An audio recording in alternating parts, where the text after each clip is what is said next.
Meeting will come to order. Without objection, the chair is authorized to declare a recess at any time. We welcome everyone to today's hearing on oversight of the Federal Bureau of Investigation.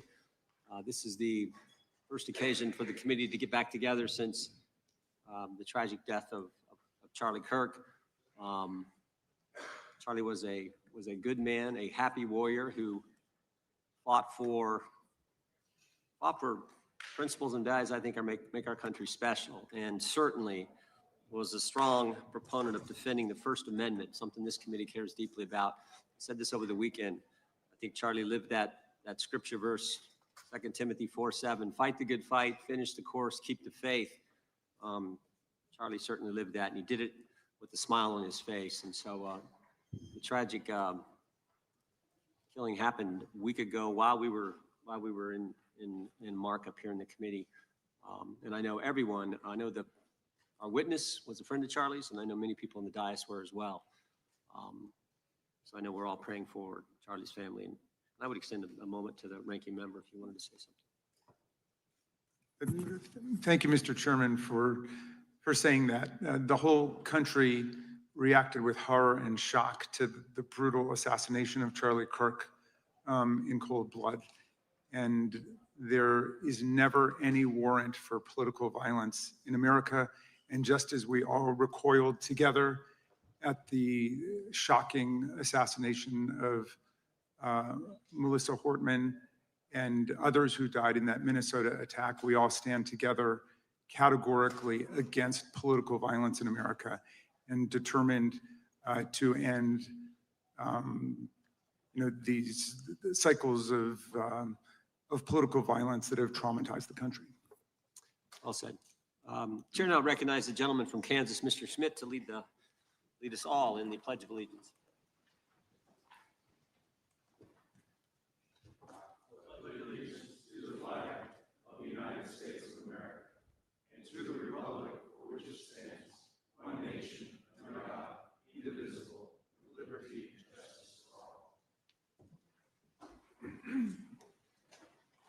As is customary, we will begin with opening statements. 5 weeks ago, because of the work of Director Patel, we learned that the former chair of the House Intelligence Committee and current United States Senator leaked classified information.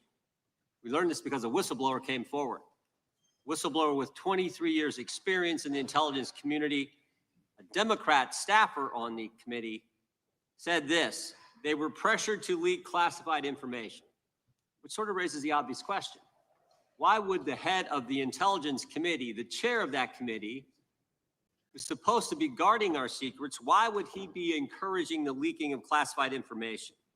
Whistleblower told us that answer as well. The leaked information was supposed to be used, false information was going to be used to indict President Trump. Now, the former chairman wasn't the only person leaking information. Jim Comey was also sharing things he wasn't supposed to share. Again, don't take my word for it. The Inspector General told us this. In his report, he said, quote, James Comey violated FBI policy by disclosing classified information. And what was Comey's motive? Same as the senator from California: to sabotage and undermine President Trump's first term. And we know that Mr. Comey's not been shy about what his objective was. In fact, 4 months ago, he told us. Remember this? 8647, Jim Comey told us just 4 months ago. Now, how'd they do it? How did the former chair of the intel community, the former FBI director, and others in our government attempt to undermine President Trump's first term? 7 weeks ago, because of the good work of the Director of National Intelligence, Tulsi Gabbard, we learned from another whistleblower, a second whistleblower, that in the closing days of the Obama administration, the intelligence community assessment was changed. On December 5th, 2016, they had one assessment. That assessment said Russia did not impact the election vote count. There was a meeting at the White House on December 9th, 2016, where it was decided, no, we're not going to have that. We're going to come up with a new one. And the new one said Russia was trying to influence election and did influence election, which just wasn't accurate.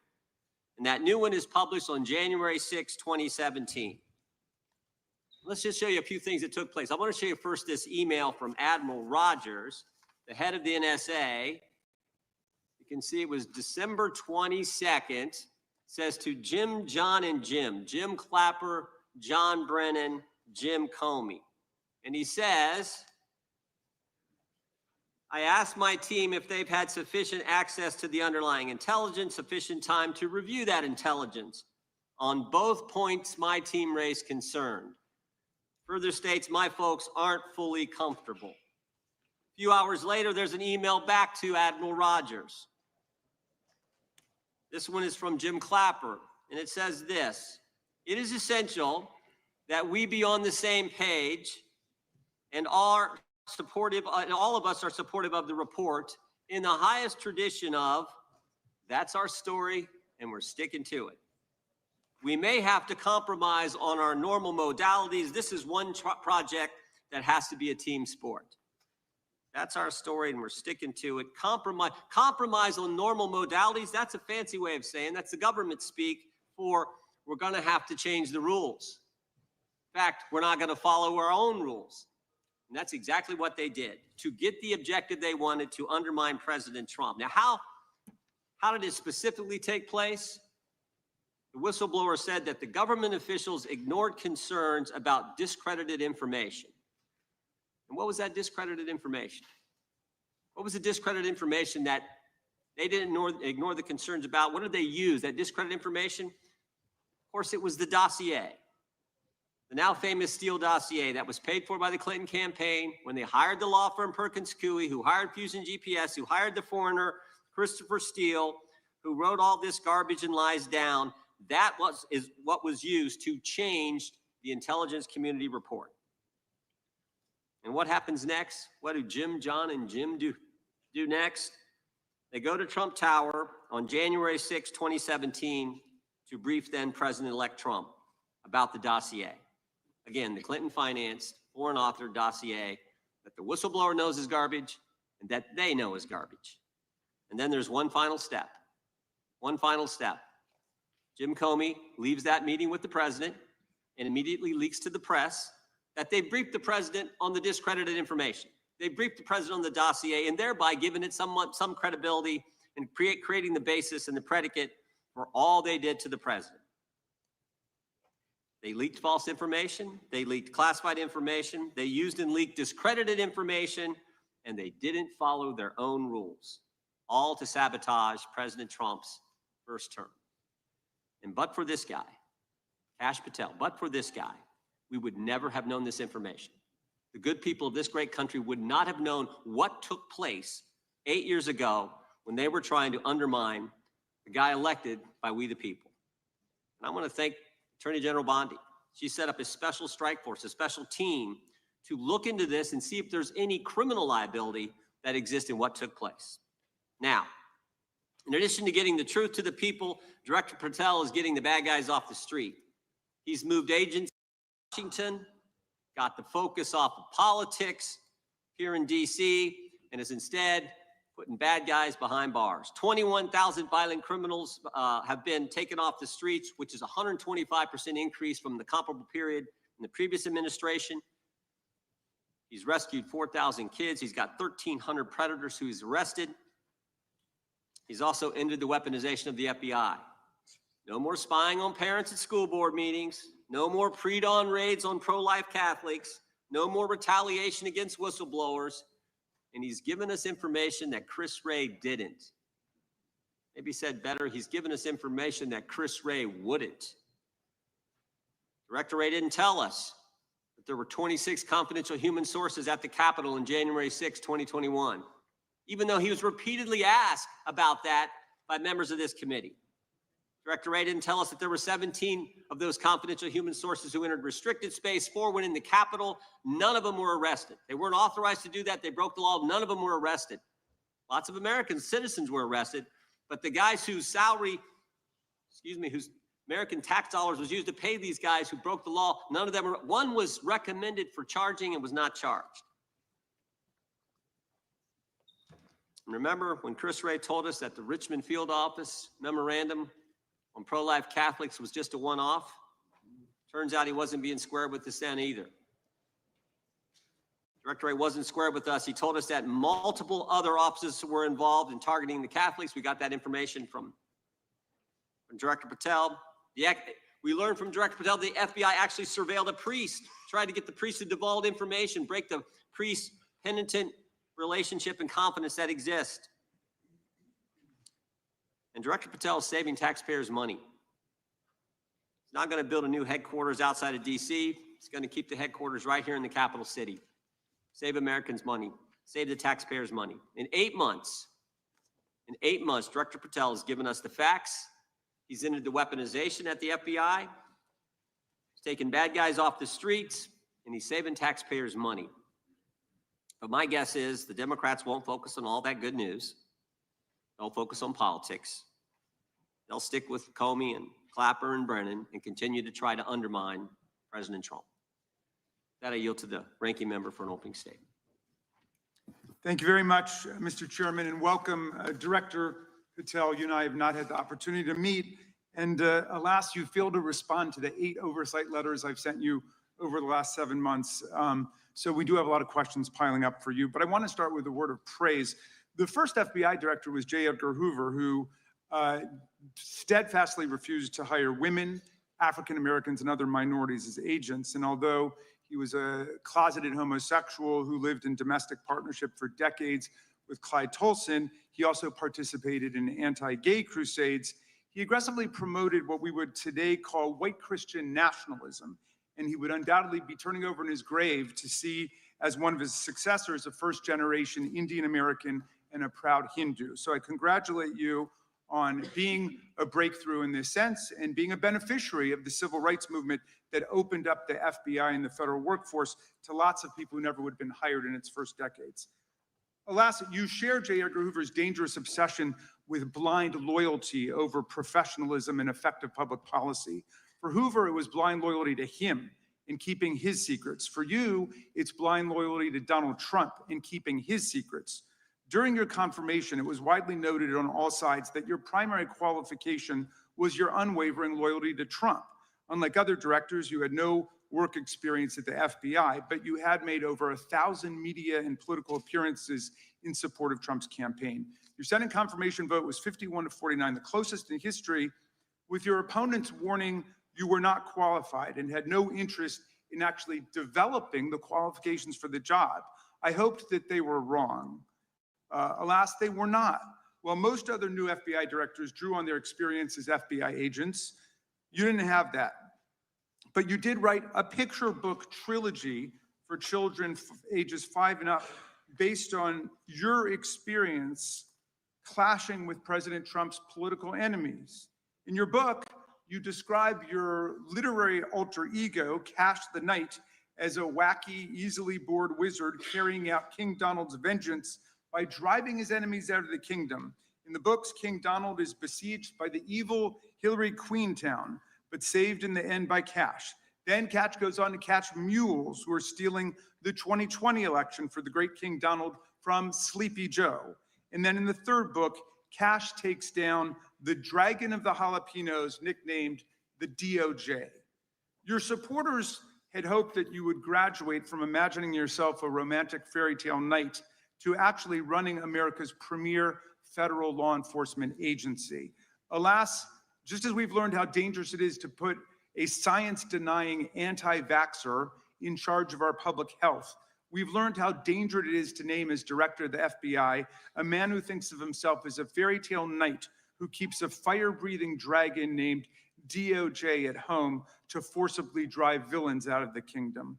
When Charlie Kirk was assassinated, while his killer was still on the loose, you decided you didn't need to be at FBI headquarters in Washington to work with your team while the chaotic manhunt unfolded. You spent your evening dining in a swanky Midtown Manhattan restaurant and tweeting out false information that the subject of the shooting was in custody, a statement you had to retract 1 hour later. Your performance was so disturbing that even the MAGA base was alarmed. Culture warrior Christopher Rufo, who just a few months ago sat in your chair as a Republican witness, observed that you performed terribly, and he called for your ouster. The FBI might be able to survive your delusions of grandeur and the explosively volatile temper that was on display yesterday in the Senate. But the intractable problem is that you are running the FBI not as a law enforcement agency charged with keeping the American people safe, but as a political enforcement agency working directly for the president's vengeance campaign. 7 months in, it's impossible to overstate the destruction, chaos, and demoralization you've brought to the FBI and its workforce and the resulting danger your actions have caused to our country. You've been systematically purging the FBI of its most experienced and qualified agents, division leaders, and experts in counterterror, counterintelligence, and cybersecurity, precisely the people who have the expertise you lack and which the FBI and the country need. They've been expelled from the ranks of the Bureau simply because they did their duty investigating crimes, including those committed by the mob that attacked the Capitol on January 6, 2021, and beat the hell out of more than 140 police officers, or simply because you suspected them of being insufficiently loyal to Donald Trump. You illegally sacked Brian Driscoll, the former acting director of the Bureau, and a decorated counterterrorism expert who worked at the FBI for nearly 20 years. According to Driscoll, you told him your own job, quote, depended on the removal of agents who worked on the cases against the president, regardless of whether the agents chose to work on those cases or not. You added, quote, the FBI tried to put the president in jail, and he hasn't forgotten it. You forced out the leader of the Salt Lake City field office, Mehtab Saeed, just weeks before Charlie Kirk's assassination, depriving the FBI of an experienced counterterrorism expert described by her colleagues as absolutely the best and legendary. She would have led the FBI's manhunt had she not been fired. When Trump decided that rounding up immigrants with no criminal records was more important than preventing crimes like human trafficking of women and girls, drug dealing, terrorism, and fraud, you ordered the 25 largest field offices to divert thousands of agents away from chasing down violent criminals, sex traffickers, fraudsters, and scammers to carry out this immigration crackdown. Director Patel, you treated the men and women at FBI with disrespect and paranoia. You've assembled a roving band of freelancing henchmen within your office and charged them with conducting unauthorized investigations, targeting and harassing career FBI employees. Amazingly, you forced senior leadership to repeatedly take polygraph tests to prove their political loyalty and pushed out leaders who refused these demeaning exercises. And now we're seeing one very clear reason why you want to build a political FBI, the Epstein files. You want an FBI blindly loyal to Trump and to you as his enforcer so you can continue your cover-up of a massive international sex trafficking ring with more than 1,000 victims, betraying all of the survivors of the sexual violence. Before you got in this job, you called for full release of the Epstein files, telling podcaster Benny Johnson that the only reason the list was not released by DOJ and FBI was, quote, because of who's on that list. Upon your confirmation, you promised that, quote, there will be no cover-ups, no missing documents, no stone left unturned. And anyone from the prior or current Bureau who undermines this will be swiftly pursued. This spring, you ordered hundreds of agents to pore over all the Epstein files, but not to look for more clues about the money network or the network of human traffickers. You pulled these agents from their regular counterterrorism or drug trafficking duties to work around the clock, some of them sleeping at their desks, to conduct a frantic search to make sure Donald Trump's name and image were flagged and redacted wherever they appeared, whether an email, a text, a letter, an interview, a photograph, or a video. In May, Attorney General Bondi reportedly told Trump that his name had indeed appeared multiple times throughout the Epstein files. And not long thereafter, in July, you and the Attorney General released a memo claiming that, quote, no further disclosure would be appropriate or warranted. In a few short months, how did you go from being a crusader for accountability and transparency for the Epstein files to being a part of the conspiracy and cover-up? The answer is simple. You said it yourself, because of who's on that list. Donald Trump's relationship with Epstein over the years is well documented. A week ago, the Oversight Committee released Trump's disturbing birthday book, Note to Epstein, written over a drawing of a woman's naked body referring to a, quote, wonderful secret. The Oversight Committee obtained the note from the Epstein estate, not from the FBI, raising questions again of whether the FBI has been withholding documents. While you're unleashing the FBI to cater to Trump's desire to shut down the Epstein inquiry, the first 9 months of the Trump presidency have seen a spate of political violence and domestic terror events. We saw deadly attacks on political figures on both the left and the right. The brutal assassination of Minnesota Democratic House Speaker Melissa Hortman and her husband, and the attempted murder of Democratic State Senator John Hoffman and his wife, who miraculously survived a combined 17 gunshots. We saw an arsonist set Pennsylvania Governor Josh Shapiro's residence on fire. And of course, last week, we saw the horrific, cold-blooded assassination of Charlie Kirk in Utah that has shaken the nation. 1 minute after Charlie Kirk was shot in the neck, a 16-year-old shooter in Evergreen, Colorado, radicalized by white supremacist ideology online, opened fire and critically wounded 2 other students at Evergreen High School. We've seen lethal anti-Semitic violence, including the murder of 2 young Israeli embassy staffers just blocks from the Capitol, and then in the attack on a gathering of Jewish people in support of hostages held in Gaza in Boulder in June. We've seen continued mass shootings at schools, like the domestic terror incident at a Catholic school in Minneapolis last month, which killed 2 children and wounded 18 others. And in August, a man fired more than 500 bullets at the Centers for Disease Control and Prevention, killing a police officer who was a Marine veteran and a father. People like Melissa Hortman and Charlie Kirk should be able to participate in politics as elected officials or active citizens without being shot down in cold blood in the United States of America. People should also be able to go to elementary school, to middle school, to high school, to work, to the mall, and to church without being shot down in explosions of gun violence. The important position at the FBI requires a leader who puts public safety and national security and the rule of law first. I'm afraid, Director Patel, you've given us reason to believe you've used the powers of the FBI to serve Donald Trump and his agenda of partisan retribution. You've broken your promise not to do that. You've betrayed Jeffrey Epstein's victims and survivors. You've turned your back on the career law enforcement officers of the FBI. And as a result, you've left all of us less safe than before. Mr. Chairman, I yield back. Gentleman yields back. That opening statement may have been longer than any book director's ever written or anyone else has written. Without objection, all of the opening statements will be included in the record. We will now introduce today's witness. Mr. Patel has been the director of the FBI since February of 2025. He previously served as chief of staff at the Department of Defense, deputy director of national intelligence with the National Security Council, and also as a congressional staffer, as a federal prosecutor, where he focused on national security cases. And he also worked as a public defender in the state of Florida. We welcome our witness, appreciate his work, and thank him for appearing here today. We will begin by swearing you in. Director, would you please stand, raise your right hand. Do you swear or affirm under penalty of perjury that the testimony you're about to give is true and correct to the best of your knowledge, information, and belief, so help you God? Let the record reflect that the witness has answered in the affirmative. You can be seated as you are. You know, you've been through this yesterday. Did a fine job. Please know that your written testimony will be entered into the record in its entirety. Accordingly, we ask that you summarize your testimony. Director, you may begin. Good morning, Mr. Chairman, Ranking Member Raskin, and members of the committee. I want to begin today by discussing the appalling assassination of Charlie Kirk. It's important for this FBI to be transparent without jeopardizing our investigation, so a little bit of the timeline is important.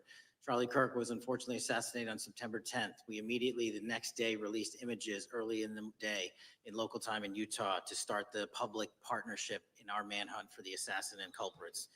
At approximately 5 p.m. local time, I arrived on the ground and walked the crime scene myself, and we flew multiple FBI assets in and out to process DNA simultaneously while bringing in evidence response technicians, hostage rescue teams, and other experts to assist state and local law enforcement with their investigation. At 8 p.m. local on September 11th, the FBI collected and populated and promulgated at a press conference a video of the suspect on the grounds. We also released enhanced images. Due to that release that I directed and ordered, the suspect involved was apprehended and in custody at 10 p.m. local time. That's less than 2 hours after we did the video release and the photo release. So within 33 hours, that individual suspect was in custody, and his family, who has since been interrogated, specifically stated to FBI interrogators that because of the video that the FBI released at my direction, and because of the photographs that they released, they identified their son, they confronted their son when he swung by their home, and that's what led to his apprehension. We are still, the FBI has that investigation ongoing, and it continues to be ongoing, and I want to thank the state of Utah and the state and local authorities there. And I also want to thank the Attorney General and President Trump for directing resources to allow us to conduct that investigation as we have. Under this administration, the FBI has arrested more than 23,000 violent criminals, 23,000 in 7 months. That's twice as many year to date last year. We've taken over 6,000 firearms off the streets. 6,000 guns are no longer in the hands of criminals in 7 months. We've identified and found and located 4,700 child victims. That is a 35% increase year to date last year. We have arrested 1,500 child predators. That is a 10% increase year to date last year in just 7 months. We've assisted our partners with countless counterterrorism operations around the world. We've captured at the FBI 4 of the most top 10 wanted fugitives in the world in 7 months. To put that in perspective, that's as many as my predecessor nabbed in the entirety of the Biden administration. We got 4, we got more coming. On top of that, in 2 weeks, thanks to the help of the CIA, we collected and captured one of the individuals responsible for the horrific Abbey Gate bombing that led to the murder of 13 service members. We did that in 2 weeks. They didn't do it in the 4 years of the entire prior administration. Nationwide, we've been executing our Operation Summer Heat, the FBI's national focus on targeting violent crime based on intelligence-driven operations. Ask the citizens of Seattle, Miami, Memphis, Charlotte, Chicago, New Orleans. To specifically highlight New Orleans and Nashville, there has been a 250% increase in violent crime arrests in those cities alone, and other mid-major cities that I've just listed. In just a few short months, we have already unleashed 1,000 FBI personnel across this country. Every single state across this country is getting a plus up. This is a fiction that the FBI is short or that we are compromising the men and women in the field. They do not need to be in Washington, D.C., so we're sending them into the field to each and every one of your states. Because of that, crime is at an all-time low. We had to do it because of the explosion of crime. And maybe the most important stat for Americans to realize, in just 7 months, we are on track to produce the lowest murder rate in modern U.S. history by double digits. Those are results not of mine. Those are results of the men and women of the FBI. If you want to criticize me, bring it on, but do not attack the brave leaders in the field. We are also working 24/7, 365 on the opioid epidemic that is killing more than hundreds of thousands of people a year. We have seen 1,600 kilograms of fentanyl off the streets so far in 7 months. Year to date, 25% increase. To put that in perspective, that's enough to kill a third of the American population, 120 million Americans. 100,000 kilograms of cocaine and meth gone off the streets.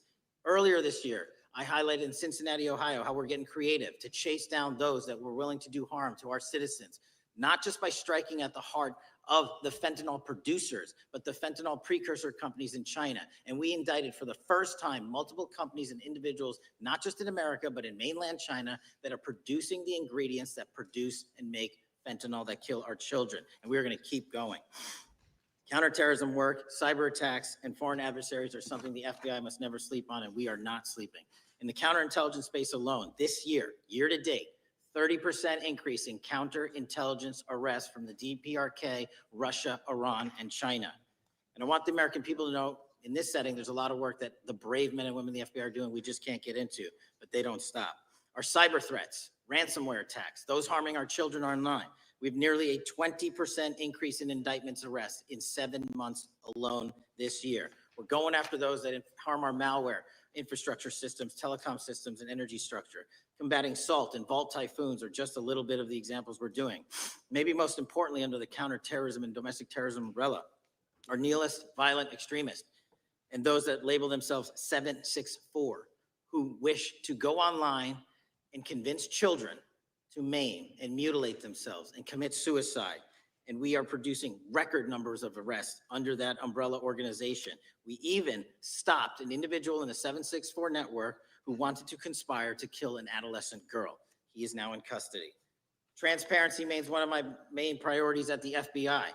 And this is what I've done in my 7 months at the helm. We've produced more than 33,000 pages of documents to Congress to a variety of committees, including, I believe, 7,500 to this committee alone, if memory serves me correct. To put the 33,000 in perspective, my predecessor in 7 years produced 13,000 pages in total to the United States Congress. His predecessor in 4 years produced 3,000 pages in total. I repeat, I have produced 33,000 pages in 7 years to this Congress and will continue to do so. I'm dedicated to restoring the trust and the mission and the integrity of the FBI, and we cannot do so without congressional oversight, and I promise you I will continue to do so. On the Epstein case, the original sin on the Epstein case was how it was handled by Mr. Acosta when he first brought the case in 2006, 7, and 8. The original case had a very limited search warrant, had a very limited search window, had a very limited investigative window. I was not there when those search warrants and that investigation was launched. I would not have done it that way. They were limited to only 3 to 4 years of investigations from 97 to approximately 2001 and 2002 to 2005. Mr. Acosta allowed Mr. Epstein to enter into a plea agreement where he served weekend jails for trafficking minor women. He also was allowed to relieve jail to go home on the weekends. Plus, he allowed a non-prosecution agreement to be signed as part of that plea deal, prohibiting future investigations from that prosecution and from that evidence, and prohibiting the collection of further material. That is the original sin. We are working with Congress to produce more than any administration ever has material on Epstein. And I welcome the challenge to tell us that we are not being as transparent as the law allows. We even went to court and asked the judges to lift those prosecutorial agreements and to lift those court order seals, and they denied us 3 times. Congress is welcome to do the same and join the fight. And I'd lastly like to focus on operation that the president led in DC. Because of this, we are taking this fight in DC to every single city across the country. 2,100 arrests in the last month alone. DC has seen a 60% decrease in gun crimes, 75% decrease in carjackings, and 53% decrease in homicides in our nation's capital. And rightly so. We're bringing that fight to the streets of America. I want to thank you for your support, and I'm proud to be the director that leads this FBI into a new headquarters building that they've needed for decades, saving the taxpayer $3.5 billion and also providing our workforce a safe environment. If you don't know the calamity that is the Hoover Building, I invite each and every one of you to walk around. I'll give you a tour myself, and you can see where the cement falls on the heads of our employees that is only to be saved by netting, just to give you an example. Thank you for support to our mission, and I do want to highlight one thing about DC. It's because the FBI gathered sources and evidence that we were able to, through our source network, identify the horrific murder of the DC intern, Eric Tarpinian. And I've spoken to his family, and we are working to bring them justice.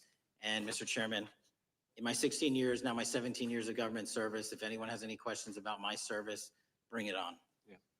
Thank you, Director. We will now proceed under the 5-minute rule. The chair recognizes the gentleman from California, Mr. Rice. Director, delighted to have you here. You are a breath of fresh air. As you outlined, and I won't repeat it, the accomplishments, you did so with the same resources as your predecessor, roughly. Is that correct? I believe so, yes. And so how much of that has to do with taking people out of the backside of the FBI and moving them into the field, into doing the job for which we primarily pay the FBI? It's exactly what we needed done. 1/3 of the FBI's workforce resided in the National Capital Region before I got there. 1/3 of the crimes do not happen in Washington, D.C. Not anymore. Not anymore. So 1,000 personnel of the FBI were deployed across this country on a permanent basis, and every single state in this union is getting a plus up, not a reduction, a plus up of 1811s of intel analysts and support staff. And that is why the crime rates are going down in record numbers.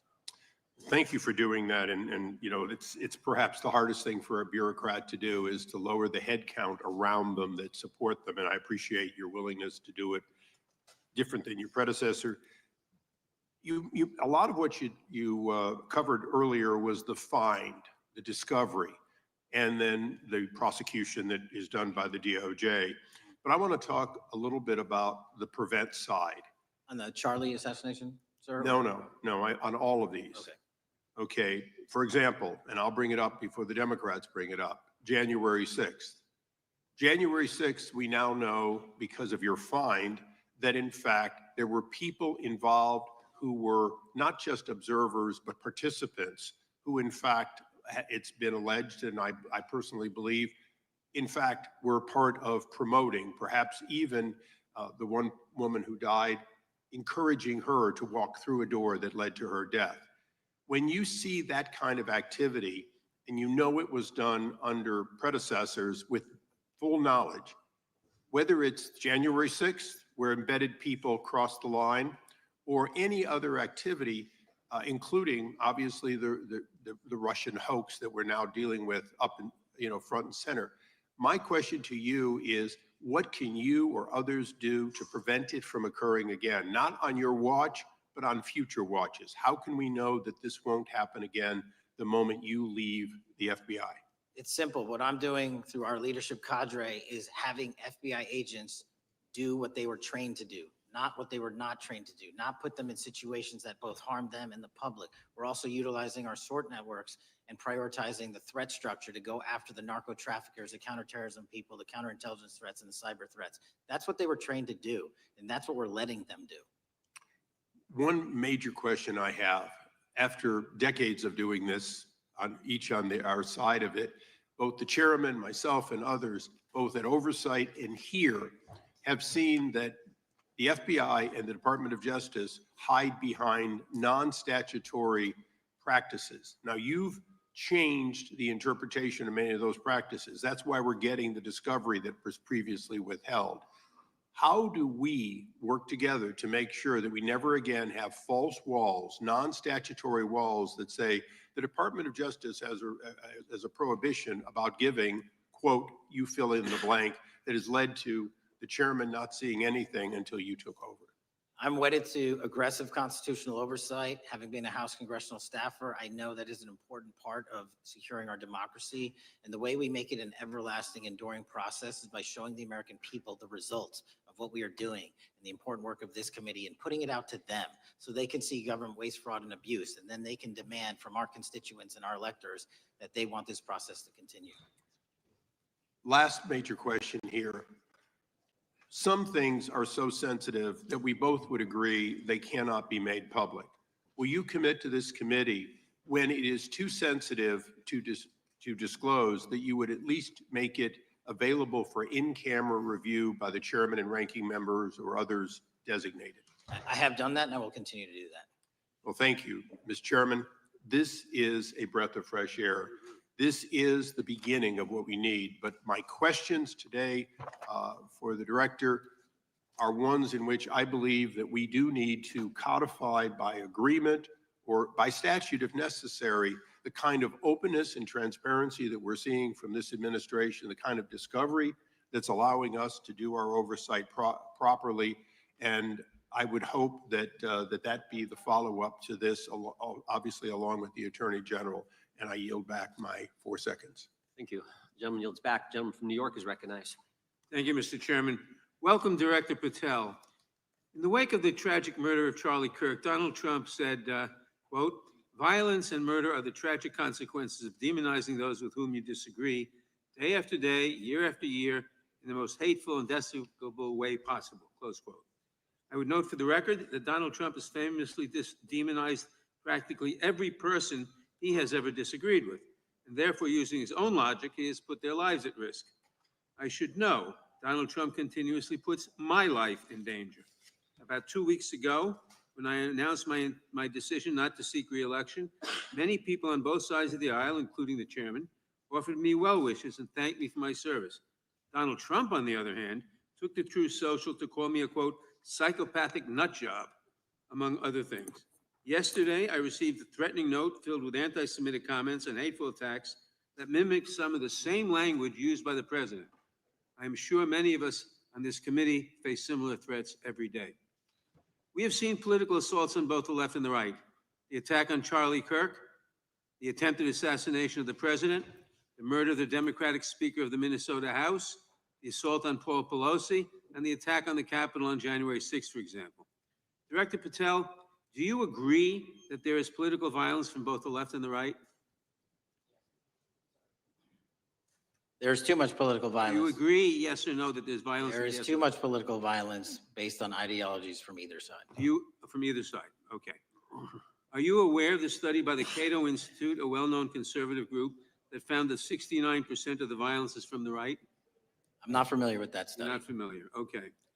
I would commend it to you.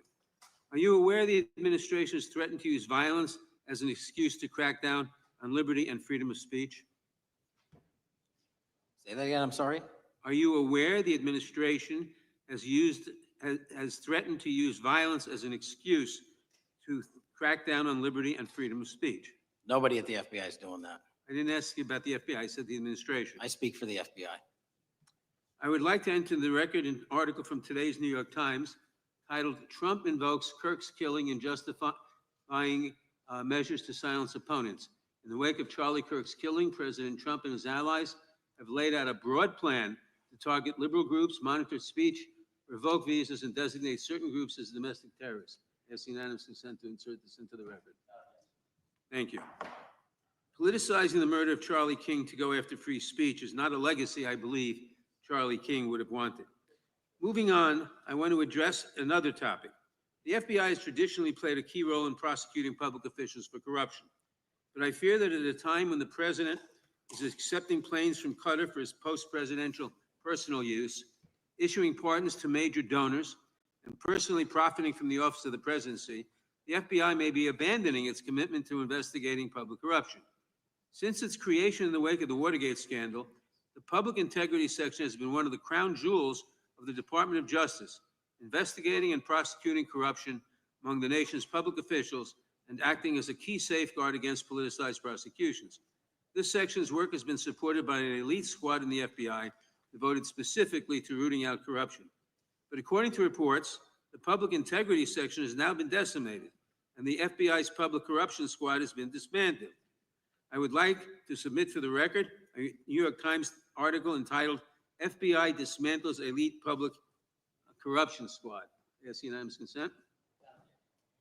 Thank you. These actions are an invitation to corrupt politicians to break the law, since they know that the government is asleep at the switch.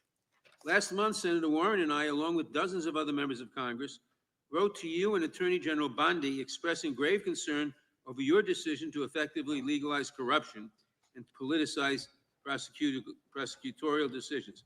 And yes, unanimous consent to enter this letter into the record.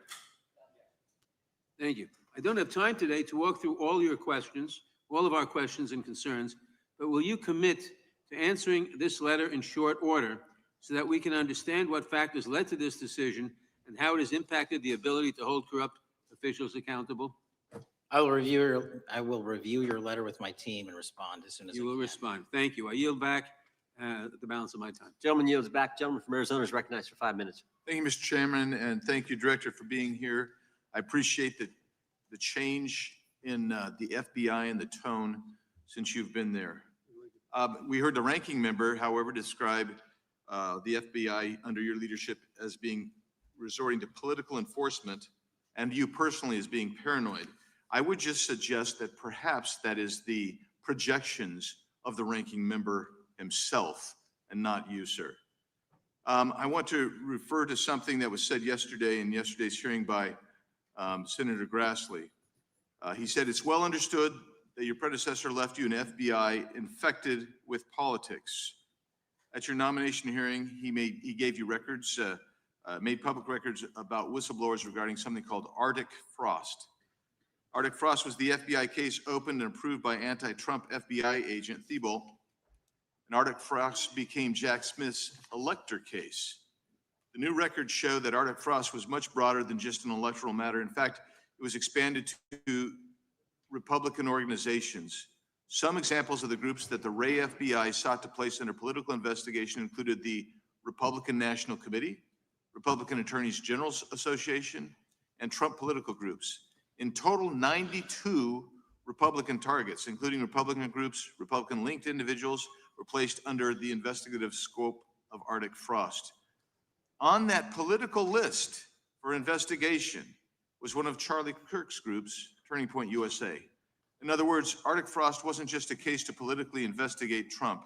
It was the vehicle by which partisan FBI agents and DOJ prosecutors could achieve their partisan ends and improperly investigate the entire Republican political apparatus. I'd ask that, Mr. Chairman, that that document be administered. Without objection. So I know that this may be under current investigation, but I wish to ask specific questions about this for just a moment. What search tools were used in Arctic frost to view private communications of targets? I believe the traditional search tools, search warrants, lawful service of process, and the tools that the FBI has in our infrastructure systems, cybersecurity systems, and counterintelligence systems. But generally speaking, if I may, I want to use this to highlight the fact that I'm continuing my promise to work with Congress to produce documents simultaneously and also conduct ongoing investigations. I'm giving you as much as I can, and I'll give you more when I can. Thank you. Another question regarding that is, were there any directives from the Biden White House concerning the Arctic frost investigation? Were there any, sorry, Directives or communications from the Biden White House itself concerning the Arctic frost investigation? I'll just rely on what was turned over to date, sir. Okay. So I want to add here, the search warrants that were used included the seizing of a U.S. member of Congress, his phone. I think we all know who that was and how that was taken away and used for political purposes, Mr. Chairman, Mr. Director. So we'll leave that for a second, and let's go over to the Charlie Kirk case for just a second. Let's emphasize this. How many hours did it take from the assassination to the arrest of the assassin, Mr. Director? 33. That seems pretty swift, and it was because of the actual release of videos and photographs that you directed to be released, sir. That's correct. And to put it in perspective, the Boston bomber took 5 days and Luigi Mangione took 5 days. Was the platform Discord forthright from the start with law enforcement about the shooter's communications on its platform? Discord, the platform ownership, has been working with our lawful process, and we are obtaining materials from them on a rolling basis. Thank you. And I want to get back here to Arctic frost for just a second, Mr. Chairman. I'd like the unclassified document from the FBI released to be admitted to the record, Without objection. and a document from the Economic Times also to be admitted to the record. Without objection. So I'm going to give you the last 30 seconds. We could go on about the Epstein case. I've got a bunch about that, but I'm just going to let you, if you wish to respond to either of the two vitriolic questioning or statement from the Democrats. The work of the FBI speaks for itself. It's on showcase here today. Anyone that wants to attack the FBI can attack me, but leave our leadership structure alone. When you have 23,000 violent felons arrested, twice as many as this time last year, the work speaks for itself.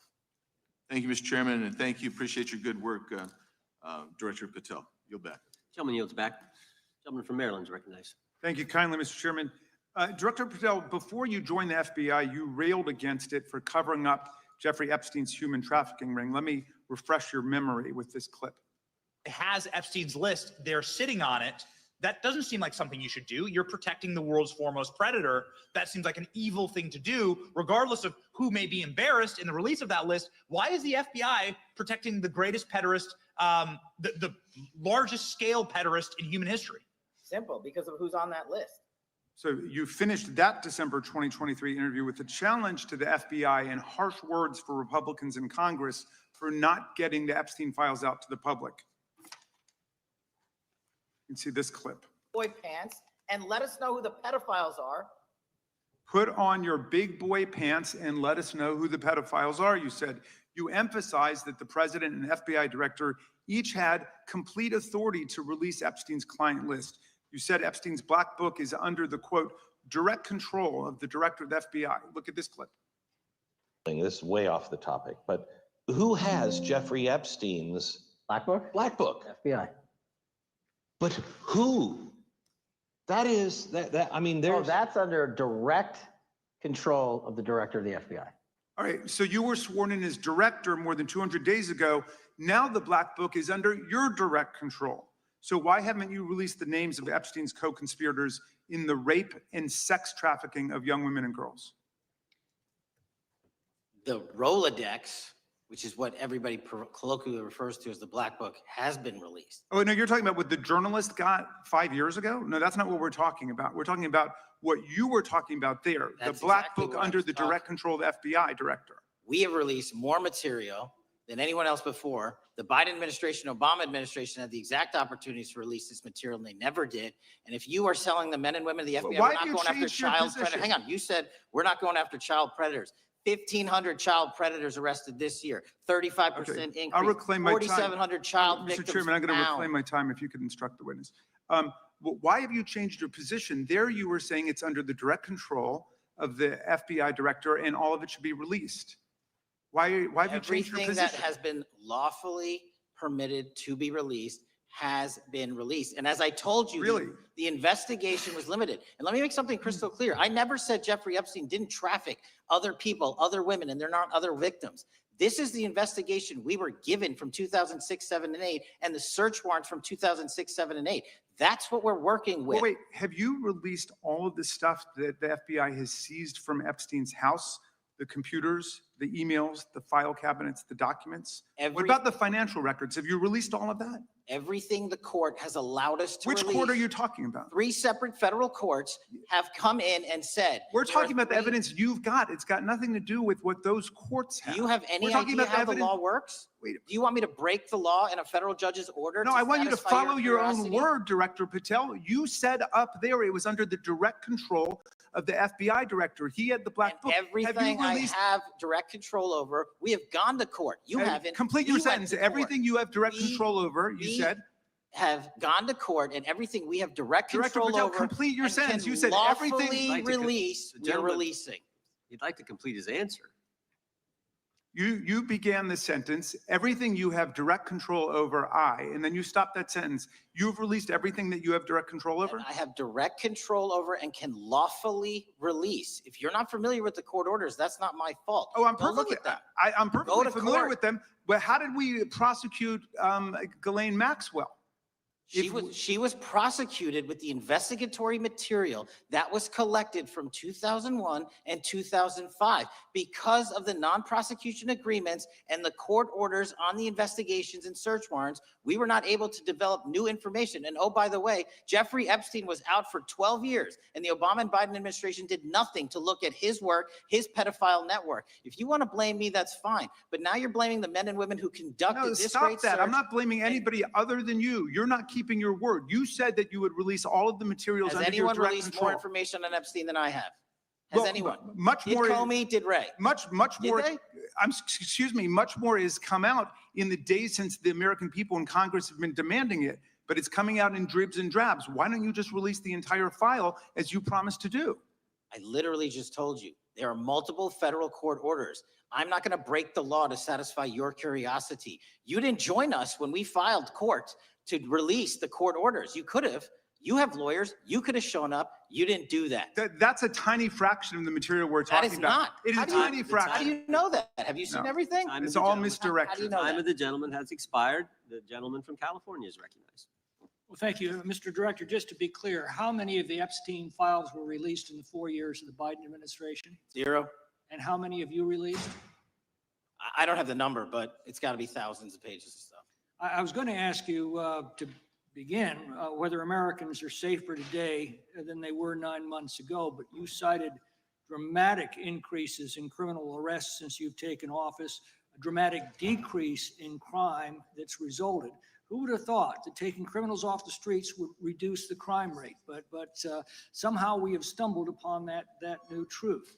But it begs the question, what was the FBI doing during the 4 years of the Biden administration to see that dramatic an increase in work under your tenure? The simple answer is I'm letting good cops be cops. We're working with our state and local law enforcement. We're energizing our partnerships. We're bringing on more task force officers. When you have more cops in the streets, when you're using ground-based intelligence, when you're not weaponizing law enforcement and focusing on DC and focusing on the rest of America, this is what happens. It is not a significant mind shift in terms of how we maneuver the FBI. They've wanted to do this work since they signed up. We're just letting them. And we've seen many prominent Democrats oppose your efforts to restore law and order to the streets of our nation's capital. I mean, all of us here have seen a dramatic change for the better here in Washington, D.C. Why are so many Democrats attacking you for that?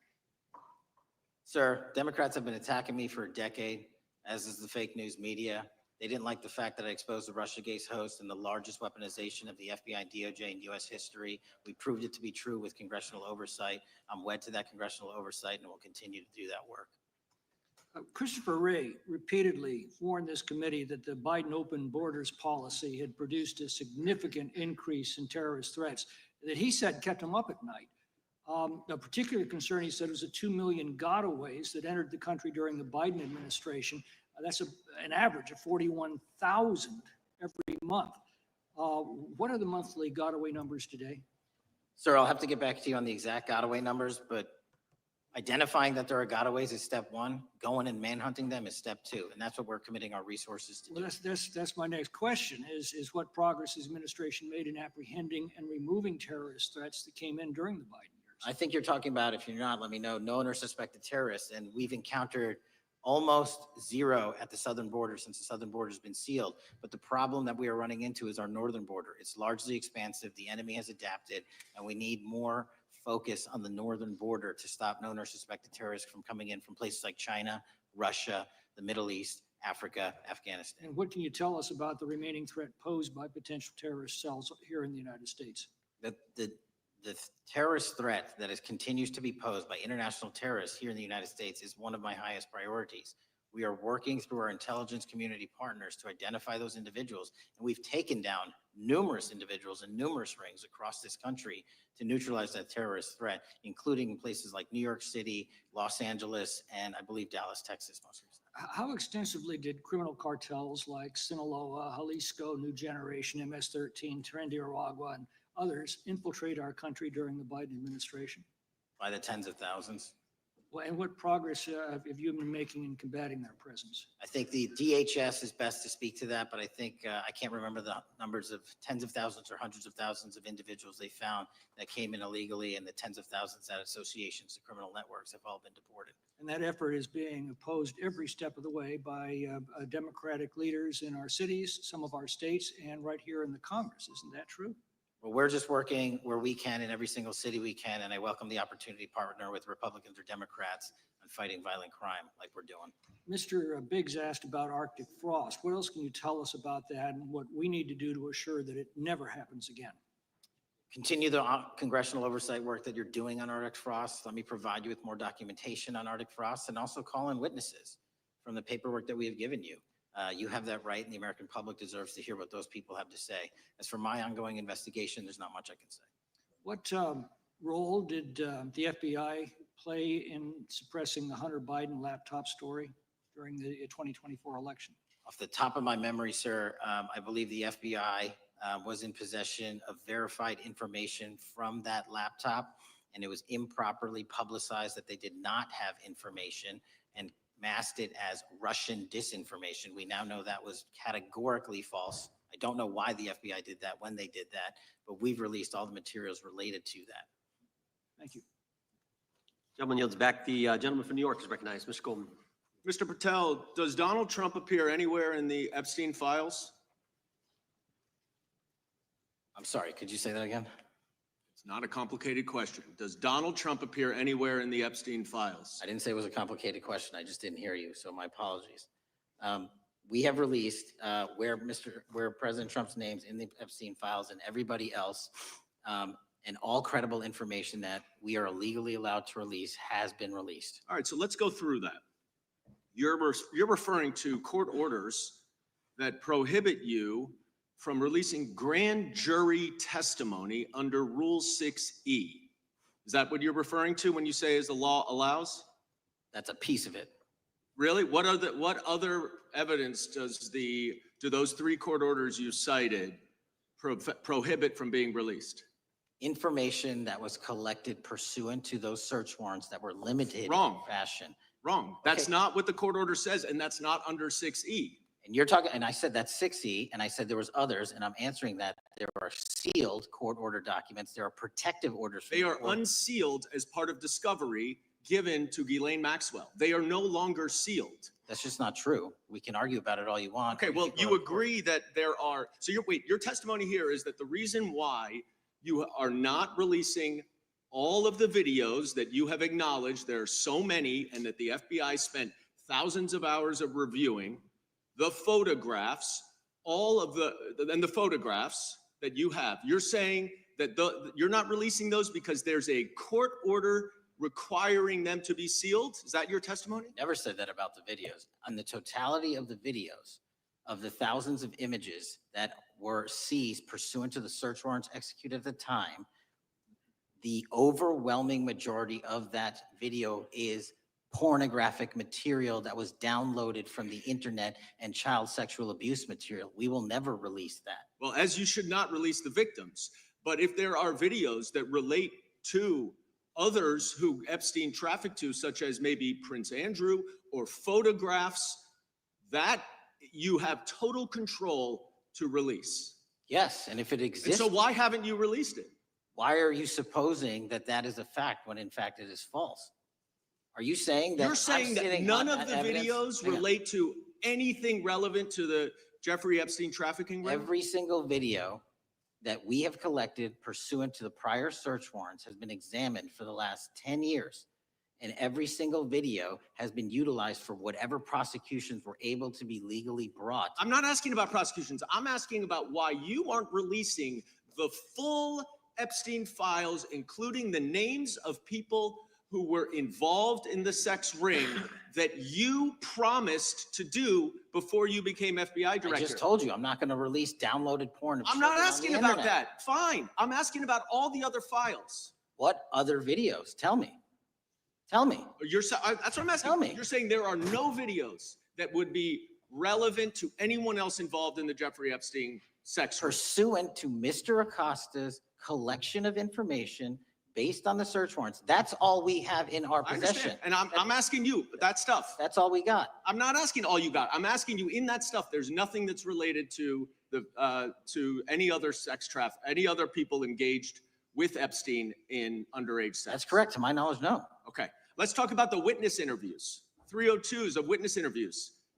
Those are not subject to the court order. Those are not subject to any fictional sealed order for a search warrant. Why aren't you releasing those with the redacted names of the victims? We are releasing as much as legally allowed. That's why we went back to How the is that? courts. How is that not legally allowed? Sir, do you know how court orders work? Do you know how protective orders work? Do Actually, you know how Mr. sealing Patel, orders I was a work? prosecutor, a real prosecutor for 10 years. I know exactly so- how. so I was a court fake one? orders- And I want to understand what the court order prevents you from releasing witness statements that the FBI took. You should know that as a real prosecutor, when the court hand downs a protective order and a motion to seal, the material is sealed unless So that your judge testimony waives here it. is that all of those witness statements are under a court order, a protective order. We are providing everything we can legally provide. No, that's not my Congress has question. sent us a My subpoena. question is, why are those witness statements that are not grand jury testimony, that if they were under a protective order are no longer under a protective order, why are they not being released? How are they not And under protective? Why order? are you not going to the court like you did for the grand jury testimony to unseal those The records? DOJ did go to the court. No, not on those records. Why Time aren't of you the going? You gentleman. just went on grand jury. Time of the gentleman has expired. The You are hiding the Epstein files, time Mr. of the gentleman Patel. has expired. You are part of the cover-up. Can I respond? Sure can. Any allegations that I'm a part of a cover-up to protect child sexual trafficking and victims of human trafficking and sexual crimes is patently and categorically false in the work of my. So I hope you will talk to them when they Gentlemen's time have has requested expired. to speak with you. Because Gentlemen's the time has victims expired. have Gentleman requested yields and you are back. not responding to them. Director, yes or no? Is the FBI still spying on parents at school board meetings? No, sir.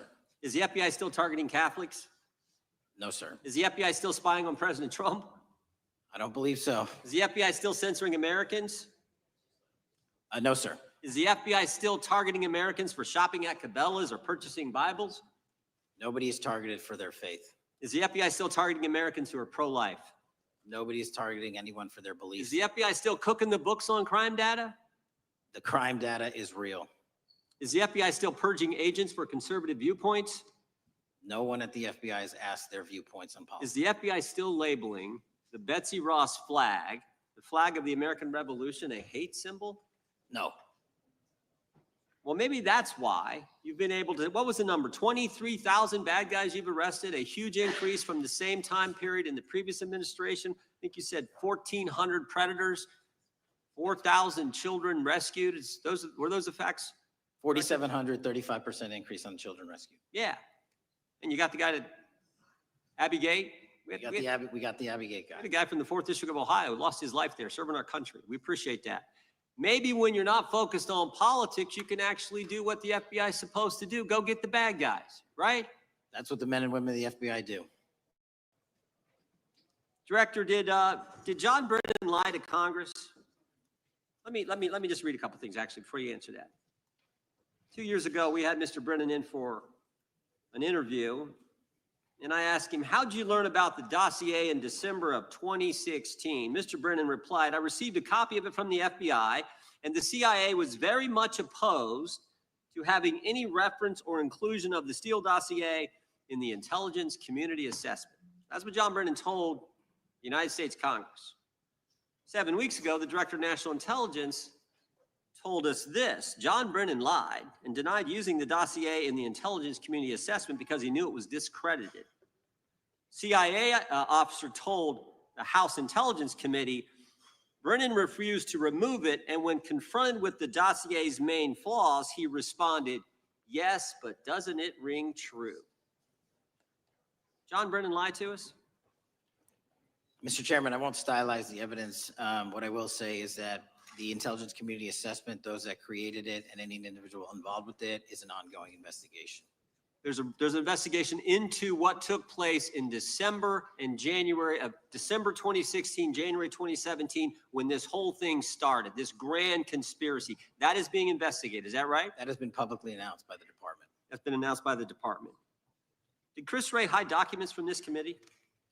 You would know better than me, sir. Well, I think you told us like 700 pieces of information you've given this committee since you've been director relative to just one incident, the Catholic memorandum from the Richmond field office. I can give you the comparison, sir. Yeah, the Catholic memo, I believe we turned over 750 documents. In Mr. Ray's tenure, I believe they turned over 19 pages. 19 pages. You've given us 700. Why would Chris Wray hide information from this committee? You'd Want have to to hazard ask. a guess? I'm sorry. Hazard a guess why he would do that? I don't know, sir. I think maybe it was because FBI was spying on a priest, trying to get him to break the priest penitent confidence that exists. You think maybe that was the reason?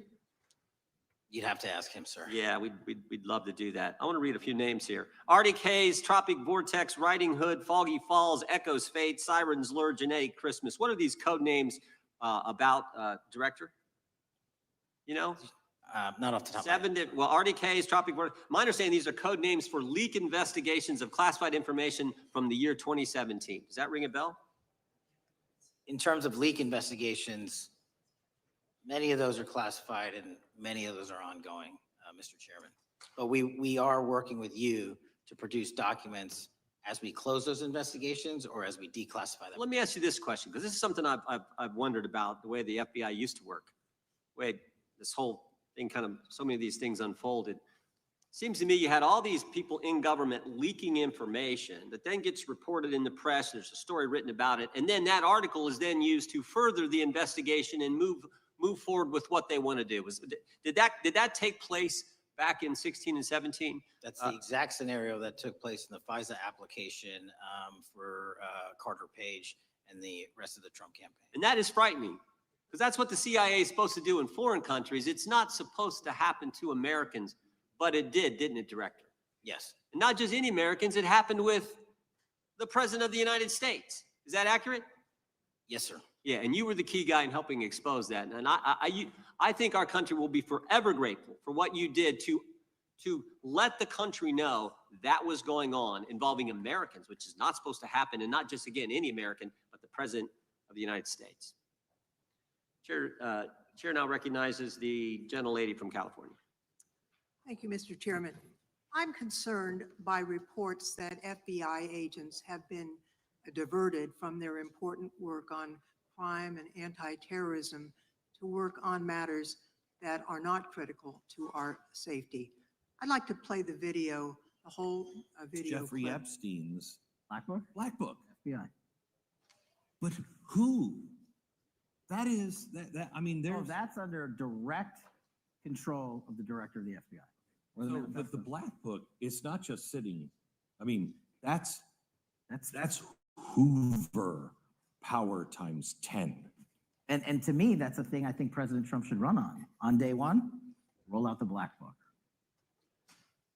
In contrast to that attitude of let it all out, we're getting reports of actions that run contrary to getting everything out and that also involve diversions of FBI resources. For example, an FBI whistleblower reported that you were pressured by the Attorney General to place 1,000 personnel on 24-hour shifts to mine roughly 100,000 Epstein-related records to redact President Trump's name from the files. Bloomberg reported this, that you directed FBI special agents from the New York and Washington field offices to join the Bureau's FOIA employees in Winchester and another building a few miles away, and that while reviewing the Epstein files, FBI personnel identified numerous references to Trump in the documents, and people familiar with the matter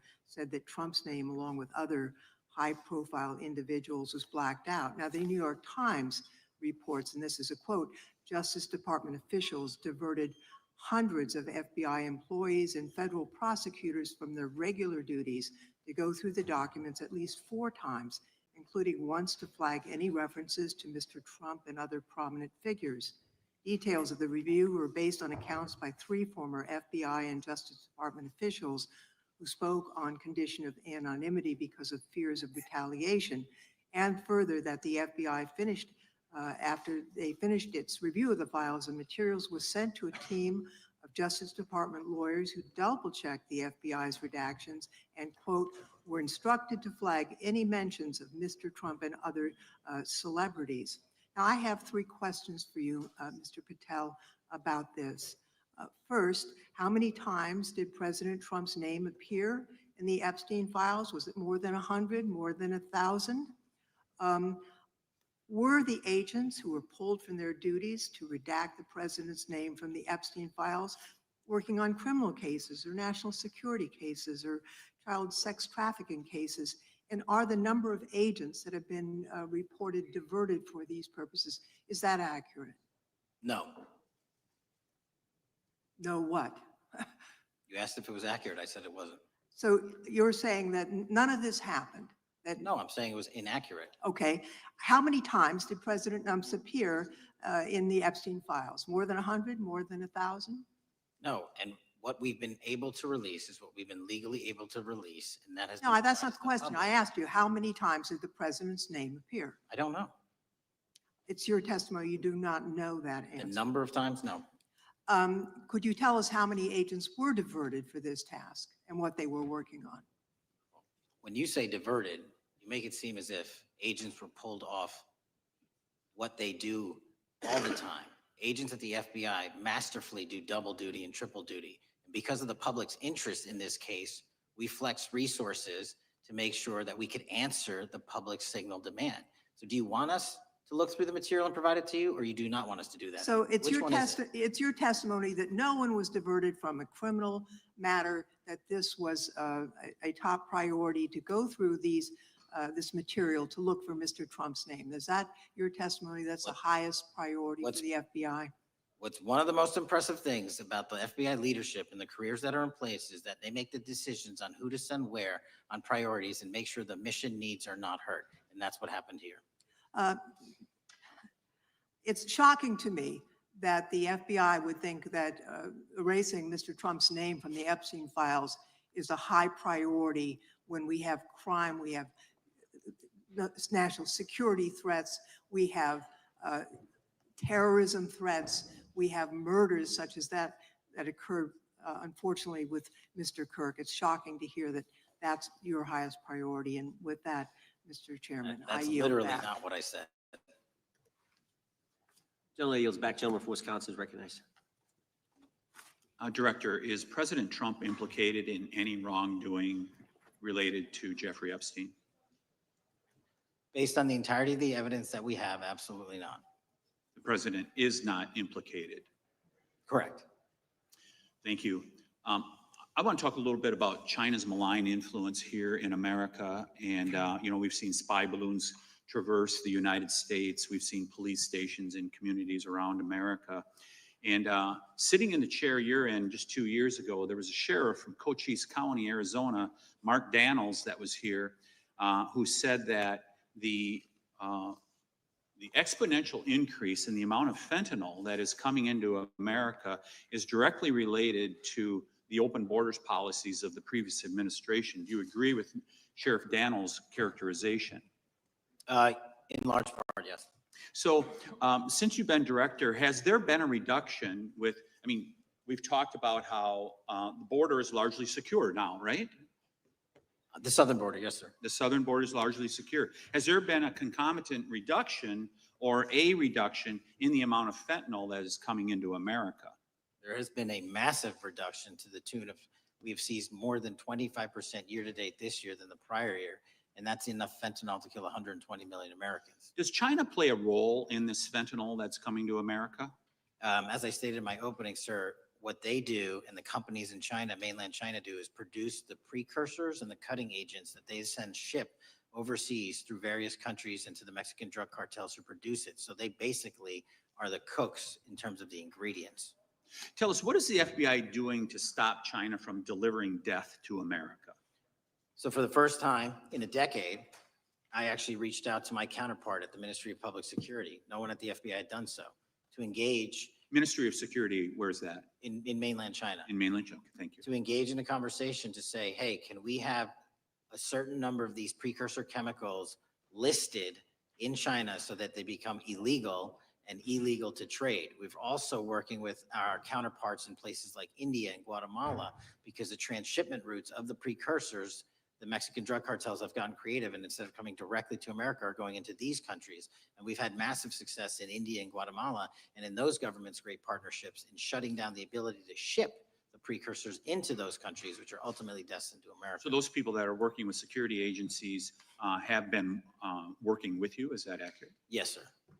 So I want to turn to a couple cases that are at the University of Michigan, where Chinese nationals on behalf of the Chinese government smuggled in illicit biological materials,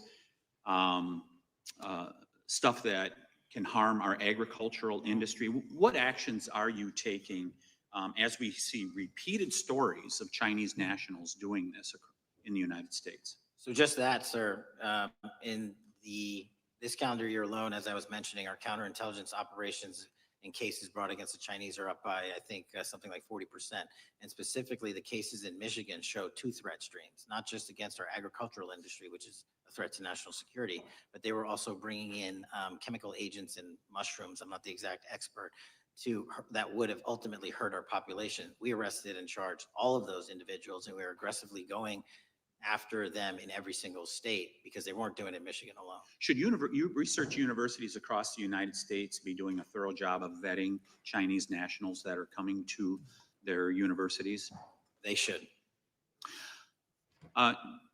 Turning to spying in America, we heard the stories about Senator Dianne Feinstein's driver, who was a Chinese spy.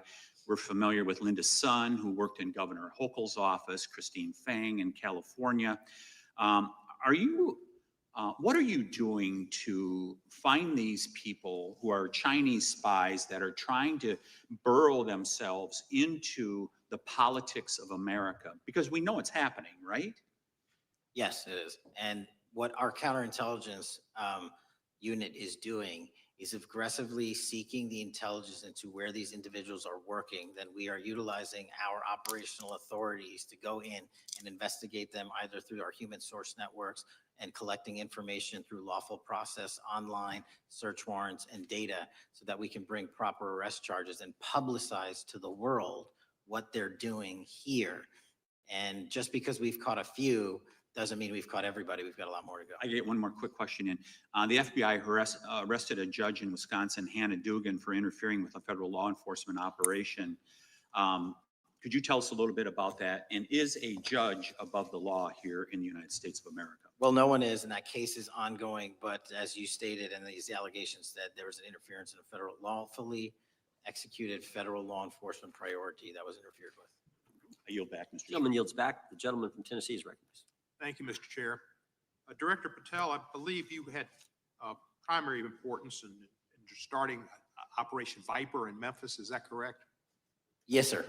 And Operation Viper brought in the FBI, the DEA, the ATF to help Memphis police in policing the city. That'll be phase two, sir. Phase one was FBI and local law enforcement in Memphis for the last few months. Okay. You did a good job, and the police director and the mayor have told me that that has been helpful.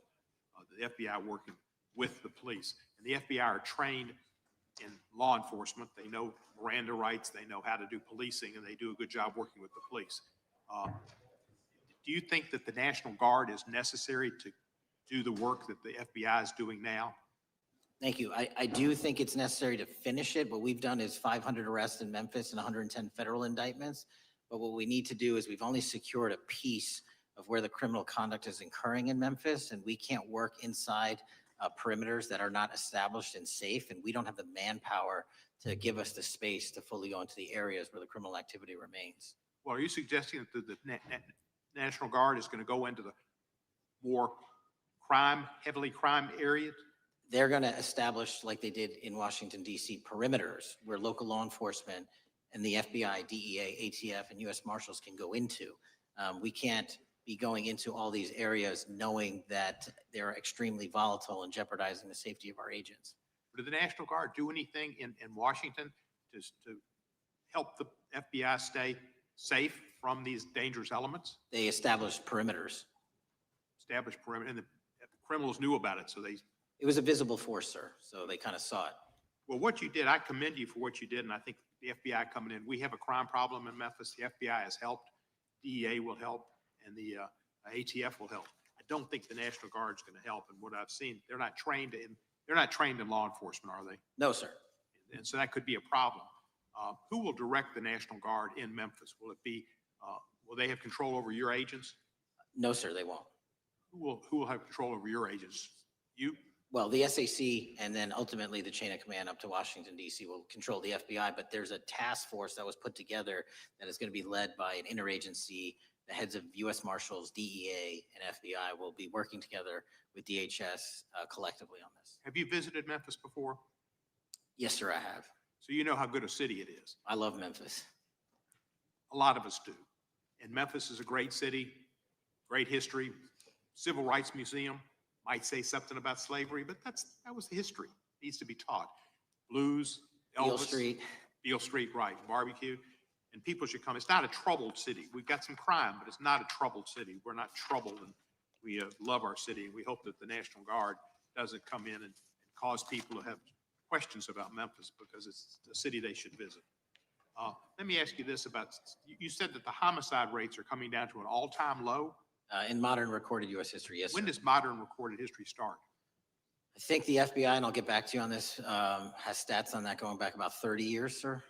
Okay, I was thinking back to Ozzie and Harriet, and I didn't think you could beat Ozzie and Harriet's time. Secondly, you mentioned the Epstein case. Did any of the women that were victims, they came up here and had a press conference and all, did any of them contact your office and ask to give information? To my knowledge, no, sir. If they did, let me ask you first, is there a statute of limitations on sex crimes like that, with sex with a minor, rape?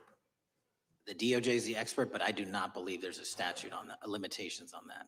So if there's not a statute of limitations, should you not be interviewing those people who know who raped them and the names and the places and give you that information? That seems like that's a treasure trove of information. And it's a serious, serious, serious number of crimes. Sir, I couldn't agree with you more. We've been very public about asking individuals to come forward with new information, and we would run out every single lead on that.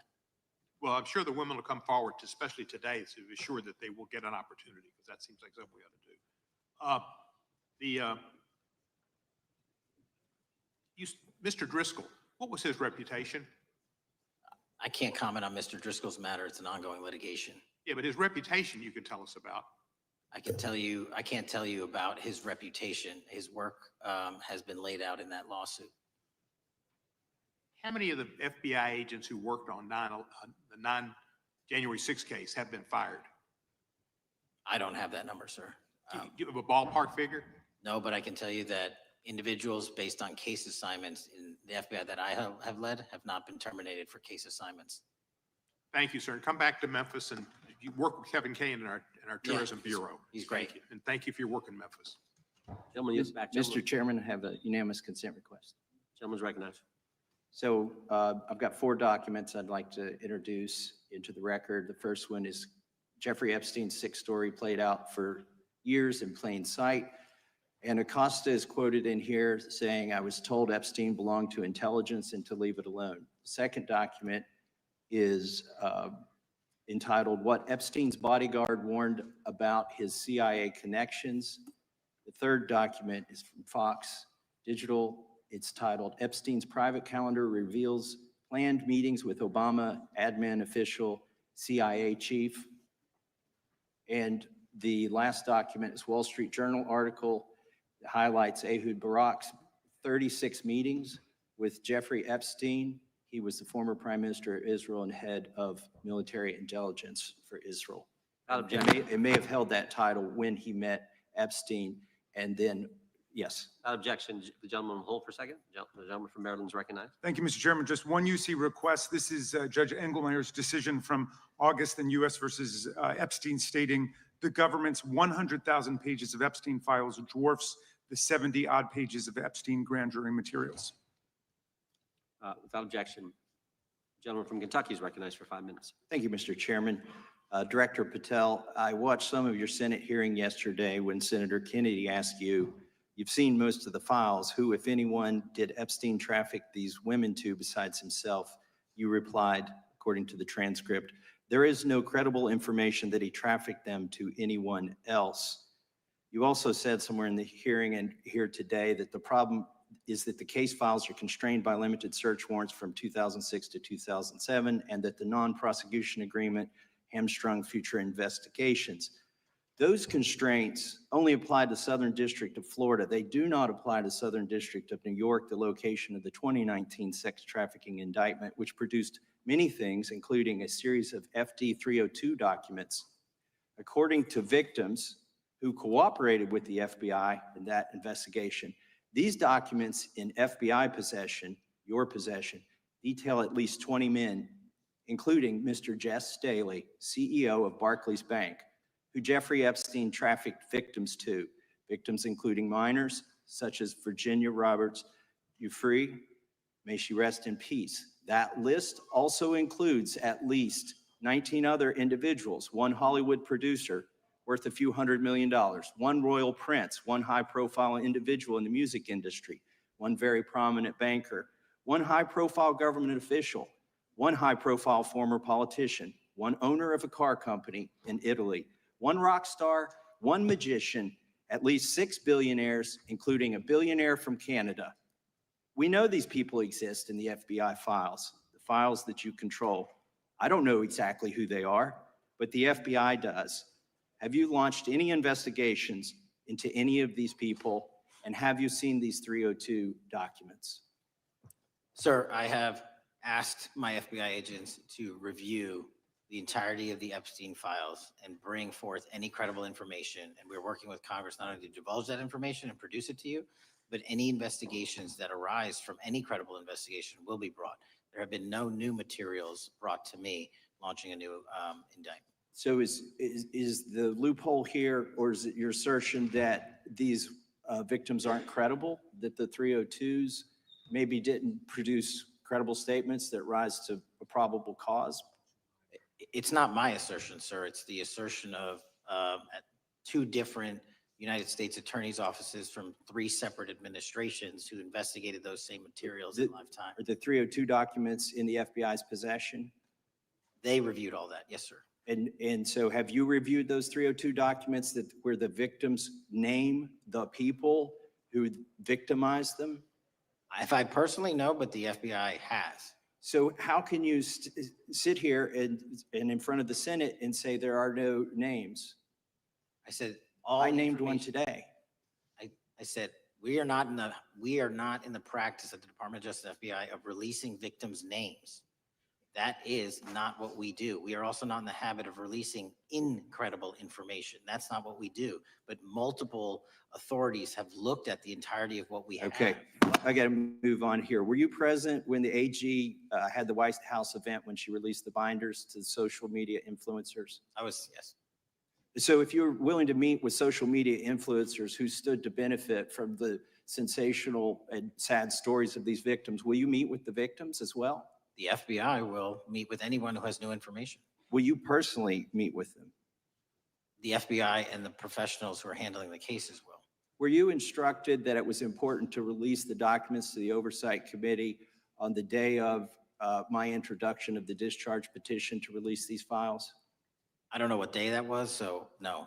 Well, they were released that day, and there were victims' names who weren't redacted because they were in such a rush, and the victims are not happy about that. Have you investigated any of the CIA connections? Have you seen the CIA file on Jeffrey Epstein? And if you wanted to see it, would they show it to you? Well, I can speak for the FBI, and that's presuming there's a CIA case file. And I've reviewed everything that the interagency, not I, the FBI, that was provided to us. Would you be willing to look at the CIA file on Jeffrey Epstein? If there is such a file, and if it has not already been turned over to the FBI will look at any new investigative leads. Have you made any progress on the pipe bomb investigation January 6th? And have you made any progress on the motive of the Las Vegas shooter? As to the first, it's an ongoing investigation, and we have made progress. As to the second, sir, I'll have to get back to you. All right, thank you. I yield back. Mr. Chairman, I have a unanimous Gentleman consent yields back. request. Unanimous consent request from the gentleman from New York. I ask unanimous consent to introduce an unsigned memorandum from July 7th, 2025 that says we did not uncover evidence that could predicate an investigation against uncharged third parties with the insignia of the Department of Justice and the FBI. Without objection. Mr. Chairman, I have a unanimous Gentleman from Georgia. consent request. It's a article entitled DOJ Deletes Study Showing Domestic Terrorists Are Most Often Right-Wing. Without objection. Thank you. Gentleman from Georgia is recognized for 5 minutes. Thank you, Mr. Chairman. Director Patel, thank you for being here today. I want to first talk about the significant role that the FBI plays in combating the national security threats posed by our nation's greatest threat, our nation's greatest security threat, China and the Chinese Communist Party. It's a fact that China is America's most significant national security threat, isn't that correct? I would say so, sir. And you would agree with me that China wants to dominate the United States of America? I think that's largely their plan. And they want to dominate the world, both militarily and economically, isn't that correct? I think so. And sir, you've been FBI director for the last, 8 months? 7 months, yes. 7 months, and during that time, have you held any stock in any companies founded in China? I don't believe so. Well, you do own stock in a company known as Elite Depot, don't you? Which one, sorry? Elite Depot. You own stock. I think that's, I'll have to get back to you. I think it's a law firm and it's out of Singapore. Okay, well, no, the company out of Singapore, which is owned by Elite Depot, is the Shein Company, which was founded in China, correct? That company operates out of Taiwan. Well, they changed their headquarters from China back in 2022 to Singapore for tax purposes, but it's owned by a Chinese billionaire. I think his name is Charlie Zhu. and you own stock in the company that owns Shein. Which I disclosed during my confirmation You process. certainly did. And now, do you still hold that stock in that Chinese company? Pursuant to the Department of Justice, who reviewed my material that was submitted during my confirmation process, I was able to hold certain stocks, and they made the You decision. still hold the stocks that you have? You still hold on to these Chinese stocks, these stocks in this Chinese company? Disagree that it's a Chinese company, but I was in the DOJ, when you're appointed, makes a call on what you can and can't Well, possess. now, let me ask you this. Chinese companies steal trademarks. They produce counterfeit products and sell them over the internet on platforms such as Shein. They steal intellectual property. They steal data from American companies. And to me, it seems inconsistent with your role as FBI director that you would own stock in a company that is based in a country that is the nation's premier national security threat. It's like you are putting your own financial security over the security of the nation. I disagree with that characterization. Well, I think the American people look at it like it's a classic situation of the fox guarding the hen house. If the FBI is charged with investigating espionage, economic espionage by companies controlled by the Chinese Communist Party, and you are the director of the FBI, you've got a conflict of interest. Sir, I would just show if there's any intimation that I'm Why are you holding on to this stock? It wasn't a decision I made. And it's valued at up to $5 million as of when you last reported, correct? $5 million in No, stock? I don't follow it. You don't follow it, but you're still making money off of it. I don't have any money off of anything. Well, What I have done, Trump's trade policies directly impact the value of that Chinese stock. Won't you agree with that? which trade policy? I'm not a trade expert. Okay, all right. But I want to You're tell you gonna play this. Crazy on me today. Let me ask you this question. Why are you hiding pedophiles? Why are you shielding pedophiles? Why are you protecting pedophiles? That is maybe the most offensive thing you could say to me, given the numbers. Well, you have not released Given the the Epstein numbers files. of pedophiles. We're aware of we the have Epstein arrested- client list that was published in the 18,000. Time the gentleman has emails released. expired. The gentleman yields Can I just- back. Can you answer the Can question? I just respond? Of course, the gentleman can answer the question. Since I took over the FBI, there has been a 33% increase. Sir, all of that Encounter- started under Christopher Your time Wray. is done. No, but it didn't. The witness gets to All of answer that the started question, under and the then we'll go to our previous, next. 33 FBI director, sir, and you're coming in here trying to take credit for something that a previous director Gentlemen, instituted and largely brought to conclusion. I take I no think it's been credit. clear that offensive. the It's director offensive. has numbers are so incorrect much also. better than the previous director.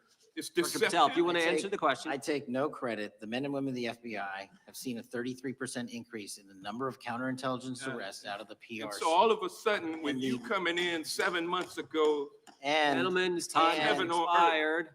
and on the sir, pedophile American public not gonna accusation, go for that. we have arrested 1,500 child predators in the last 7 months. Under investigations More initiated by anybody the prior Appreciate the directorship. director's good work, and we really appreciate that the time the gentleman has expired. We now go to the gentleman from Texas. I thank the chairman, thank the FBI director for coming before the committee. I assume the FBI director, Mr. Patel, I believe you probably agree with me that there is a significant organized effort on the left side of the political spectrum to advance criminal organizations being able to put more criminals out on the streets. That what we've seen this in daily action. Are you familiar with the report that came out this last Monday from the Law Enforcement Legal Defense Fund? I'm not familiar with that, sorry. So this report came out this past Monday, and it said that significant amount of the money flowing out of George Soros and other leftist organizations and funders has been funding DAs and prosecutors and, quote, Many of these DAs have never managed an office, prosecuted a criminal case, developed organizational policies. In dozens of America's largest cities and counties, this report finds these progressive district attorneys have outsourced core parts of the American criminal justice system to activists and political donors, taking direction and advice on everything from staffing decisions and communications strategy. Organizations is a complex web of donors going in through these organizations to put radical DAs and prosecutors out there, putting criminals on the streets.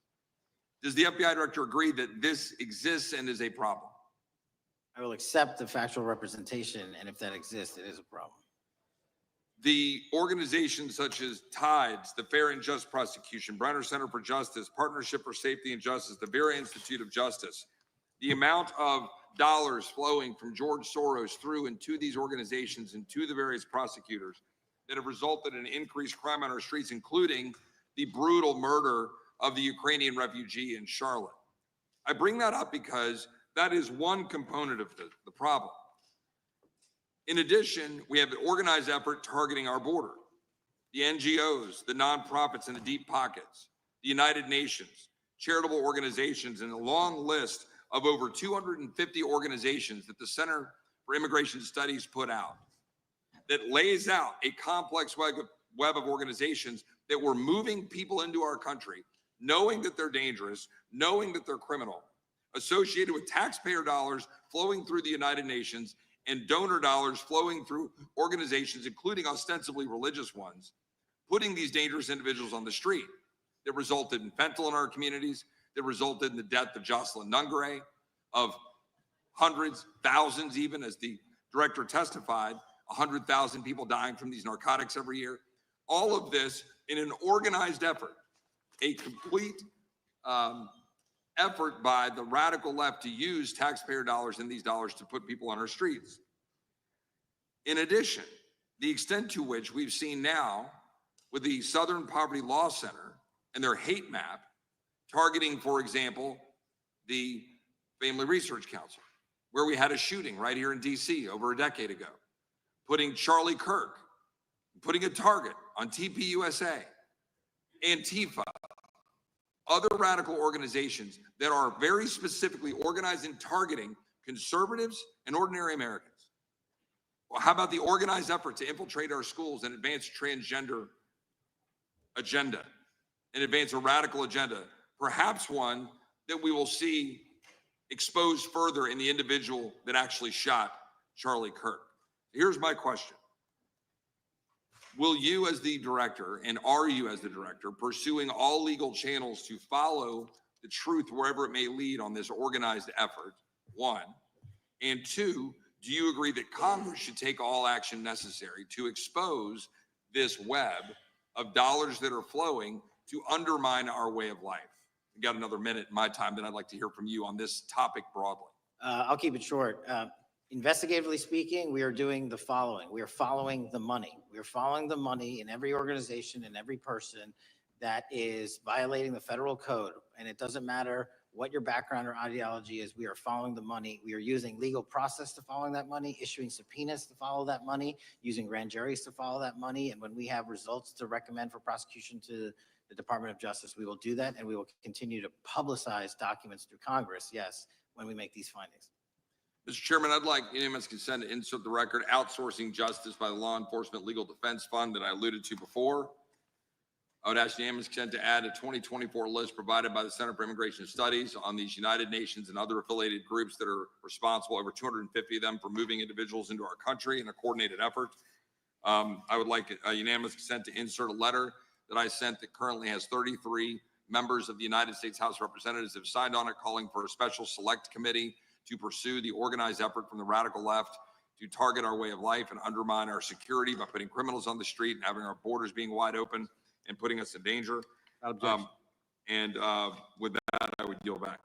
Without objection. Gentleman yields back. Mr. Chairman, I have a couple of unanimous Gentleman's requests. One is a letter from Senator Tom Cotton, dated last year, urging the U.S. to, quote, ensure that data from U.S. companies is not harvested by the Chinese Communist Party through the purchase of Xi'an software and technology. Objection. And also statement by Marco Rubio, then Senator Marco Rubio, which warned our UK allies about, quote, Xi'an's deep ties to the People's Republic of China. Without objection. Also,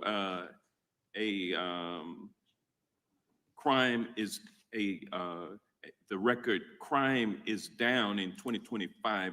Trump doesn't deserve credit, which demonstrates that the crime rates have been decreasing since 2023, which was published by the Vera Institute. Also, a unanimous consent request to enter into the record a NPR report from July of 2024. GOP vows to make America safe again. Statistics contradict their growing crime claims. Without objection.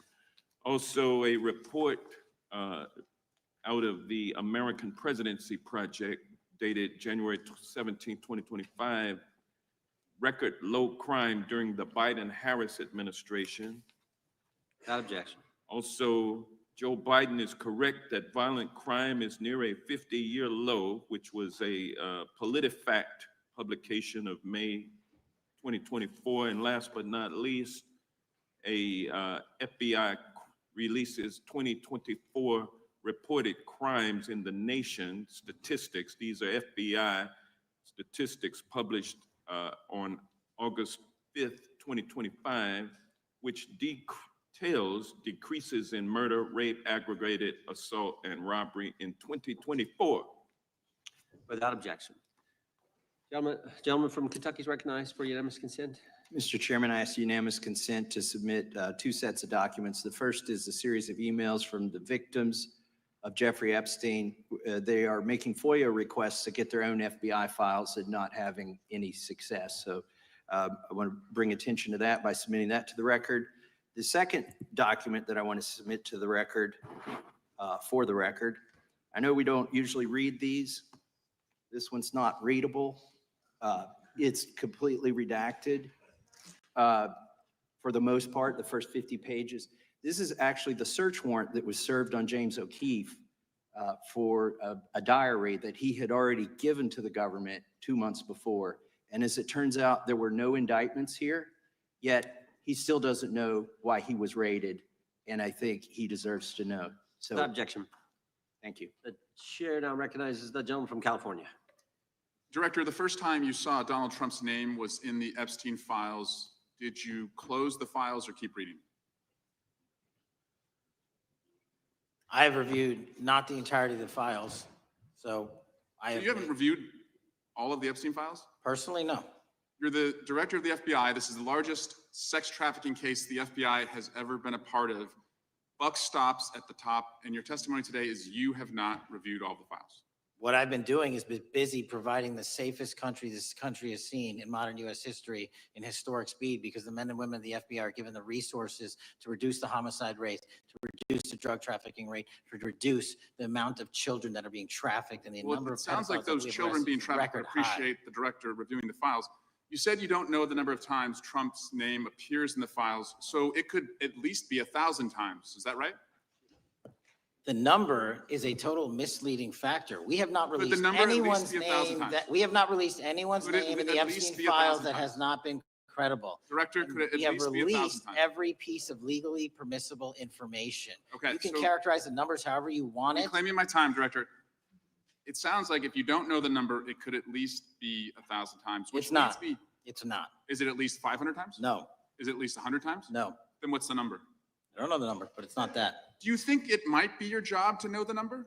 My job is to provide for the safety and security of this country. My job is not to engage in political And that includes innuendo, protecting so you can sexual go out to the assault victims. sticks and get your 20-second hit in your So fundraising reclaiming my article. time, So Director. keep going, reclaiming your time, because the Director, people of California If are being Trump- if the underserved by president- your if the president representation. is not implicated, why not release everything that involves We him? have released everything, the president and anyone else's side, that is credible and lawfully be able to be released. Your fixation on this matter and baseless accusations that I'm hiding Also child Mr. Massey's- pedophiles is disgusting. Interest. Anyone that says that needs to look at the stats alone and go back to the state of California, who's receiving the biggest surge in So, FBI resources through my redeployment because the cities of Los Angeles, San Diego, and San Reclaiming Francisco my time, need it. Director, remembering your oath to tell the truth, did you ever tell Donald Trump his name is in the files?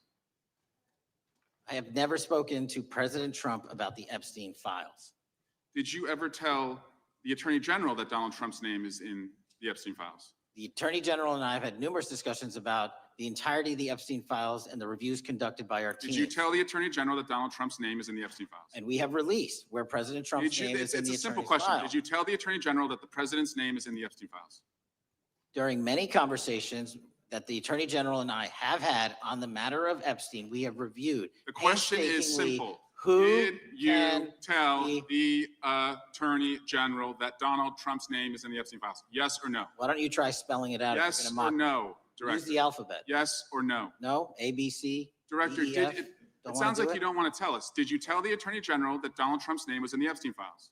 Why don't you try serving your Director, constituency did by you tell the focusing on Attorney reducing General violent that Donald crime in this Trump's name- country and the number of pedophiles that are Director, legally reclaiming my harbored in time, your Director. sanctuary cities in Director, California? reclaiming I'll my work with time. you on that. Do Regular you wanna order, Mr. work with us Chairman. on that? Director, Time reclaiming my belongs to the time. gentleman from California. Did you tell the Attorney General that Donald Trump's name is in the Epstein files? Yes or Question no? has been asked and answered. You've not answered it, and we will take your evasiveness as a consciousness of guilt. Director, did Donald Trump ever say to you, just find and release the entire truth? Don't worry if I'm in it. The instructions from the administration were to release all credible information, and we have done that.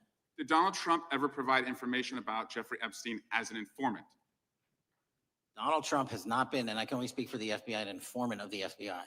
So, Director, you've played this cute shell game where you say you can't release everything because the court has said that it legally is not allowed to be released, but the court calls bullshit. Judge Richard Berman said that when you went to the court, quote, information contained in the Epstein grand jury transcripts pales in comparison to Epstein investigation information and materials in the hands of the Department of Justice. So let's move on, Director. You wrote a book called Government Gangsters. You identified 20 individuals in that book. You put me on that list at the top of the list. Thank you. My children find 20 of those individuals have been investigated or have had adverse actions. Director, considering that you have identified these people as, quote, government gangsters, will you recuse yourself from making any investigation decisions about these individuals? Anyone that has been terminated at the FBI has been done so No, the because question they failed again. to meet the muster in their Director, constitutional I will obligation. work on the No, no. audio-visual capabilities. I'm going to for folks that borrow don't your even hear me. terminology and call I'm reclaiming bullshit my on your time. entire career in I'm Congress. reclaiming my It has time, been a Director. disgrace to the American Director, I'm people. reclaiming my You time. can Will reclaim your you time all recuse you yourself? want. Mr. Chairman, you're going to allow a witness to speak this way? Mr. Chairman, would you You'll give, recuse yourself, Director. The gentleman has no time. Mr. Chairman, would you Mr. Chairman, admonish the point of- witness not to insult members? Gentleman has no time. Mr. Chairman, just Committee will remember. quick point of order. Could the gentleman be extended an additional 20 seconds to complete his thoughts since the witness decided to interrupt him And then continuously? the witness will be able to respond if he wants. We'll make sure he Thank has you. time to Okay. do that. My question We'll is, continue. will you, Director, recuse yourself, yes or no, from investigating or making decisions about the 60 individuals, including myself, that you identified as government gangsters? Yes or no? Time of the gentleman has expired. The No. witness may respond if he would like. And the answer was no, as I heard. Correct. Okay. The gentleman from Wisconsin, the gentleman yields back. The gentleman from Wisconsin is recognized for 5 minutes. Thank you, Chairman. Thank you, Director Patel, for being here today. I wanted to talk a little bit about the assassination of Charlie Kirk and the FBI's subsequent investigation. I know it's really sensitive, and you know, you can make the call as to whether or not, obviously, it's something that you can respond to, but I think it's still fresh on many people's minds.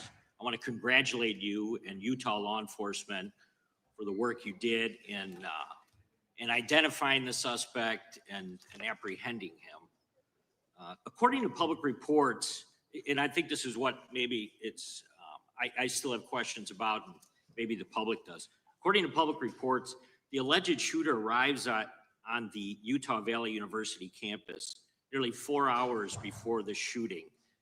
Was that your understanding? Is that kind of? I'll let the public reports reflect themselves. I don't have the exact timeline. Okay, so we don't have any idea kind of his prep or how he set up or how he utilized that time when he first showed up on campus? All of those are being currently investigated through our cell phone analysis and through our witness interviews. And the state of Utah has now announced charges seeking the death penalty against his suspects. So we're a little limited in what we can continue to say. Sure, I understand. And that suspect, like you referred to, is then captured on security footage jumping off the roof of the alleged shooting location, the Losey Center. Do we have any idea how the suspect got up on the roof in the first place? I think for members of Congress, especially after Butler and Pennsylvania, it's just unimaginable that there could be some type of security breakdown prior to an event of that size where somebody could access a rooftop. So not commenting on the case, but having gone to the crime scene and walked the steps that we believe were taken, the roof was actually readily accessible through an exterior stairwell, so anyone could have gotten on it. Okay. The suspect flees on foot to kind of this wooded area where he drops the rifle, wraps it in a towel, and then proceeds to his staged vehicle and basically drives home. So do we have any idea what the towel was about? Was it used later to identify a place where the firearm was left, or? What we can tell you is the towel, there was a screwdriver found on the rooftop, which DNA was collected off of, and the towel was found wrapped around the firearm in question in a wooded area next to the campus. All have been processed for DNA. And then, according to the suspect's roommate, there were allegedly messages on instant messaging platforms, specifically Discord, suggesting the towel may have been used to identify that weapon's location. So the public reports have suggested that the shooter acted alone.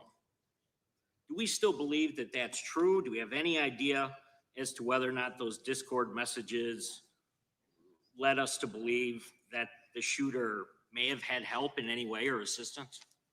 I can only speak to the FBI's investigation, and our investigation is ongoing, and we are interviewing any of those individuals involved in that chat and other individuals in the area. Very good. And so my suggestion, if there are accomplices, I'm sure this is something that the FBI is going to continue to investigate fully and thoroughly into the future. Yes, sir. The reason I ask that is because I don't know that that was necessarily the case with Butler, Pennsylvania. So thank you so much for your persistence kind of in this matter. There's still a lot of public questions that need to be asked.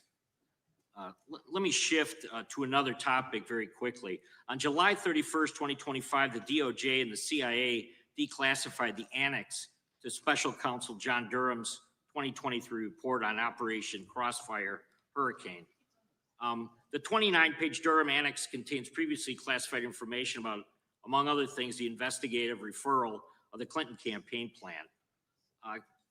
Why would somebody place documents in a burn bag related to this case? That case is very much ongoing, so I can't comment on the stylization of the evidence we're collecting. Can you comment at all on the Durham Annex as I described it?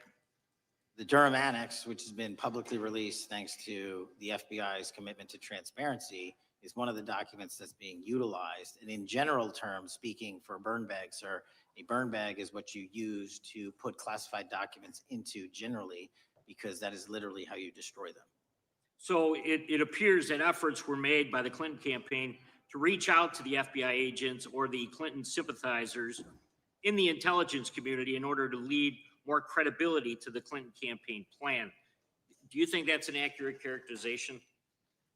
Again, I'm not going to characterize that material because it's part of an ongoing investigation. Thanks for being here today. I yield back. Gentleman yields back. Gentleman from California is recognized. Thank you, Director Patel, for being here today. The FBI searched Jeffrey Epstein's Manhattan residence, correct? I believe that happened in 2018. I think there was 2 locations, sir. It's 2019, and in that residence, the FBI found a safe, correct? I don't have the catalog of evidence in front of me, sir. In that residence, the FBI found a safe, correct? I'll accept your representation. Okay. And in that safe, the FBI found topless and lewd photographs of girls, correct? Again, sir, I'll accept your representation. I don't know. Thank you. It was All over the media at the time, there's a New York Times article that says Jeffrey Epstein is indicted on sex charges as discovery of nude photos is disclosed, dated July 8th, 2019. And the Times reports a trove of lewd photographs of girls was discovered in a safe inside financier Jeffrey Epstein's Manhattan mansion. Author Michael Wolff has conducted numerous interviews of Jeffrey Epstein. I'm going to play for you a video clip of what Michael Wolff said Epstein told him was in the safe and what he showed the author was in this safe. So let's please play that clip now. Elected.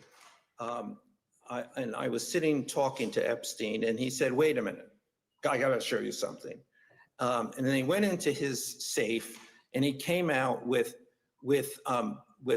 photographs. They were Polaroids, I think. And he he kind of spread them out like playing cards. And it was Trump. I mean, I think there were a dozen of them. And it was Trump with girls of an uncertain age at Epstein's Palm Beach house, where all of the things that he would ultimately be accused of took place. And I remember very vividly 3 of them. There are 2 in which Trump is, the girls, topless girls are sitting on Trump's lap. And then a 3rd in which he has a stain on the front of his pants. And the girls are kind of pointing at it, sort of bent over, laughing. So Director Patel, I'm going to ask you a very broad and general question. As you know, Donald Trump and Jeffrey Epstein were friends. There are, of course, photos showing Donald Trump together with Epstein, correct? I don't have the entirety of the photographs, but I think they've been photographed in public together. All right. Are there any photos showing Donald Trump with girls of an uncertain age? No. How do you know that? Because that information would have been brought to light by multiple administrations and FBI investigators over the course of the last 20 years. Well, you know what? That's just not true because no one knew about the creepy birthday message that Donald Trump wrote to Jeffrey Epstein until the Wall Street Journal disclosed it. And then all of a sudden, the Epstein estate provides it to Congress. Well, so certainly, you weren't there at the search. You don't know what Epstein may or may not have done with those photographs even prior to the search. Maybe someone has it. Maybe the Epstein estate has it. You raise a great point. So I'm going to ask you, have you asked to talk to Michael Wolff? You raise a great point. I haven't personally asked to talk to Has Michael the FBI Wolff, asked? but you the to Michael Wolff? FBI, I'll get back to you if the FBI specifically So Michael Wolff asked has ever. about 100 hours of testimony of Jeffrey Epstein. Wouldn't it be good for the FBI to interview Michael Wolff? I'm not saying they haven't, I just don't know. Has FBI subpoenaed the tapes that Michael Wolff has conducted of Jeffrey Epstein? I don't know. All right, so if you could provide us an answer, that would be terrific. Well, let me ask you this question then. Have you looked at all the photos in Epstein files?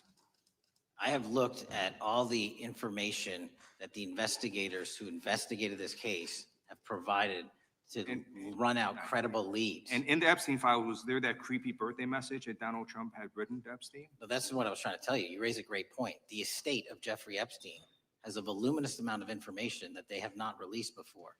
Okay, so that's great. So wouldn't it be great if FBI subpoenaed the estate of Jeffrey Epstein for all that information? The estate is under no obligation to provide that material, even pursuant to a subpoena. That's a great point. Yeah, that's just false. Okay. That's just false. You're the frickin' FBI. You can subpoena the information from the estate, and you better do that. I'd like That's to move literally on. not how it works. I'm going to move on now and talk about Epstein's client list. You confirmed that exists. Attorney General Pam Bondi confirmed earlier this year that exists. So I just want to ask you a simple question. Is Prince Andrew on Epstein's client list? The material related to Prince Andrew has been made public. Is Prince Andrew on the client list? We have released the index of names All right, that were in Jeffrey Epstein's. Is Donald Trump on Epstein's client list? The index has been released, and the index will speak for So I'm itself. just going to say, America is a huge red flag. The FBI director could not answer whether Donald Trump was on Epstein's Gentleman's time client has list. expired. I Chair yield now back. recognizes the gentleman from Virginia. Thank you, Mr. Chairman. I want to thank the director for being here and for his work over the last several months, removing the taint of partisanship that has infected the intelligence community over the past several years under the last administration, under the last several directors, standing up for law enforcement, standing up for the brave men and women who work in your agency. But to set the record straight, we have to correct the record. And the record, early days of the first Trump administration saw a dramatic spike in news stories that contained sensitive and sometimes classified details about the FBI's bogus Russia probe, about a leak a day. It's unacceptable that senior FBI officials coordinated to leak classified information to try and harm President Trump. Documents produced to the committee in August of this year revealed that the FBI interviewed a former intelligence committee staffer who gave details on a systematic process through which leaks of classified information were affected by then Chairman, now Senator Adam Schiff. Were these findings escalated within the Bureau's chain of command, and if so, to what level? Sorry, were the findings escalated? Were these findings that were given to us escalated within the Bureau's chain of command, and if so, what level? Did you receive this information? That entire matter is currently under investigation by the people at the FBI that handle leaks of classified information. All right, it's good to know that there is an ongoing investigation. Can you tell me whether these leaks to the media compromised any ongoing FBI investigations during the Trump-Russia probe? I can tell you, generally speaking, the leaks of classified information were detrimental to any work the FBI is doing. Now, former Director James Comey testified before the Senate Judiciary Committee that he had never been an anonymous source, nor authorized anyone to be an anonymous source in news reports about matters relating to the Trump investigation or the Clinton investigation. Was Comey's testimony true? In reference to Director Comey, I'm very limited in what I can say because of what the current status of those matters are with the FBI and the Department of Justice. When I am able to make those public, I will. Can you tell me if there's an ongoing investigation there? Again, without identifying any individuals related to the information you're generally speaking about, there is an ongoing matter that has been under review by the Department and the FBI for some time. Because we know that the documents that we received last month revealed that former Director Comey used Columbia University law professor as a conduit to leak stories to the media that contained classified information. Let me move on to the way that the FISA process was weaponized by past directors. Prior to your confirmation, you raised concerns about government misuse of FISA, including Section 702, stating that FISA was in need of major reform. Specifically, you highlighted that the FISA report that the FBI had conducted 278,000 improper searches of the FISA database. Do you remain concerned about governmental abuse of FISA in Section 702? I'm always concerned, but what we've done since I became FBI director is implement new audit systems. We are nearing 100% review of the 702 query system that you are specifically referring to. And we've also eliminated anyone that has ever touched that database that has in any way made a mistake, whether intentional or not. And we have also identified a system in which those going forward who misuse the 702 system, they don't get 2 strikes. They get 1 and you're done. Okay, I'm glad you mentioned you're continuing to audit because, as you know, in May, the New York Times reported you closed the FBI's Office of Internal Auditing. Can you explain why you decided to close this office? Yeah, because under the new restructuring of the FBI, to save resources, there were 2 different places doing the exact same thing. We have a specific division dedicated to audits. I didn't need another audit system doing the audits again. And so we folded some of those folks with their expertise into our specific division and then took the rest of those folks and are moving them out across the country. Under previous FBI leadership, FBI agents were found to have lied to the FISC.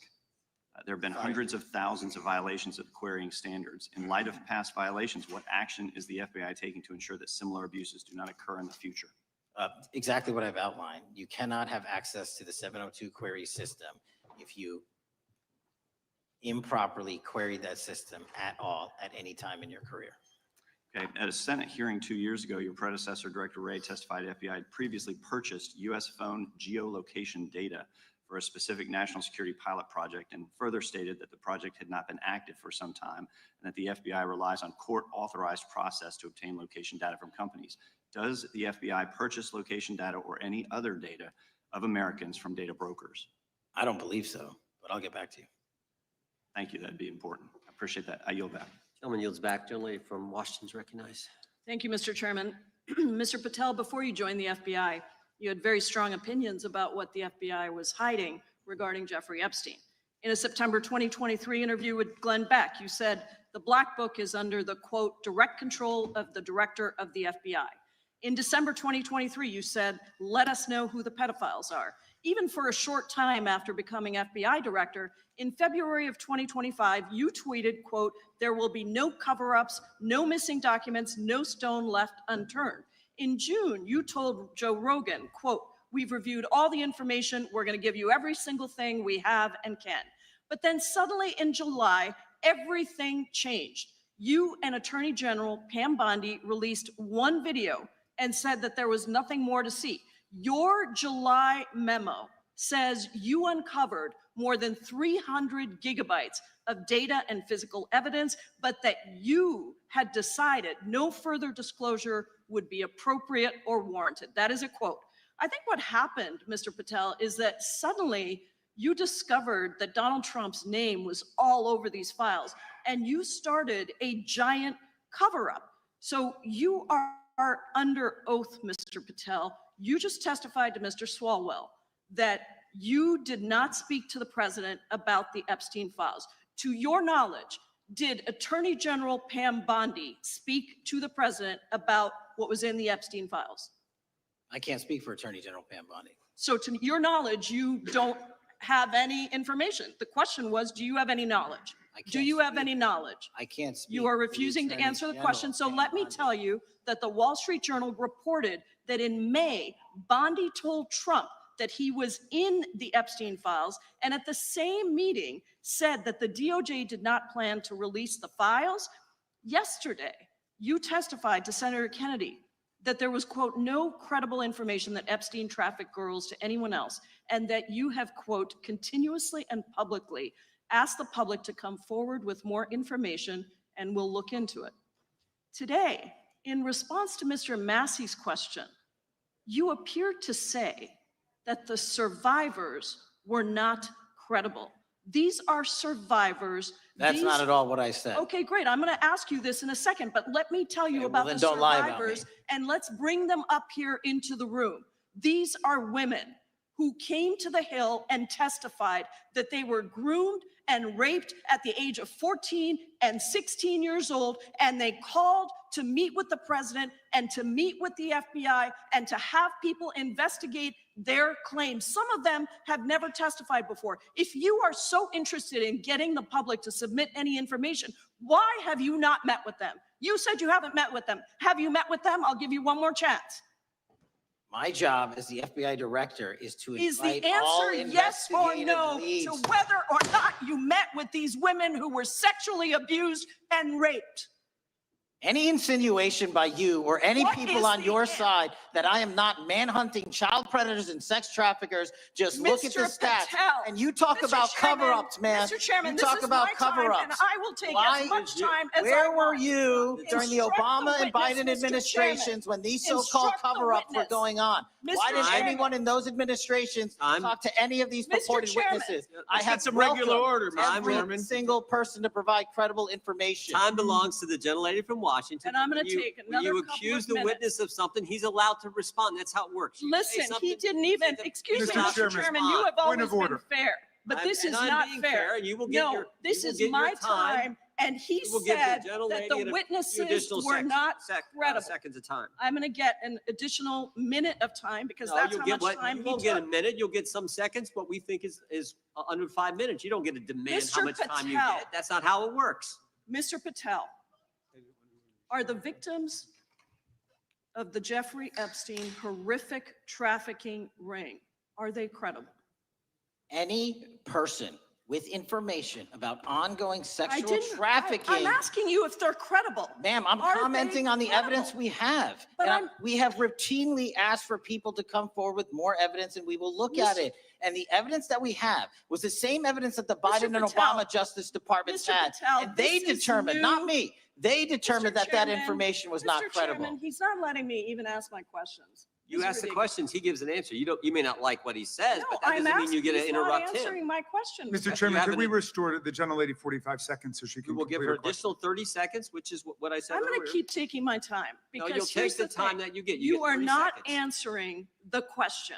The question I is, have, you just don't is like the these answer. women, are these women credible? It's a yes or no answer. I have answered the question. and Well, I what is keep the telling answer? you, I'm the only FBI director that has welcomed new information in Okay. this case. This You're administration is the only one that has welcomed any new information in this Is there case. a yes or no to Present whether the new credible victims are credible? information. Present new Are information. the victims credible The victims- or not? I'll tell you what happened in the last Trump Are they administration. credible or not? You can't even Victims say. credibly came forward, and you know what happened? President Trump authorized the indictments of President Jeffrey Trump Epstein, called not them a Biden, hoax. not Obama. President No Trump one called else. the entire thing a Democratic hoax. So I would like to ask The you gentlelady's if time has you expired. will I gave her meet- the additional if you- 45 seconds she if you requested. will The meet- gentlelady yields back. The gentleman from Mr. New Chairman, Jersey is I would like recognized to for his ask if 5 you would minutes. meet with the women who were sexually Time does not belong. abused and raped and groomed Time does at not the belong ages to the of gentlelady from 14 Washington. and The time now 16 belongs- years old. Are you time- going to cover up? No, I'm Are not you gonna- going to I'm continue gonna to recognize cover the up gentleman for from the New rich Jersey for and his 5 minutes. powerful men, including those that might be on this committee? I can yell Or too, are Mr. you Chairman. going I don't want to to yell allow above them this. to The time belongs testify? to the gentleman from New Jersey. I Are appreciate you the going to allow gentlelady them to yielding back. testify, Mr. Patel? Go ahead. Will you allow them to testify to you, Mr. Patel, Mr. Patel, thank you for being here. I know it's been an interesting and difficult 2 days. And I wasn't going to talk about the Epstein thing because there's a lot of other issues that affect the FBI, but I have to say a few words. I've sat here, I've listened to this, I've watched it, and you know, my Democratic colleagues are so concerned now, Mr. Patel, all of a sudden. Where were they last year? Where were they the year before? Where were they the year before that? Where was the last president in any of this? All I know, the only thing I see is a single letter from the ranking member that was sent in 2019 that he didn't like the plea deal, and some people signed on to that. Most of the truth, the real truth, let's be honest, let's be intellectually honest. The real truth is we didn't hear from them at all, anybody of them. Hardly any of them ever mentioned it. Some of them didn't mention it at all until the beginning of this year. Earlier in the year it started. Not one Democrat asked Director Wray. We all remember Director Wray was here. Not once, not twice, multiple times. Nobody asked Director Wray about Epstein before this committee. Nobody was that concerned. Where was the concern for the victims then? Where was the moral righteousness then? Where was the outrage then? Where was the sense of duty then? Where was the desire for accountability then? Where was the urgency for justice then? Most of all, where the hell was the integrity then? You know what the truth is. Let's just say it, man. Tell the truth time. The truth is, it's politically useful for them to try to do this now, even though they didn't give a damn about it in the past. And you know what? That's an insult to the victims, and that's an insult to America. Continue to do the work you're doing. Continue to uncover what needs to be uncovered. One real quick thing before I say anything to 9/11. We know that was mishandled by the past director and by the past FBIs. There are family members here. There are family members who are concerned. God Almighty, we want to get to the truth of that. I ask you, please, to meet with them, to talk to them, and to investigate this with truth. You know, in the Biden administration, we went through a very dark and difficult period of time. The FBI trust was broken with the people. Catholics were, this is the stuff we've been talking about, were labeled radical threats for praying in their churches with their rosaries. Parents at school boards were called terrorists for standing up for their children. Hindu holy men in New Jersey. We have the largest Hindu temple in the world. They were attacked. They were put up against the wall with guns to their heads. So it isn't just a Catholic or Christian thing. American Jews were targeted in colleges and universities, and a lot of folks in the FBI, in the past FBI, not this one, didn't give a damn. We can't go back to targeting religion. We can't go back to silencing free speech. The Biden administration did that. So I got questions for you. Hopefully thoughtful questions that you can answer for us in a thoughtful way. How is this FBI now, under your leadership, how are we restoring trust for Catholics, for Hindus, for Jews, for parents, for all the other, for just American people that were targeted by FISA because they had a different viewpoint? How are we restoring that trust in the FBI? Multiple ways, sir. One, and maybe most importantly, is through transparency and providing the American public with the material so they can see, read it themselves as to what the abuses were in the past, whether it relates to the Catholic memo or the Hindu incident you talked about at the largest temple in North America. any institution of faith and any member of faith will not be investigated by this FBI because they are men and women of faith ever, period. Full And stop. nor should they, nor should they. I don't mean to interrupt you, but my God, of all the amendments to the freedom of speech, freedom to believe in what you want to believe in. I know you're standing up for that. Continue. I'm sorry. No, that's it. Sorry. Okay. The Richmond memo was driven by a reliance on sources. The Southern Poverty Law Center, you know, the words sound nice, but the organization's not so nice. And we've seen the Anti-Defamation League distort data that counts as violence. Have you been able to identify and eliminate these kinds of partisan sources? We welcome all sources, but we want objectivity and neutrality and decency in the way we report all this. Have you been able to uncover any information there? How do we make sure our sources are good in the future? We have reviewed the source processes that infiltrate any institutions of faith, and they will no longer be going into institutions of faith. They will be directed towards criminal activity and protecting the homeland, the two most important missions the FBI has, and that's what we're going to continue to do. Good. And I'll say this, there was a lot of bull today, a lot of you know what, and I'm not going to say it because I respect the institution so much going on around here. Continue to do the work of the people. You are here for that reason. The administration is here for that reason. It was weaponized and politicized, the FBI in the past. Hope to God we never, ever see that again. One of the darkest parts of American history.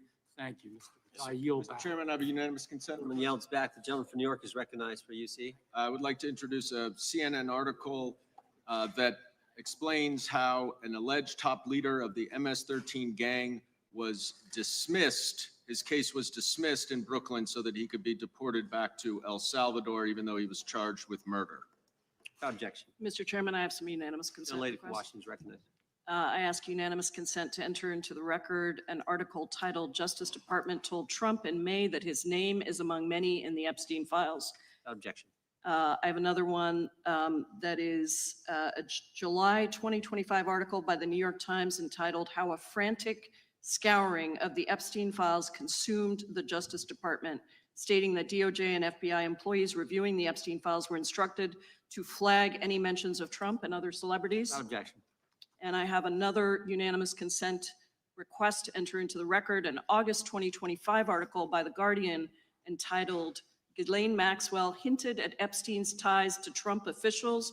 Why Wasn't She Pressed for Names?" stating that Maxwell told Deputy U.S. Attorney Todd Blanche that some of the, quote, cast of characters around Epstein are in Trump's cabinet. Without objection. Chair now recognizes the gentlelady from Pennsylvania. Thank you, Mr. Chairman, and thank you, Mr. Patel, for coming before us to testify today. I am concerned by your repeated claims that you're not able to disclose anything further about the Epstein investigation and files, and that there's no evidence of a broader conspiracy or other people who should be charged, because the American people aren't buying that you've been transparent or that there's nothing further to be seen. In your exchange with my colleague, Mr. Roy, you reiterated something that I heard you say yesterday in your Senate testimony, and that is, under your direction, the FBI will always follow the money. Is that right? The money, did you say? Yes. Yes, you said you'll follow the money. That's great. And just now you said you welcome the opportunity to investigate new evidence. So there has been significant recent reporting just in the last couple of weeks that after Jeffrey Epstein was arrested, 4 major banks flagged more than $1.5 billion in suspicious transactions connected to him that suggested a massive conspiracy related to his child sex trafficking activities. Director Patel, has the FBI reviewed the $1.5 billion in suspicious bank transactions flagged to the government relating to Epstein and his co-conspirators? I know the FBI has reviewed numerous SARs. I don't know the totality of that number. Okay, can you provide us with that number? I'll get back to you. Okay. And have you initiated any new investigation of those bank transactions since, say, September 8th, when the new reporting came out? I'll check with the Treasury Department because they're the lead on that. Okay, so Director Patel, how many individuals or entities has the FBI interviewed, subpoenaed, or compelled to testify? Can you give us those numbers with respect to these bank transactions? Not off the top of my head. I'll have to work with Treasury. Okay. We're concerned, you see, because you say you're going after child predators, but We are. obviously this is how you follow the money, is if you follow the bank transactions that apparently enabled the child sex trafficking. Would you agree? It's one of the valuable investigative tools is to follow the money. Okay. Have Jeffrey Epstein's victims have asked us to ask you whether or not you've investigated Epstein's lawyers, the lawyers who facilitated those payments.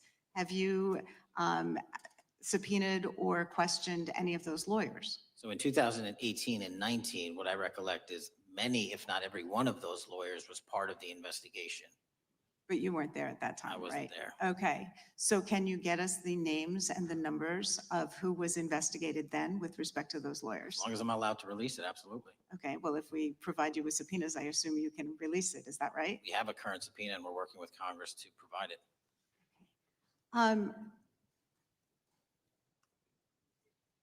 You've said that the Acosta investigation had an original sin. What do you mean by that? Basically, if you're looking at an actual pedophile ring, what you should not do is limit the time frame in which you're legally able to collect information. So search warrants that Mr. Acosta utilized in 2006 and 7 leading to the 2008 plea agreement had a very specific narrow window of years, I think 3 or 4 years. And so information pursuant to legal process wasn't collected for 10 years or 15 years or 20 years. It also, subpoenas were not sent out to hundreds of witnesses at the time, hundreds of victims at the time. None of that was done. None of these people were put in grand juries. And so the totality of information from the jump, instead of being this big, was like this. And that, in my opinion, is not how you run an investigation if you're trying to break a sex trafficking ring.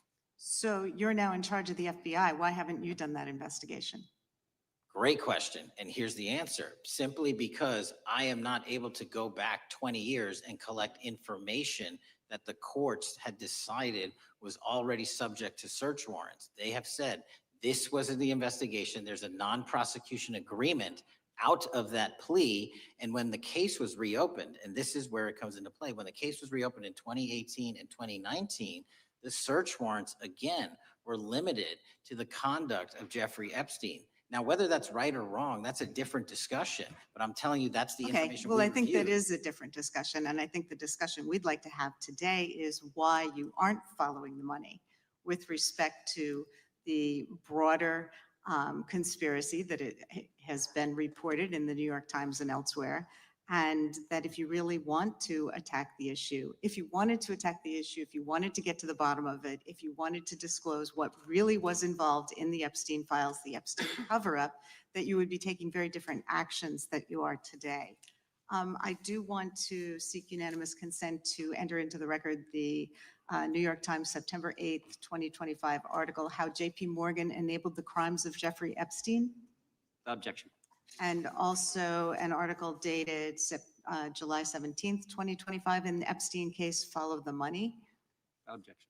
Okay, thank you. Gentlelady yields back. Mr. Chairman. Gentleman from Maryland is recognized. Thank you much. Pursuant to Clause 2K6 of Rule 11, I move that the committee subpoena the CEOs of 4 banks, JP Morgan, that's Jamie Dimon, Bank of New York Mellon, Robin Vince, Bank of America, Brian Moynihan, and Deutsche Bank, Christian Sowing, in order to get the suspicious transaction reports. These 4 banks have flagged to the government $1.5 billion in suspicious transactions related to the sex trafficking crimes and conspiracy of Epstein, Maxwell, and all of their collaborators. And as you know, Mr. Chairman, we got the SARS reports for Hunter Biden totaling around $20 million. And so these $1.5 billion in SARS reports we should get, especially since the director doesn't seem to be forthcoming. And I request that we do this immediately. I think the director's been very forthcoming. We will hold any motion to subpoena in abeyance until the conclusion of the hearing. The chair now recognizes the gentleman from Texas. Thank you, Mr. Chairman. Thank you, Director Patel, for being here. It is quite clear that certain members of this committee, they want their 15 seconds on TV, stamping and coming. Maybe it's for fundraising. Maybe they're struggling in their district. They need a little bump. But they turn a committee into a clown show, and that's what we're seeing. You're being unjustly attacked today. I watched the Senate hearings yesterday. You were attacked there. We know there's an agenda. There's always an agenda. It's the same characters with the same personalities, the same objective, and that is destroy the mega movement. You're being attacked, Director, is because you're effective. You highlighted what you've been doing in DC with the president and reducing violent crime. You're very effective. Another individual that was very effective with meaningful debate and dialogue was Charlie Kirk. And they killed him for it. Charlie Kirk was a man of faith. First and foremost, he loved his Lord Jesus. He loved his family. Beautiful wife, beautiful children. Just a remarkable, honorable man that was silenced with this assassin's bullet. I would say if Charlie Kirk lived in the biblical times, he'd have been the 13th disciple.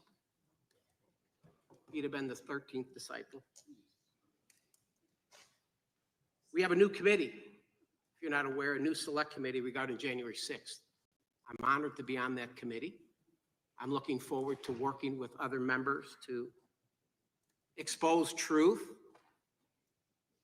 questioning federal agencies that were involved on January 6th, like the FBI, played a role, but we don't really know, Director, to what extent.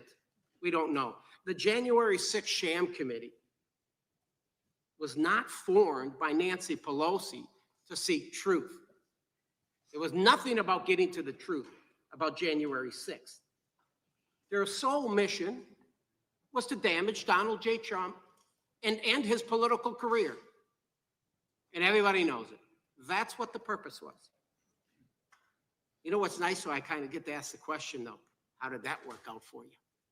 Donald J. Trump is back in the White House, and America loves him.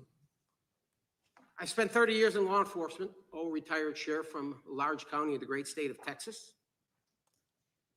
I have seen, Director, I've seen more enthusiasm and support for law enforcement today because of what you and Donald Trump have done over the last 8 months to protect the American people. The American people couldn't count on their government to protect them. Crime is rampant. And now we have a president and an administration that puts the American people and their safety first. It's interesting, a few minutes ago, a classmate reached out to me and sent me I told him, I said, yes, we got Director Patel in front of our committee today. And Andy Kane wanted me to tell you, he said, quote, tell him we love him. Tell him we love him and all the brave warriors exposing the deep state. Cash, you're a great American, sir. You're a great American. Your work as the director of the FBI is commendable. It's commendable. And I want to thank you, sir. Thank you for your service. Keep up the good fight, brother. Don't let him tear you down. Keep up that good fight. You have it in you. With that, sir, I yield back. Gentlemen, yield to me.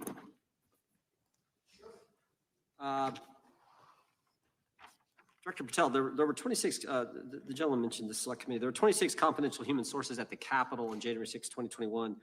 4 entered the Capitol and thereby broke the law. Do you know if those individuals were being paid by the Ray FBI? So we've provided 600 pages of documents to this committee alone regarding January 6th. That's 600 pages more than any of my predecessors. Yep. Generally speaking, confidential human sources are always paid by the FBI. That's how it works. I can't speak to the specifics on each one and how much they make. And we appreciate it. We've reviewed some of that material and you've given us a lot of material that we didn't get from Director Ray. That specific question I think is important to the American people. Were people who were confidential human sources of the FBI who broke the law, one was recommended for prosecution, my understanding is, by the information we've received from you. Were they actually paid by the very taxpayers who may have got charged with the same offense? I think that's important for us to understand. I'll get back to you on that. Thank you.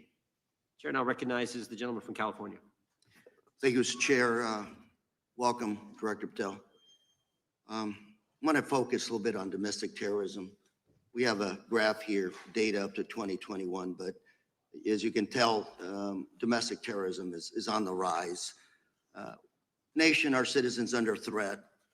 we saw the assassination of Charlie Kirk, two assassination attempts on the president, school shooting, Minnesota last month, and closer to home, just a couple of days ago, Huntington Beach, peaceful vigil for Charlie Clark, infiltrated by neo-Nazis who essentially made the local individuals attending that event fear for their safety.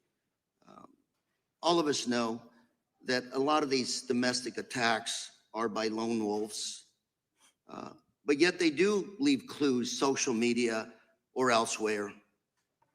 Director Patel, you're it.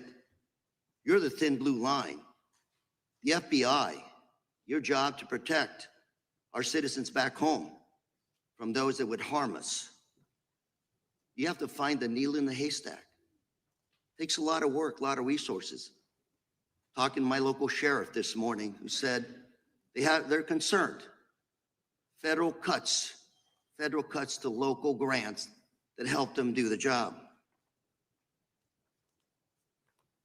Then, of course, let's not forget about other threats that are coming before us, like high-tech fraud.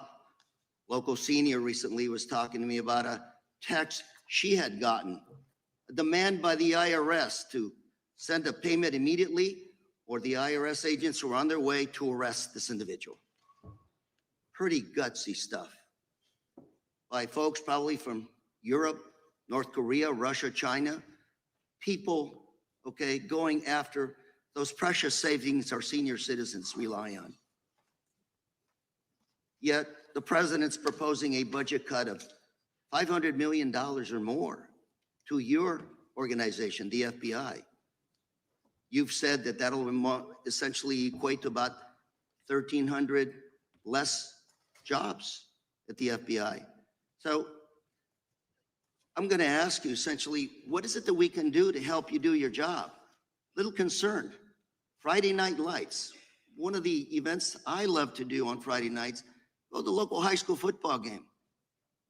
Sit there at the stadium and you always say, what if? What if?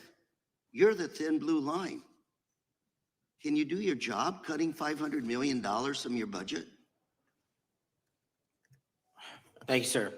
I think we are doing our job, and the distinction is with the budget that we have, we are flexing more resources to the field. California is receiving the largest FBI plus-up of any state in the union due to that plus-up. They're not getting a reduction. No state is getting a reduction. Every state is getting a plus-up. And so I'm utilizing the money that we have to first plus it up. And the empty vacancies that we have, those haven't been filled in years, not under my leadership. Here's my concern. You're going to do well. You're doing more with less, is what you're saying. Yet we're about to vote on a budget that has $88 million more to protect members of Congress, the executive branch, and the Supreme Court. There's a contradiction here. Back on Main Street, we're saying you can do more with less, you can protect them with less money. Yet here in Washington, we're saying we need more money to protect members of Congress. It's a little contradiction here. Or maybe, sir, you ought to talk to leadership about coming in with your management style to protect the Supreme Court, Congress, and the administration. Otherwise, it's essentially a hypocritical situation. We need more protection, yet folks on Main Street can do with less. My concern is folks on Main Street. We also were, I think we received over $300 million in the big beautiful bill, and we're also receiving pots of money from our interagency. So this sort of $500 million cut isn't entirely accurate. You're still getting cut $200 million plus. You're still moving your agents to do ICE work. So you are leaving a lot of bases uncovered. And I'm not going to be argumentative with you, Director Patel. I'm just saying, if that thin blue line does not hold, people on Main Street will pay the price. I agree with you, sir. And I just look forward to working with you, because I am very concerned that these kinds of budget cuts are short-sighted, especially when my local sheriff calls me and says, we need more support, and we're looking at budget cuts. I'll work with you, sir. Thank you, Mr. Chair. I yield time. Mr. Chairman, I have another unanimous consent request. Gentleman yields back. The gentleman from New York is recognized for unanimous consent. I seek to introduce a December 2024 OIG report from the Department of Justice, which confirms the conclusion of the Bill Barr Justice Department that the so-called whistleblower, a disgruntled former employee of the Intelligence Committee, was not a credible witness and there were no further actions taken. Without objection. Mr. Chair, I'd like to submit some items for the record. You bet. Gentleman from California. First one, Trump's deportation diverts FBI agents off child predator cases. Second one, FBI director backtracks on administration's proposed budget cuts. And number three, Trump administration says 70% of ICE detainees do not have criminal convictions. Without objection. Gentleman from Texas is recognized. Thank you. Director, earlier this year, the committee learned of new documents tied to the Crossfire Hurricane investigation and the Russia collusion hoax against President Trump. Your efforts in declassifying key documents tied to this investigation allowed the committee to acquire thousands of pages that it did not have previously. Did any of your predecessors make any effort to declassify these documents? Not to the extent we have. Did any of your predecessors share or leak any details that were classified at the time? There are ongoing leak investigations across the board at the Bureau related to this. I believe one of those is Mr. Comey, and I thank you for continuing that investigation. Among the declassified documents are the Durham Report Annex, the Crossfire Binder, and the Nellie Orr Criminal Referral. Could you summarize for those watching that what we know about the Russia collusion hoax so far? Well, sir, I think the record will speak that the Russia collusion matter was perpetrated by a political party to go overseas and obtain information from a foreign intelligence asset, only to have that information, which was demonstrably false, turned over to the FBI, who walked into a federal FISA secret court and asked for a secret surveillance court order and lied to the federal court, and we know that because someone was convicted of it, and only to surveil the political opponent. So that is a massive scandal. We helped expose it. And in terms of the pages of productions, I provided 1,400 pages of production related to Crossfire Hurricane, and my predecessors have provided 0. I appreciate that, and I appreciate your courage and commitment to declassifying these important documents for our review, and hope that you'll continue with this commitment. Can we expect to see more declassification efforts regarding the Crossfire Hurricane and Russia collusion hoax? Yes. Thank you. I yield the remaining balance of my time to Chairman Jordan. Oh, I thank the gentleman for yielding. And Director, that's when it all started, right? The whole Russia, that's when it all began. And then it was Mueller, then it was impeachment, then it was Jack Smith and Fonnie Willis and Alvin Bragg and you name it. But it all started then. And that's why I think the gentleman from Texas wants to make sure we get all the information there. And I want to go back to when it was changed. We talked about this earlier. I just want to read to you what the CIA officer said to the House Permanent Select Committee on Intelligence. Quote, Brennan refused to remove the dossier, and when confronted with the dossier's main flaws, he responded, yes, but doesn't it ring true? That's what he initially said. And then when he was talking to this committee, he said the CIA was very much opposed to having any reference or inclusion of the Steele dossier in the intelligence community assessment. So on one hand, you got a witness who was there who said he refused to remove it even though he knew it was garbage. And then he's on the other hand telling the committee, no, we didn't want anything to do with it. It shouldn't have been a part of the intelligence community assessment, which we know it was. You know it was. You found that. Those are two entirely different stories. I think Mr. Brennan has some explaining to do, frankly, what happened there. And I think you said earlier that this whole thing, and I think you said to Mr. Gooden, this whole thing is being looked at as part of this grand conspiracy to undermine the president, whether it's Comey, Brennan, Clapper, former head of the Intelligence Committee, now senator from, whoever it is, that's all being looked at. Is that accurate? Yes, sir. Well, we appreciate that. And part of what's also being looked at, and I think the gentleman from Wisconsin brought this up earlier, what is a burn bag for, by the way? Generally speaking, the intelligence community obviously utilizes and possesses classified documents, but drafts of those classified documents and even ultimate finished products of those classified documents have to be recorded and or discarded. And if they are discarded, the only way we do that, the hard copies, is we literally put them in burn bags that are identified specifically for that purpose. And there is a very exact courier system in which those burn bags are obtained and the material inside is destroyed. So it's to get rid of the material, right? Yes, sir. And it looks like the annex that Mr. Durham in his investigation had was put into a burn bag by your predecessor, I assume, to be destroyed. Is that accurate? Without getting into the stylization of the evidence, anything that's put in a burn bag is for purposes of destruction. Do you find that interesting that the Durham annex was placed in a burn bag, that you would discover that when you took over as the head of the FBI? We found a lot of information in a lot of burn bags. Well, we appreciate you finding that. We'd like to know a little bit more about that, and we look forward to that information coming forward. And I appreciate the gentleman yielding. With that, we now recognize the gentleman from Colorado. Thank you. Thank you, Mr. Chairman, for holding this hearing. Thank you, Director Patel, for being here today. I have a couple of questions regarding a terrible shooting that occurred in Colorado, a state, as you may know, that I represent. You've testified previously about, I think, what you would describe as your efforts to provide more information regarding the investigation with respect to the horrific assassination of Mr. Kirk. And so, in that same vein, I'm hoping you can provide this committee and my constituents in Colorado with some clarity. Absolutely. I think, as my colleagues know, in Evergreen, Colorado, Jefferson County, a county that I proudly represent, at Evergreen High School, a shooter ultimately injured 2 students. We're praying for their swift recovery. There's an article here from Colorado Public Radio. The title is, quote, FBI was already investigating an account that may have been linked to the Evergreen shooter. You're familiar with the circumstances generally, Director, regarding this terrible tragedy. Yes. So my understanding from the public reporting is that an organization reported to the FBI in July of this year regarding, just reading here from the article, that the FBI opened an assessment into a social media account user whose identity was unknown and who was discussing the planning of a mass shooting with threats nonspecific in nature. This is the FBI's statement to the press.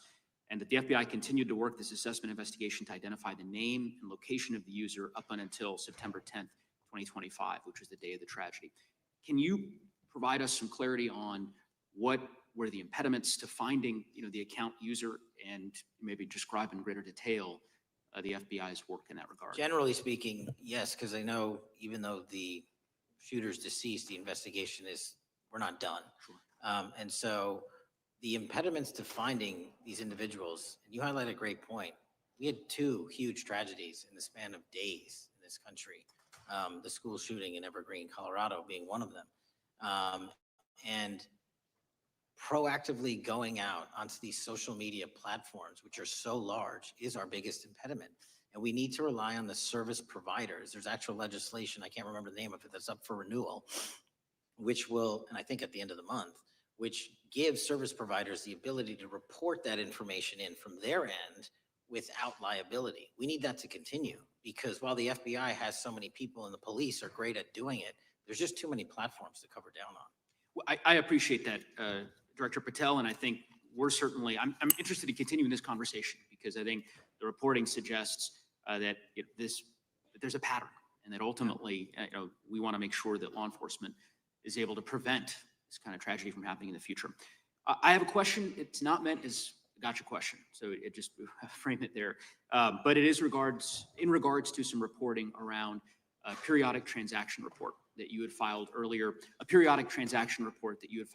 this year. So this is in July, pursuant to obligations as a senior executive official. You remember filing that in July? Yes. Yeah, so in that report, as best as I can surmise, you disclosed that you divested $100,000 or more in a variety of different stocks, which I presume was pursuant to the ethics agreement that you negotiated with the Department of Justice. In that same report, there's a disclosure regarding purchases of 2 different transactions. So between $15,000 to $50,000 in a national coffee house chain, and between $50,000 to $100,000 in a semiconductor company on May 9th and May 12th. Are those transactions that you're doing personally, or are these through a stockbroker, or are these transactions that you're handling yourself? So how they happen is I submit proposals under DOJ guidance to say, hey, I would like to trade this or that. And they run their review, and the FBI runs a review, and then they come back and say yes or no, and then I make the transaction. Is there a reason that you decided to make the purchases into those two companies? Generally speaking, before I got this job, I was, trading stocks, but not a lot like most people. And I just follow certain industries, and I thought there would be a good investment. So the reason why I ask, right, because you had divested in other companies. Yeah. And I presume that wasn't because there were actual conflicts. It's just that you wanted to avoid an appearance of impropriety. It was both. Both, but not all of the companies were conflicts. Whatever they you make divested from. I don't make the call, they make the call. Sure. Yeah. I guess my point would be, the reason why I ask is, why I said it's not a gotcha question. I have for years led an effort here in Congress to try to ban members of Congress, senior executive officials from trading stocks. And it's bipartisan in nature. We're working really hard to get that done, Republicans and Democrats.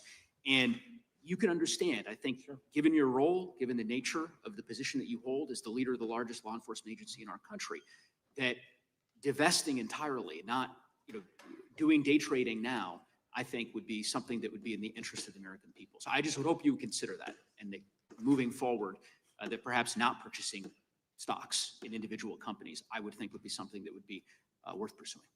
Gentleman's time is. I'm happy to give the witness an opportunity to. No, thank you. I'll work with you on it. Gentleman from Alabama is recognized. Thank you, Mr. Chairman. Thank you, Director Patel, for being here today.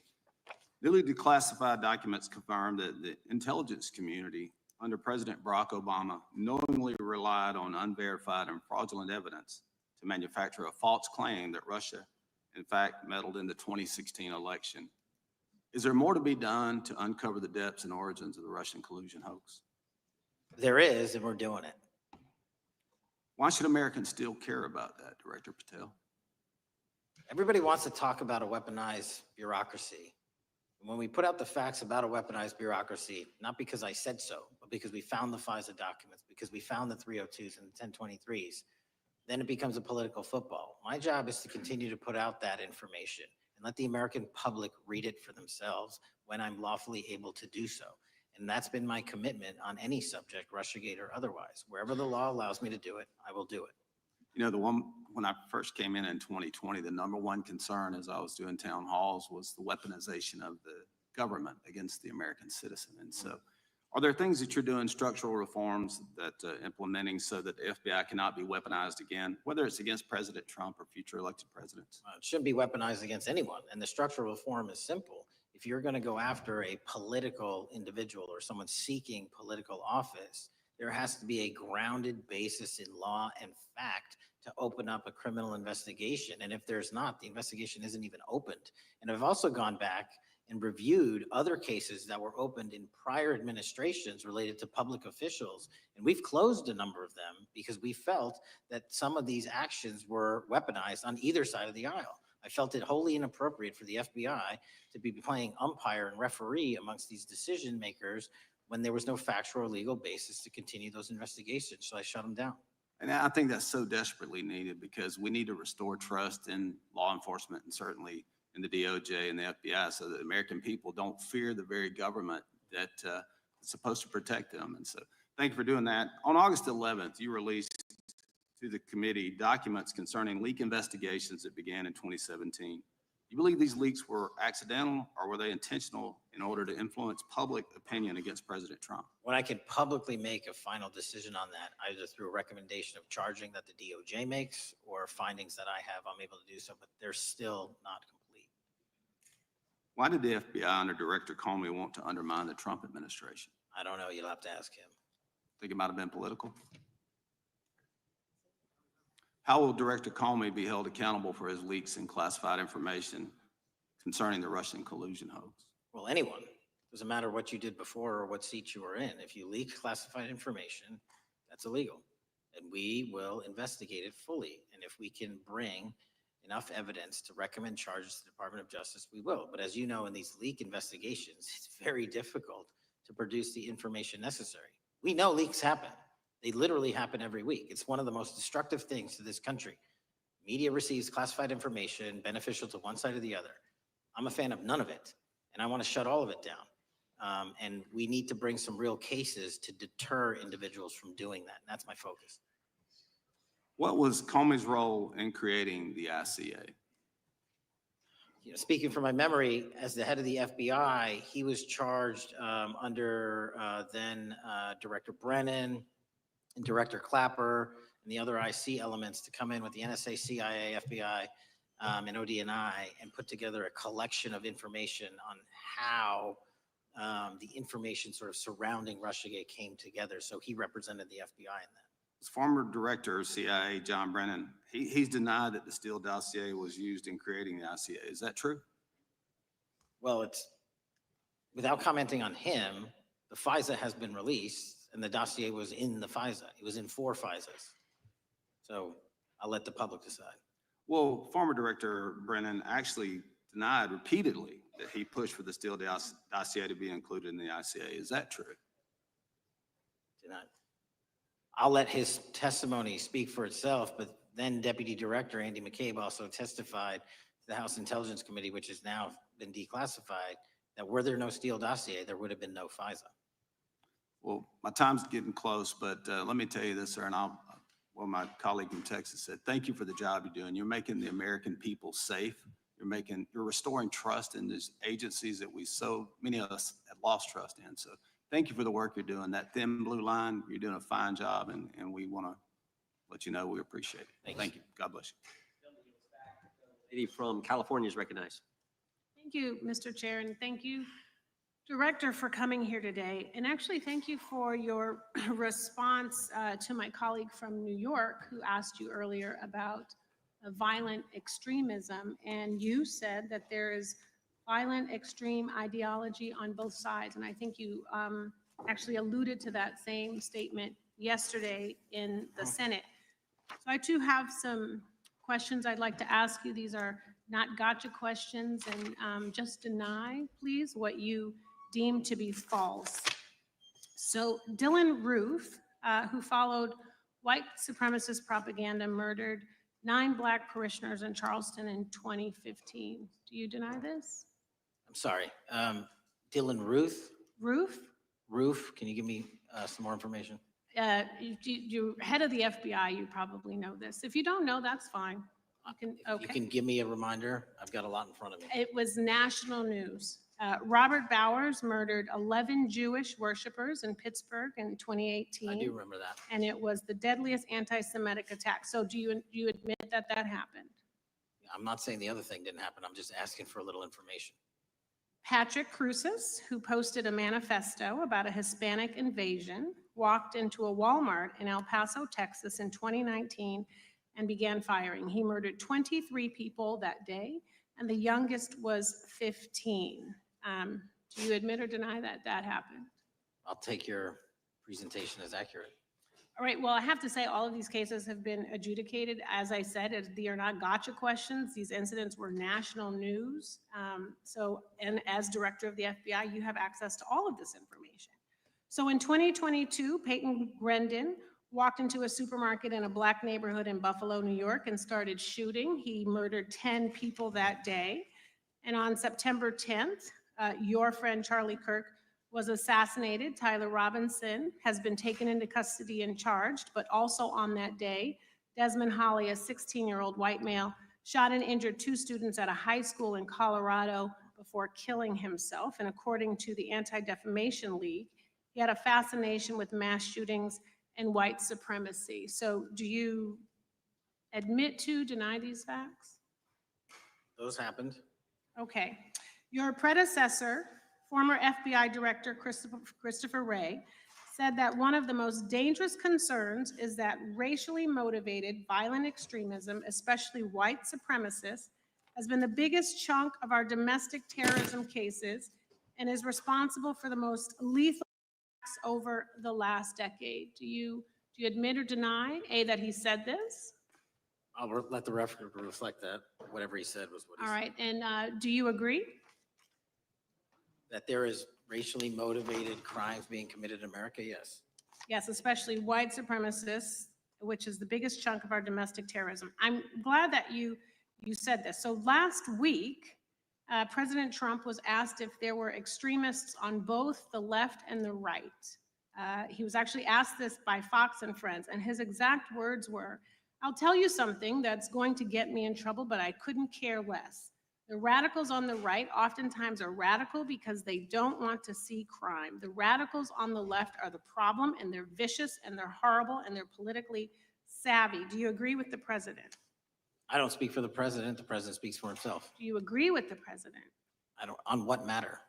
On the question that I just asked, do you agree with his statement about the radical left? That there's ideology that's driving violence on both sides? Yes, that's what he acknowledged. No, he didn't.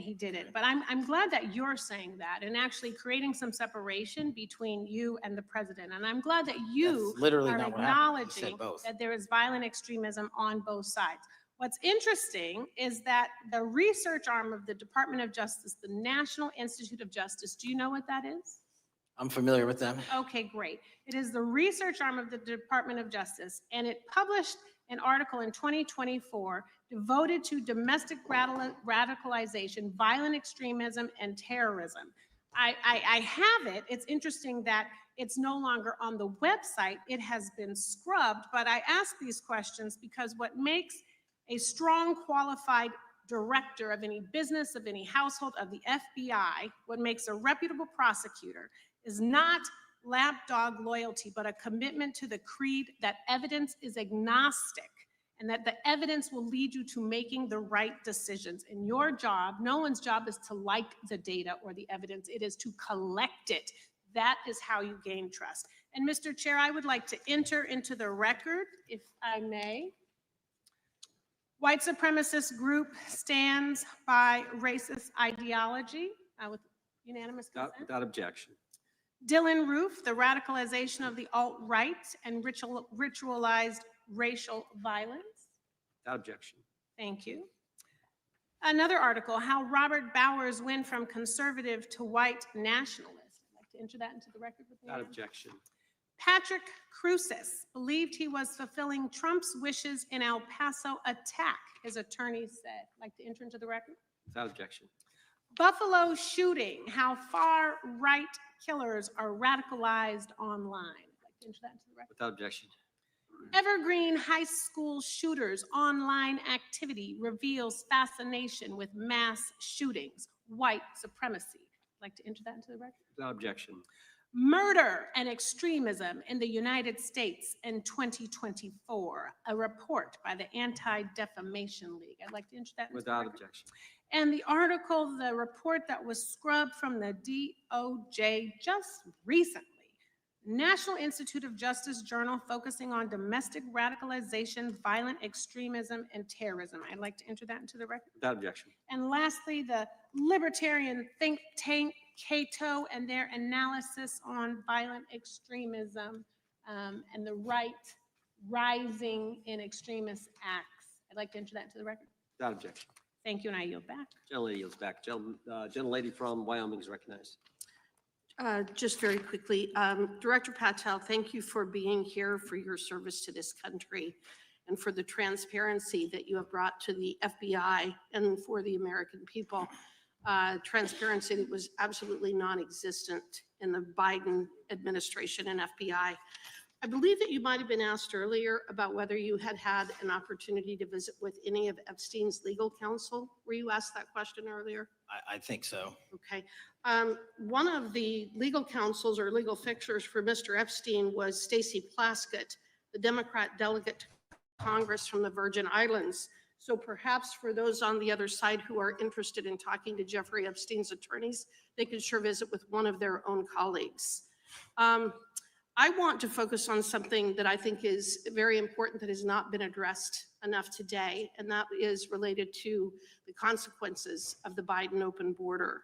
One consequence of the Biden border crisis is the impact that it continues to have on our tribal communities, with the cartels taking advantage of our open borders, the Mexican drug cartels, by infiltrating our reservations and bringing violence, drugs, murder, trafficking, and more. Last year, when I questioned the Attorney General Garland about what the DOJ was doing to protect these communities, he simply deflected responsibility and said that Congress had not appropriated sufficient resources for them to be able to protect our tribal communities. Mr. Patel, what is the Trump FBI doing to counter the drug cartel infiltration and other violent crime targeting our Native American communities? Thank you. It only took more than half of this proceeding to talk about one of the priorities that the FBI has, which is crimes on tribal lands. Every single crime that we have been talking about, whether it's child predators, human trafficking, narco traffickers, murder, they all happen on tribal lands as well. And I've said since the beginning, it is a priority, which is why we launched Operation Not Forgotten on tribal lands. And I'm the first FBI director to meet with the staff and tribal leaders here in Washington, D.C. and elsewhere, and invited them into my office and headquarters to see them, because I need engagement with tribal leadership, and I need our police and FBI agents to be engaging with tribal leadership. Otherwise, we're not going to break through. We have 1,900 Indian country cases open right now. We've got 600 indictments this year alone. We cannot forget tribal lands. Every single one of those people lives in the United States of America, and it is an absolute priority to protect them and their children just as it is anyone else. So I think it's fair to say that what Mary Garland testified to, that the FBI and DOJ did not have the resources to address that. I think that that was an absolutely false statement. Would you agree with me? It's a decision by him not to do so. That's not my decision. At the end of August, the U.S. Attorney and FBI announced that nearly 100 personnel representing members of the Safe Trails Task Force operated near Wyoming's Wind River Reservation to assist with reducing drug trafficking and illegal guns. Director Patel, you have routinely stated that it is your mission to partner with and strengthen local and state law enforcement partners. How does the task force and other FBI efforts bring tribal law enforcement into this process? The major problem with tribal lands is the sheer tyranny of geography and the amount of coverage that they have on land versus the personnel they have to do it. So what we've done is constantly surge resources to tribal lands across this country on a 30, 60, 90-day rotating basis, reporting back to us saying who needs more. And what we found is that most of these lands can be assisted by our counter-UAS program, our drone capabilities, and we're going to do it because what's happening is the Mexican drug cartels are literally flying overhead, dropping their cargo, their narcotics onto this land where no one's looking, and then it's being disseminated to children, to youth, to adults on that land and killing them. And we got to stop it before it gets dropped off. Well, and your testimony proves that the Biden administration did not lack the resources to address drug and violent crime in tribal communities or around the United States. It instead expended and wasted these resources investigating parents, Catholics. We now find out Turning Point USA, the RNC, and Republican organizations, rather than protecting our Native Americans by closing the border. Is that fair? I think so.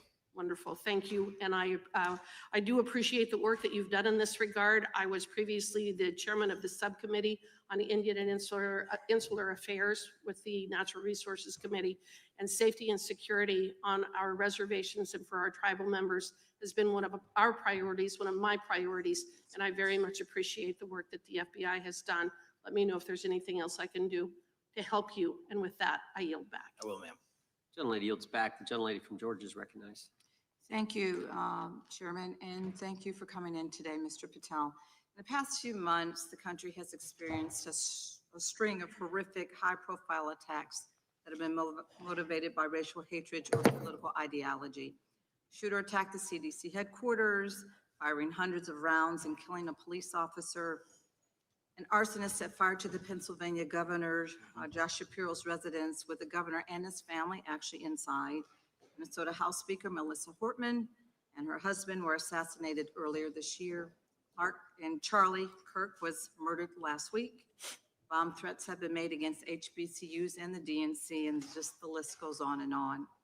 I only have just a few minutes today, so I don't want to take a lot of time to go into all the countless and devastating violent crimes and incidents that have happened at our schools or on our streets and in our communities that have just been happening all year long. Mr. Patel, just yes or no, is this type of political violence ever acceptable in your eyes? No. I'm glad that we agree that these heinous acts designed to instill fear and division in our nation are never, ever acceptable. Yet each of these incidents has recently taken place under your watch. The FBI's website states that protecting the United States from terrorist acts is the FBI's #1 priority, including from domestic terrorists. Is this still your #1 priority? Domestic terrorism? Preventing domestic terrorism. Our #1 priorities are protecting the homeland and international terrorism and crushing violent crime, and domestic terrorism sort of interlays between both of those. So, well, then I'm glad that you're giving us the right answer, but unfortunately, your actions kind of tell a different story. Earlier this year, you granted the ranks of the FBI's Domestic Terrorism Operations Section. This is the section of the FBI that is most directly responsible for addressing political violence in our country by preventing attacks from occurring and effectively responding to them if they do. The agents in this section are the ones who stopped an individual stockpiling weapons, who plan to attack schools and churches in Florida and seize bombs made by an ISIS sympathizer in New Orleans. And instead of ensuring that this section has all the resources that it needs at a time when its mission is critical, you fired its decorated veteran FBI agents who have served their country proudly under Republican and both Democratic presidents, and you scrapped the tools that they developed to fight domestic terrorism, including the National Domestic Terrorism Incident Database. I mean, most of that is just not true. We have 1,700 current DT managed programs. We're up 300% in the amount of cases we brought against nihilistic, violent extremists, including 764, wishing to harm our children. The FBI and the men and women are getting after that problem set more than ever because I've unleashed them to do so. And any insinuation that these tragic occurrences across the country are somehow singularly my fault or disgusting because that watershed goes Mr. down to the Patel, men I'm and going to women at the reclaim my time. FBI, Mr. and Patel, I'm they going are to not reclaim my time. responsible Mr. for it. Chairman, I'm I'd happy like to work with interrupt you Mr. to Con- get them what they Gentle- need. Consent Gentlelady request. controls the time. Unanimous consent request. She'll state Thank her you request. very much. Into the record, an article from Reuters titled FBI Scales Back Staffing, Tracking of Domestic Terrorism, Probes Sources Say. Thank you very much. Without I objection. appreciate that. So, Mr. Patel, and it isn't just the domestic terrorism operations section. Under your watch, agents are fully diverting their attention to these anti-immigrant and city takeover operations, leaving our children vulnerable to dangerous networks of online predators, both domestic and international. You pulled more than 120 FBI agents from their normal duties to operate sobriety checks and conduct traffic stops, exposing the FBI's fleet of unmarked cars and thereby making it harder for the FBI to combat violent criminal gangs, foreign intelligence services, and drug traffickers in the process. That's simply not true. If we were not able to do two things at one time, how would we be Patel, I seizing reclaim record my amounts of time. I fentanyl? reclaim my time. 23,000 Chairman, I'd like to violent enter felons have into been the arrested. Time belongs to the Consent More gentlelady. than twice as many as request. Time last. belongs to the gentlelady from Georgia. Thank you very much. And this request basically is, it is an article from Reuters, which quotes law enforcement officers familiar with agents who once covered child exploitation cases, but now focus on immigration child exclusive. Thousands of agents diverted to Trump immigration track down. Mr. Patel, in the short time I have left, your tenure as director of FBI has been somewhat problematic. Americans are left safe, definitely less safe under your watch. You have gutted the FBI's ability to keep safe from domestic terrorism. You have sent FBI agents to conduct traffic stops and round up hardworking immigrants who pose no danger to public safety. People even President Trump referred to as good, long-time workers. Your job is to protect and serve the American public. I'm the You have gentlelady. spent your time protecting heinous individuals and using the FBI to serve as a political circus. You at times have appeared unequipped. I'm This the country gentlelady has deserves better, and I expired. yield. Gentlelady yields May I back. respond? Sure can. Simply put, what is it? Are we failing? If we're failing, how are we arresting 23,000 violent felons? Twice as many as this time last year. Are we failing? Because if we're failing, how are we seizing 1,500 kilograms of meth, 25% increase from last year? Are we failing? Because we captured 4 top 10 FBI most wanted from around the world in 7 months. That's more than the entirety of the last administration. Are we failing? Because we put 1,500 child predators in prison. Are we failing? Because we dismantled 300 human trafficking networks. Which is it? You don't like me? That's fine. But don't you dare disparage the men and women of the FBI that are producing record results in historic fashion to protect this country. They are kicking ass for America, and they're going to continue to do so. We appreciate your leadership. The gentlelady from Florida is recognized. When I was home recently, I met with the agents leading the Tampa office of the FBI, and I saw what they're focused on in my community: stopping drug traffickers, rescuing children from exploitation, fighting cybercrime, protecting us from acts of terrorism, foreign and domestic. And I know from my time as a federal prosecutor and a judge that this work by the Bureau doesn't make headlines, but it is happening every single day.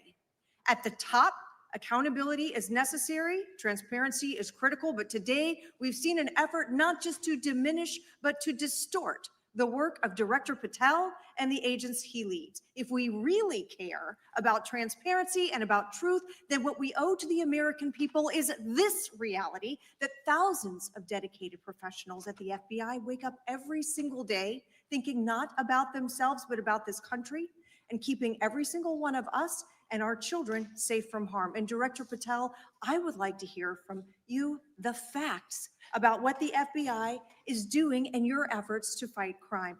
Director Patel, isn't it correct that since January 20th, 2025, the FBI has made over 25,000 immigration-related arrests, including 350 members of Tren de Aragua and 195 members of MS-13?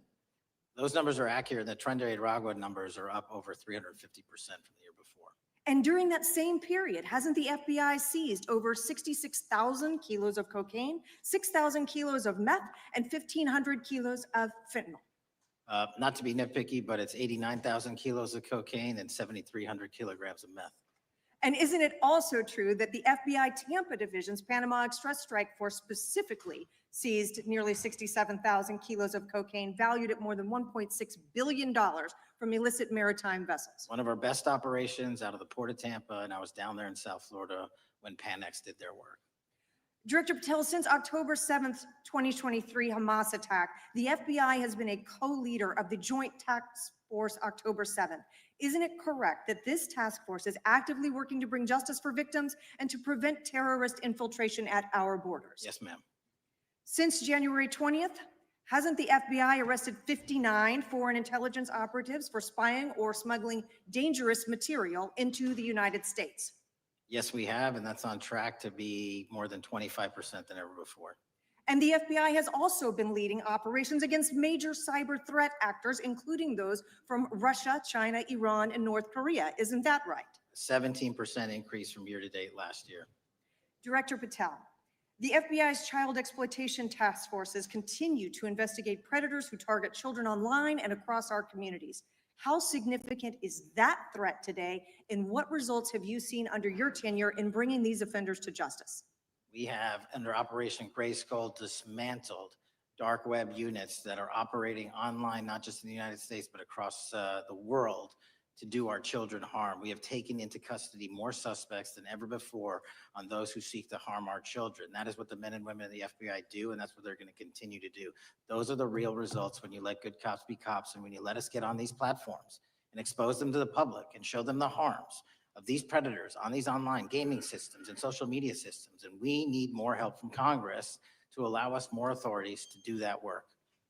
The FBI laboratory manages the Combined DNA Index System, or CODIS, which compares over 25 million DNA profiles and aids more than 125 investigations each day. Director Patel, why is this important to law enforcement nationwide? All of law enforcement relies on our CJIS operation out of West Virginia. And what that does is allow 19,000 agencies to come in and say, hey, does this guy have a criminal history? Hey, is this an illegal firearm? Do we have a DNA hit like we did in these recent assassinations?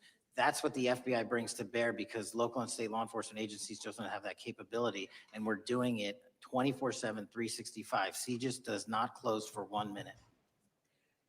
In your testimony, you noted that the FBI has ongoing counterintelligence investigations into China, Iran, and Russia across all 55 field offices. Why is it essential to maintain that scope of coverage, and what success can you point to in disrupting nation-state actors? Our biggest threats involving nation-state actors are the PRC, Russia, and China, and they are up 33%, 83%, and 60% respectively in arrest alone this year. Those nation-state actors wish to do harm in our infrastructure, our critical infrastructure system, our energy, our water supply, and also go after and target individuals and senior citizens and take their money through online pig butchering schemes, which we've exposed in Cambodia by way of the CCP. This is groundbreaking work that the American public should be seeing that their FBI is doing, and I'm happy to have the opportunity to report on it. Thank you, Director Patel. I yield back. Gentlelady yields back. The gentlelady from Mr. Chairman, I have a couple. unanimous consent. Thank you so much. I appreciate it. In response to Mr. Patel's making the remarks that, that maybe our colleagues are disparaging the men and women of the FBI, I'd like to enter the record 3 unanimous consent requests. One is entitled FBI is using polygraphs to test officials' loyalty. The second is Kash Patel knowingly broke law when firing top officials, lawsuit alleges, published by NBC. And the third is FBI forces out more leaders, including ex-director who fought Trump, demand for January 6th agents' names. Without objection. Thank you. Gentlelady from Vermont's recognized. Thank you, Mr. Chair. Director Patel, thank you for being with us today. Appreciate your time. Let me say at the top, political violence should have no place in this country, and I strongly, unequivocally condemn the killing of Charlie Kirk last week. And this is exactly the kind of case that warrants a swift and thorough investigation by the FBI.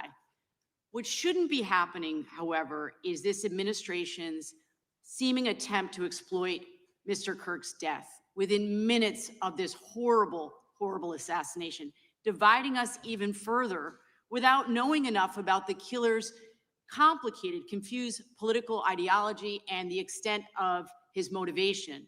And this week, Vice President Vance claimed that this is, quote, an extremely destructive movement of left-wing extremism, and said that, quote, it's part of the reason why Charlie was killed. He pledged to go after organizations on the left. But Director Patel, it was just 3 months ago that Melissa Hortman, the Minnesota House Speaker, and her husband, Mark, were shot to death in their home in the middle of the night by a self-identified right-wing extremist and Trump supporter.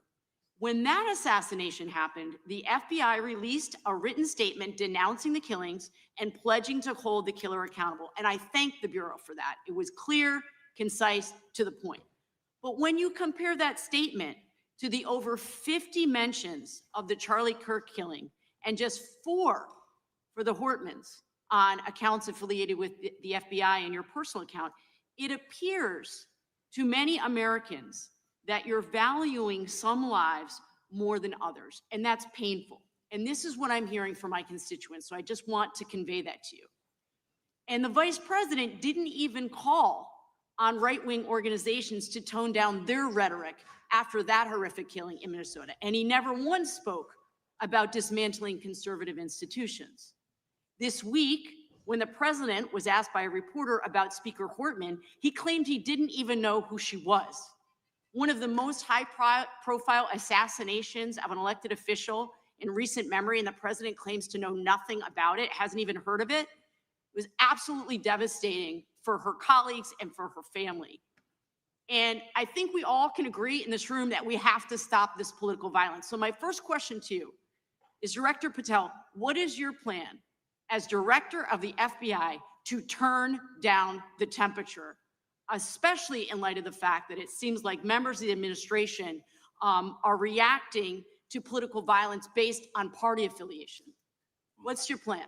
I can only speak for myself and the Of course. FBI. And what we are doing is, I think I mentioned earlier, we're following the money, because whatever attack you are describing, and they are all despicable, equally so, people need money to operate. People need money to conduct these attacks, to conduct these investigations. And so what we are doing is finding the people that supported this infrastructure system, because even when you say there's a lone, quote unquote, lone wolf actor, He's not truly a lone wolf actor. Something happened along the way. I agree. And so can I just because we have such little time, are you making a commitment right now to follow where the evidence goes in investigating whether it's violence on the left or the right? Because over the last 10 years, when you look at the ideology, I want to follow up on what my colleague from California said. When you look at the data, you look at the Anti-Defamation League data, 96% of ideological motivated killings were committed by the right wing. When you look at the Institute of Justice report that she cited, it's 5 times the number that 5 times the number of far left extremist incidents are perpetrated by far right. And it's been reported, and she mentioned this, that as of September 12th, 2025, just 2 days after Charlie Kirk's killing, that the DOJ removed that report from the DOJ website. That's why Americans are concerned that there seems to be a separate system of justice, that if you are a Republican and you are attacked, you will get the full weight and authority of the FBI in this administration. But if you are somebody serving in the Minnesota State Legislature and you are assassinated in your home, that the response is different. And I think to ignore the threats from the right or try to do a both and when there are multiple instances when it's overwhelmingly coming from the right, this is a disservice, because Americans want to know that whoever they are, whatever their political affiliation, that the response is going to be the same, and it is going to be done with the same diligence. And I'm wondering if you will commit to me right now that you will be a voice right now standing up to those voices in the administration that are adding to the violent rhetoric right now. That's what I'm asking you. Will you commit to this? Time the gentlelady's expired. The gentleman can respond. My voice will be through the investigations that the FBI conducts, and we will conduct them all lawfully and equally. Can we expect in the future that your tweets in related to one killing will be the same level of concern? The gentleman from Texas is recognized. Thank you, sir. Director Patel, thank you for being here today, and most importantly, thank you for restoring trust and faith in the FBI, which has been severely eroded under the Biden administration. Thank you for your service and your continued service in this capacity. On April 7th, 2025, Charlie posted on X, "Assassination culture is spreading from the left. 48% of liberals say it would be at least somewhat justified to murder Elon Musk. 55% say the same about Donald Trump. And California activists are naming ballot measures after Luigi Mangione. The left is being whipped into a violent frenzy and set back.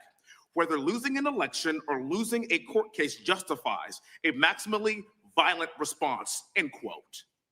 And unfortunately for Charlie, that reaction also came when they couldn't win a debate on a college campus. You cannot be intellectually honest and say that this problem is on both sides. It's not just what happened to President Trump, it's also what just happened to Charlie. We've gotten to a point in America where violence is encouraged.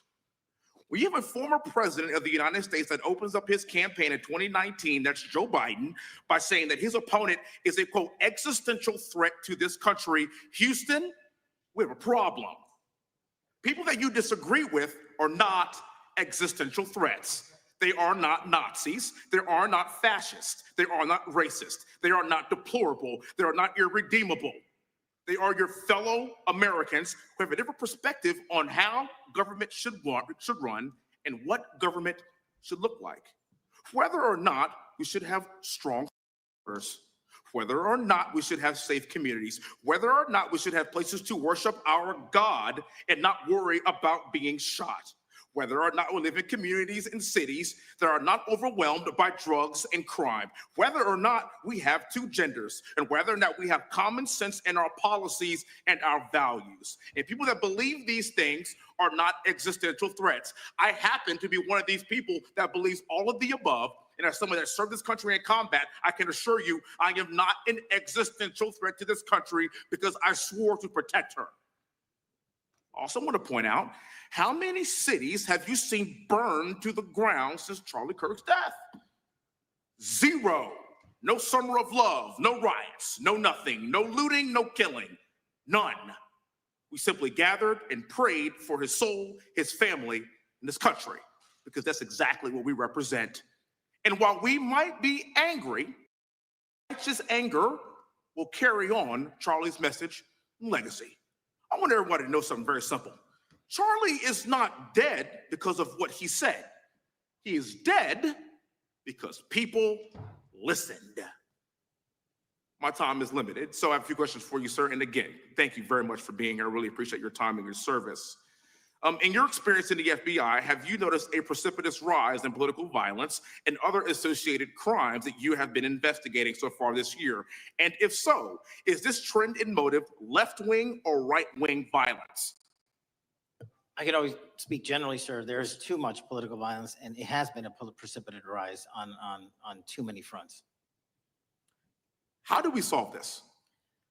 We solve this by giving the FBI more authorities to go into and work with the private sector. There are too many online platforms. There are too many social media platforms. There are too many gaming platforms. There are too many places for people from America and around the world to get together without their parents knowing anything about it, without their school teachers knowing anything about it, and infesting the minds of our children and infecting them with radical ideology. And with that is the root cause of these problems. And we must tackle it. It is not a 1950s America anymore. In 2025, the cyberspace needs to be tackled. Thank you. Switching gears, when your predecessor sat right there in that seat a couple of years, last year in a committee hearing, I asked him a very detailed question about Matthew Thomas Crooks, the shooter responsible for the assassination attempt on President Trump's life. I didn't get an answer from Chris Wray that day, and I submitted written questions to the FBI and into the record of this committee. And I want to resubmit those questions today because I think we are still awaiting answers to those questions. So, Mr. Chairman, I'd like to submit them for the record, please. I'd like to ask you, sir, and the FBI, under your leadership, would you please respond to these questions, and can you commit to doing that? As soon as the trial's over. Thank you very much. I will end with this. Charlie Kirk is not dead because of what he said. Charlie Kirk is dead because people listened. He set up a tent that said, "Prove me wrong," and exercised his First Amendment right. That's all he did. And we will continue to do so in this country in order to preserve this constitutional republic. With that, I yield back. Thank you. Gentleman yields back. The gentleman for it is recognized. Thank you, Mr. Chairman. Before I begin, I want to caution my colleagues on one-sided violence in this country. We just heard that there were no riots on the right. We're literally sitting in the building where there was a giant riot by supporters of the president, the right. We also heard that only leftists, have said that Trump is a Nazi. In 2016, the current vice president of the United States said, Trump is either a cynical asshole or he's America's Hitler. And so this is the problem. I don't want to have to say this garbage, but you want me to sit here and get painted with one brush, the whole left. No, there are extremes on the left, and there are extremes on the right. And we collectively should tackle that. But to come here and just look at us and say we all support what's going on in the extremes is why we can't solve anything in this building. Director, let me say first, thank you for being here, and my condolences on the loss of your friend. And I'm happy to hear that you want to do more on the social media platforms. It's crazy what's going on the social media platforms. There are so many conspiracy theories on what's going on with Charlie Kirk. Israel assassinated him, right?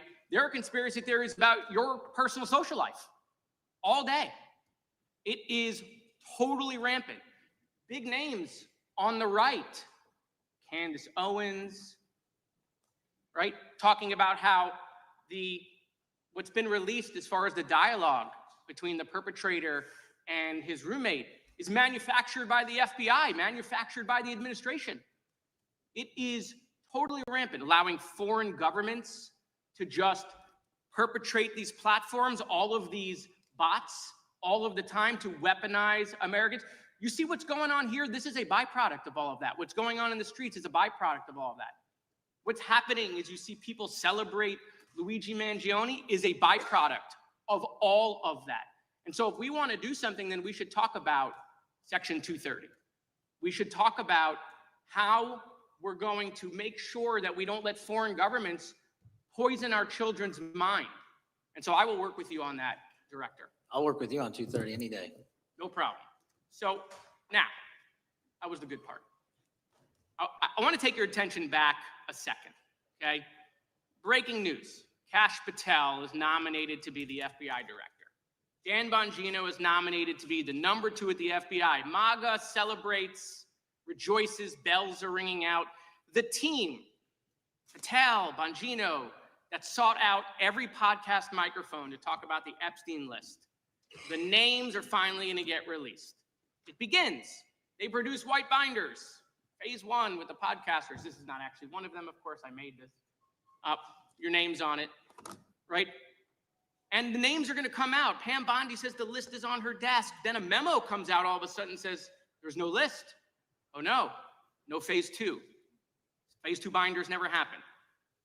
You said the conspiracy theories around Epstein just aren't true. They never have been. And yesterday, in an answer to Senator Kennedy, you said the FBI is not in possession of any credible evidence that Epstein trafficked girls to anyone but himself. So according to your testimony yesterday and in this committee, according to the evidence the FBI has, the number of names on the list are 0.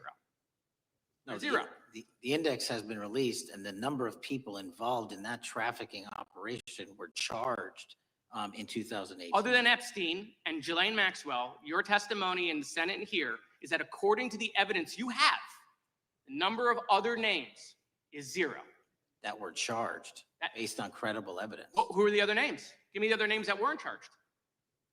We are not releasing the names of anyone because the Department of Justice never does that, of anyone that didn't have any credible information Okay, to attack them. Let me move forward. The president has, you've seen the picture of the woman's body with the writing and the president's signature. The president says that's not his. Okay? President says it's not his. The Republican colleagues say it's not his. The administration say it's not his. Will you be opening up an investigation into the Epstein estate for putting out a fake document with the president's signature linking him to the world's largest pedophile ring? Will you be opening that investigation into that? On what basis? On what basis? They literally put out a fake document, according to the president, with a fake signature. It's a forgery of the president of the United States signature. That's the basis. Sure, I'll do it. Okay, I look forward to that investigation. Am I over? Thank you, Mr. Chairman. I appreciate your diligence. Gentleman's time has expired. Chair now recognizes the gentleman from California. Director Patel, as you know, my state, California, is home to the worst public infrastructure failure in U.S. history, known as California High-Speed Rail, although the name is probably a misnomer.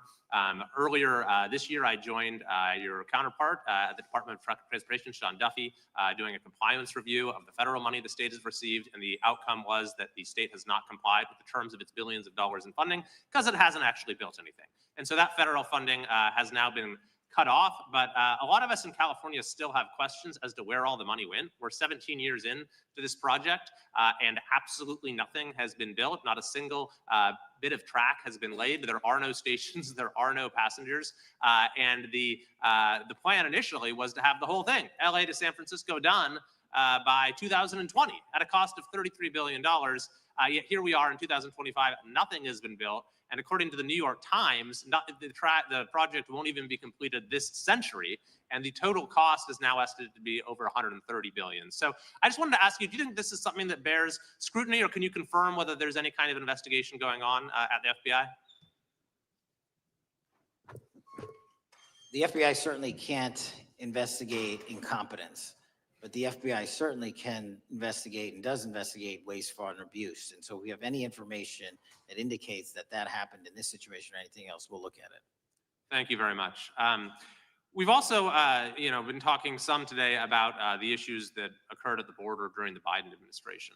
And you might not agree with your predecessor on everything, but you probably would agree with some of the statements he made in testimony before this and other committees, raising alarms about the risk of terrorism from illegal border crossings. Since becoming director, have you gotten some insight into how well calibrated those warnings were, and what is the status of that risk now? Since becoming director, there's been a sharp decrease of border crossings for the border. But unfortunately, there has been a sharp increase of known or suspected terrorists entering through our northern border. And so what I'm trying to do is work with our northern border states and our interagency to tackle that problem. But it is an absolutely massive border that can't physically be sealed. So we're going to have to get creative and put more resources into that. And in a similar vein, there were over 500,000 unaccompanied children that crossed the southern border during the Biden administration. As we know, many were trafficked either through forced labor or sex trafficking. Do you have any insight into as to what the scale of that problem was and how have things changed over the last several months?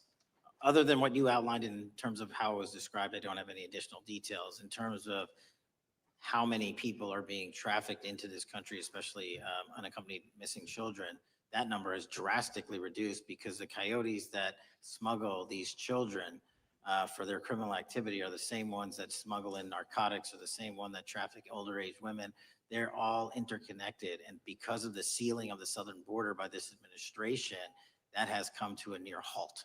That is a very important point, that we have seen far fewer victims of human trafficking because we've finally prioritized border security. And by the way, you have children who are getting rescued because of the immigration enforcement activities that unfortunately some politicians in my state are trying to stop, thereby stopping those kids from getting rescued. We've seen, of course, a substantial reduction in crime here in Washington, D.C. since the FBI and the National Guard got involved. I'm kind of asking you to state the obvious here, but what is the mechanism there? Why have we seen a reduction of crime when DC has had such a huge crime problem for years, and then almost overnight we see such a big difference? Because of the dedication and resources from President Trump's administration to utilize all federal, state, and local assets in a heavily crime-ridden area. I mean, if we did not have a crime-ridden area, then homicides, carjackings, and gun violence would not be dropping by 40, 50, 60%. And when you allow the police, the MPD, to work with federal authorities and allow the National Guard to set up your perimeter, this is what you can do in a few short weeks. And we at the FBI, under Operation Summer Heat, have set those Phase 01 operations in motion 4 months ago, quietly at the direction of President Trump. So we are scattered across cities across this country doing just that. But we're going to need more help to complete the job. Yeah, in too many places in this country, crime has just been treated as sort of a norm, that this is the way things have to be. What's happened in DC shows that is not the case if we have the right policies and the right priorities. Finally, you know, this is tragically the second time in as many years that we've had an FBI director here following either an assassination or an assassination attempt. And so since there's been some time now since from the attempted assassination on President Trump at Butler, would you say that the public's understanding of what took place on that day is fairly consistent with all of the facts as you know them, or do you believe there's still material facts that have not been made public or are not fully understood by the public? I think it's fairly consistent. Thank you. I yield.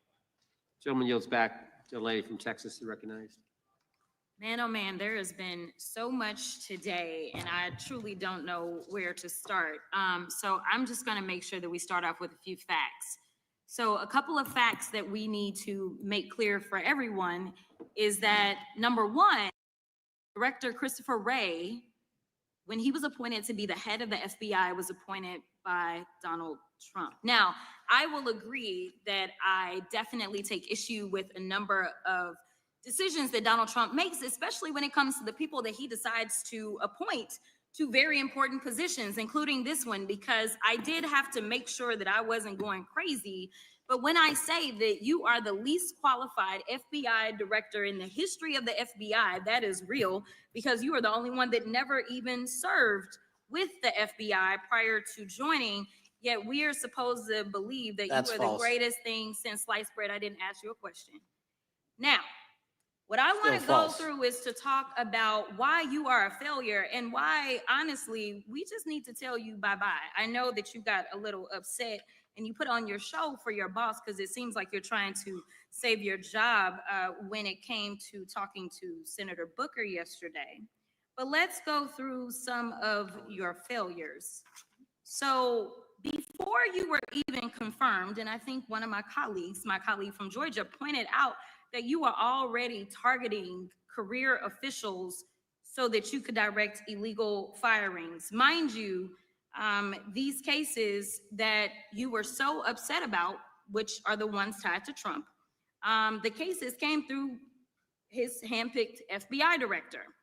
And frankly, when people sit around and say things like, oh, you know, we're happy because now we feel safe, I don't know who feels safe in this country except for the white supremacists, because I specifically as a Black woman definitely don't feel safe. And frankly, my colleagues have been real nice to you today, and I applaud them, but I don't have the same demeanor because I know that multiple colleagues on this side of the aisle have faced death threats. In fact, somebody tried to kill one of my colleagues. And frankly, I don't know if this FBI or under your leadership, if those people would have been caught. I don't have any confidence in you. And if we start talking about the reasons that I lack confidence, we could start with you not just wanting to acknowledge some simple facts. Simple facts like the vast majority of the threats are coming from right-wing extremism. And I know my colleagues have tried to stress this, but I decided that I would maybe do it in a different way. Number one, I have a couple of UCs. Kim Buck, one of multiple Republicans receiving death threats for voting against Jim Jordan as House Speaker. Without objection. Another one, Republican lawmaker says she received death threats after voting against Jim Jordan in the Speaker's race. Without objection. In addition, there was another one from another colleague who now is leaving Congress because they said that they were calling his wife anonymously and threatening her life to the extent that she ended up sleeping with a firearm. Without objection. Okay, so here's the deal. How are we supposed to have confidence when you're sitting up here telling the Senate yesterday that it will take you 14 years before you can get the FBI fully staffed to do their jobs? You're also now redirecting resources so that they can go and play ICE agents on the streets. You're getting rid of your most qualified people. And even when it came down to somebody that you consider to be a friend, you were posted up having some fancy dinner to the extent that you posted not only once erroneously, you posted twice erroneously as it relates to catching somebody. And then you want to go and say, let me take a victory lap. Because honestly, if it wasn't for parents deciding that they were going to turn in their child, it seems like y'all wouldn't have got there. Even though he literally confessed online. So I'm confused about what it is that the FBI is doing except for a show for The Apprentice or whatever you want to call him. The day after all of this took place, there was domestic terrorism that was taking place at HBCUs. They were targeted. Yet I didn't hear anything from the FBI about what was going on. And again, Black people kept saying, how did we end up in this? Because the numbers are so very clear that white supremacy is a problem. And honestly, I've not heard anything out of you today that makes me believe that you're going to do anything about the white supremacy problem. The one that is leading to children being killed, children being shot, as well as members of their community as they're worshiping in their churches. The time of the gentlelady has expired. If the gentleman would like to respond to any of that. Well, I mean, I'll respond. Kash Patel, as I said when I introduced him, public defender, former prosecutor, top staffer on the House Intelligence Committee, Deputy Director of National Intelligence with the National Security Council, Chief of Staff at the Department of Defense, and FBI Director. I think that's a pretty good resume for the guy who's now running the top law enforcement agency in our country. And we've seen all the stats that he's given to the committee. Better they're doing at getting the bad guys than the previous guy was doing. With that, I recognize the gentleman from South Carolina. Thank you, Mr. Chairman. Director Patel, I think you're witnessing some auditions, clickbait auditions for the Academy Award for my Democratic colleagues. We'll see how they fare as they're on MSNBC later on today. But do you care, before I launch into my line of questioning, to respond to Ms. Crockett from Texas on that very elaborate and theatric display. Here's what I've learned in my government service. I don't give a damn what they say about me as long as I'm succeeding in the mission. We're succeeding in the mission because the men and women of the FBI have never been empowered to do more work and to hit the streets harder than by President Trump's authorities and resources he's given us. And so all I care about is that we are capturing more child predators than ever before, taking more drugs off the streets than ever before, that we are capturing murderers at a significantly historic rate, and we're delivering this country the lowest murder rate in recorded history. That are facts that you cannot dispute. But you can come at me all you want. I don't care. Thank you, Director, for that. And we appreciate your service. We appreciate the results speak for themselves, I think, pretty plainly, and your commitment not only to results, but to transparency. So we do appreciate that. Director, who was John Durham? He was a former federal prosecutor, United States attorney, and ultimately appointed special counsel in the first Trump administration. Correct. And there was a document that he released in his findings called the Durham Report. What was the Durham Report briefly, and what were the findings very briefly? It was every special counsel that's appointed produces a report to the Attorney General. Special counsel's Durham Report largely focused on Crossfire Hurricane and included extensive summary findings in classified and unclassified manner. And we released the classified version, finally declassifying it for the American public in this committee. Correct. And you released that in July of this year. I think so. Yes, sir. Isn't it true that in the classified Durham Annex, as it's referred to, that in 2016, the Obama administration obtained intelligence information from a source contained in two separate memoranda, one in January of 2016 and one in March. The two memoranda described confidential conversations between DNC Chair Debbie Wasserman Schultz and two individuals from the Soros Open Society Foundation. Isn't that true? As written in the report, I'll let it speak for itself. In the Durham Annex in January of 2016, the memorandum noted in part that President Barack Obama intended to scuttle the FBI's investigation into Hillary Clinton's private email server and mishandling of highly classified information during her time as Secretary of State. Isn't that found in the report? I believe so. Isn't it also found in the report that in March of 2016, the memorandum also included references to the same Obama effort to shut down the Clinton investigation, but additionally outlined a plan to falsely connect Trump to Russia? Isn't that in the Durham Annex? I think it's in more than the Durham Report, but yes. The memo also stated in part that, quote, the Democrat Party's opposition is focused on discrediting Trump, among other things. The Clinton staff, with the support from special services, is preparing scandalous revelations of business connections between Trump and the Russian mafia. Isn't that also found in the now unclassified Durham Annex? I believe so, sir. According to the Durham Annex, based on analysis and translation of the intelligence, FBI analysts believed that special services could either mean the FBI or CIA, or the Trump dossier author Christopher Steele. Isn't that in the Durham Annex? I believe so, sir. When the Obama administration received intelligence in March of 2018, Fusion GPS was preparing open source opposition research regarding purported ties between Trump and Russians. The research was paid by the Clintons campaign and the DNC. Isn't that open source and also in the Durham Annex? I believe both. Okay.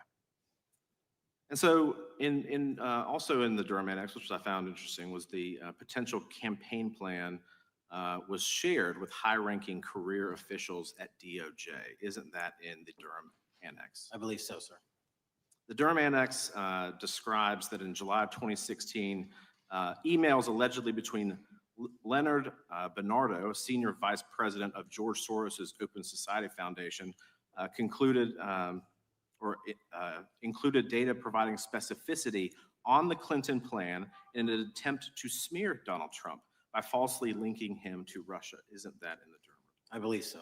And so briefly, this additional evidence that you've unclassified and released to the American public, what does that purport to show or augment about the Durham Report that you can share with the American people? Put simply, that the FBI was weaponized. Against a political campaign. Yes, sir. Thank you for that, Mr. Chairman. I yield back. Gentleman yields back. I have UCs. Gentlelady from Texas recognized for unanimous consent.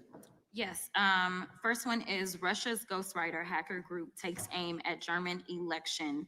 This is from Politico. Objection. The next one is direct national intelligence 30 days until election 2024, which specifically states that our assessments about activities and goals of Russia, Iran, and China are unchanged from earlier election security updates, and that they were meddling. Object. And I've got three more. The last three are that how Russia is using artificial intelligence to interfere in elections. Moscow's attempts to interfere in US and other elections are nothing new, though their tactics and strategy are constantly evolving. Objection. The next one is Russian interference coming soon to an election near you. Russia pursues a systemic strategy of undermining elections and influencing public opinion in the West. EU and NATO countries must recognize that Moscow often acts through agents within their own borders and build resilience to such interference. What's the source? This one is carnegieendowment.org. Okay, without objection. Thank you. The gentlelady from North Carolina is recognized. Thank you, Mr. Chairman, and Director Patel. I'm glad that I'm going a little out of order here because I'm going to pursue some of the things that you were just talking to Mr. Fry about and remind you about your confirmation hearing. At your confirmation hearing in January, you said under oath, and I quote, "There will be no politicization at the FBI. There will be no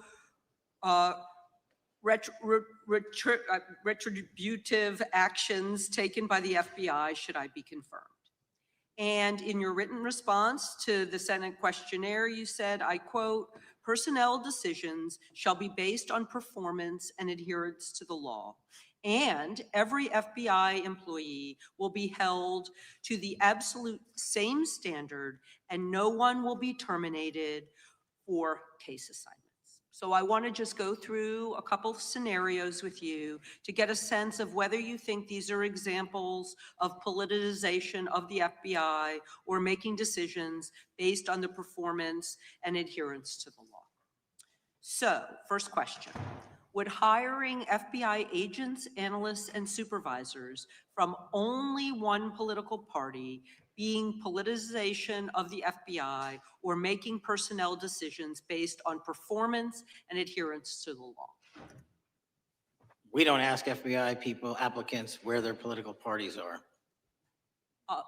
Mr. Patel, do you ask FBI applicants who they voted for?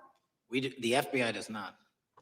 Are you aware that in the lawsuit that Mr. Driscoll filed against you and the FBI, he was asked who he voted for? Since that lawsuit has been filed, it's ongoing litigation, I'm not able to comment. Well, but it also means that you just said that what happened in his situation didn't happen. So we will go on to the next question. Let me ask you an even easier one. Does firing agents for working on the cases that they were assigned to and that the president didn't like, is that politicization of the FBI or making personnel decisions based on performance and adherence to the law? The FBI doesn't terminate anyone based on case assignments alone.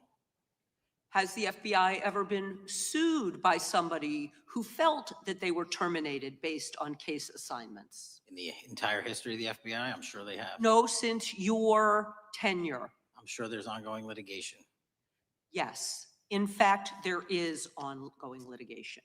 And in fact, people have been asked who they voted for. And in fact, you are running an FBI for the President of the United States rather than the people of the United States, because my questions were not hypotheticals. They are the things you have done during your tenure. And according to a lawsuit filed last week by long-term FBI agents, you fired former acting director Brian Driscoll. He had served with the Bureau for nearly 20 years, earned a Medal of Honor, Medal of Valor for bravery during the dangerous ISIS raid and had a wealth of crisis response experience and led the FBI's critical incident response group. When the Trump administrations interviewed Mr. Driscoll for that role, they interrogated him about his political leanings and who he voted for in the last 5 elections.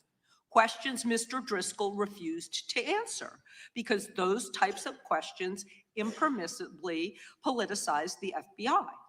You also fired Steve Jensen, who served the FBI for nearly 2 decades and ran critical terrorism, counterintelligence, and organized crime operations, whom you once described as embodying what the American public demands of the FBI.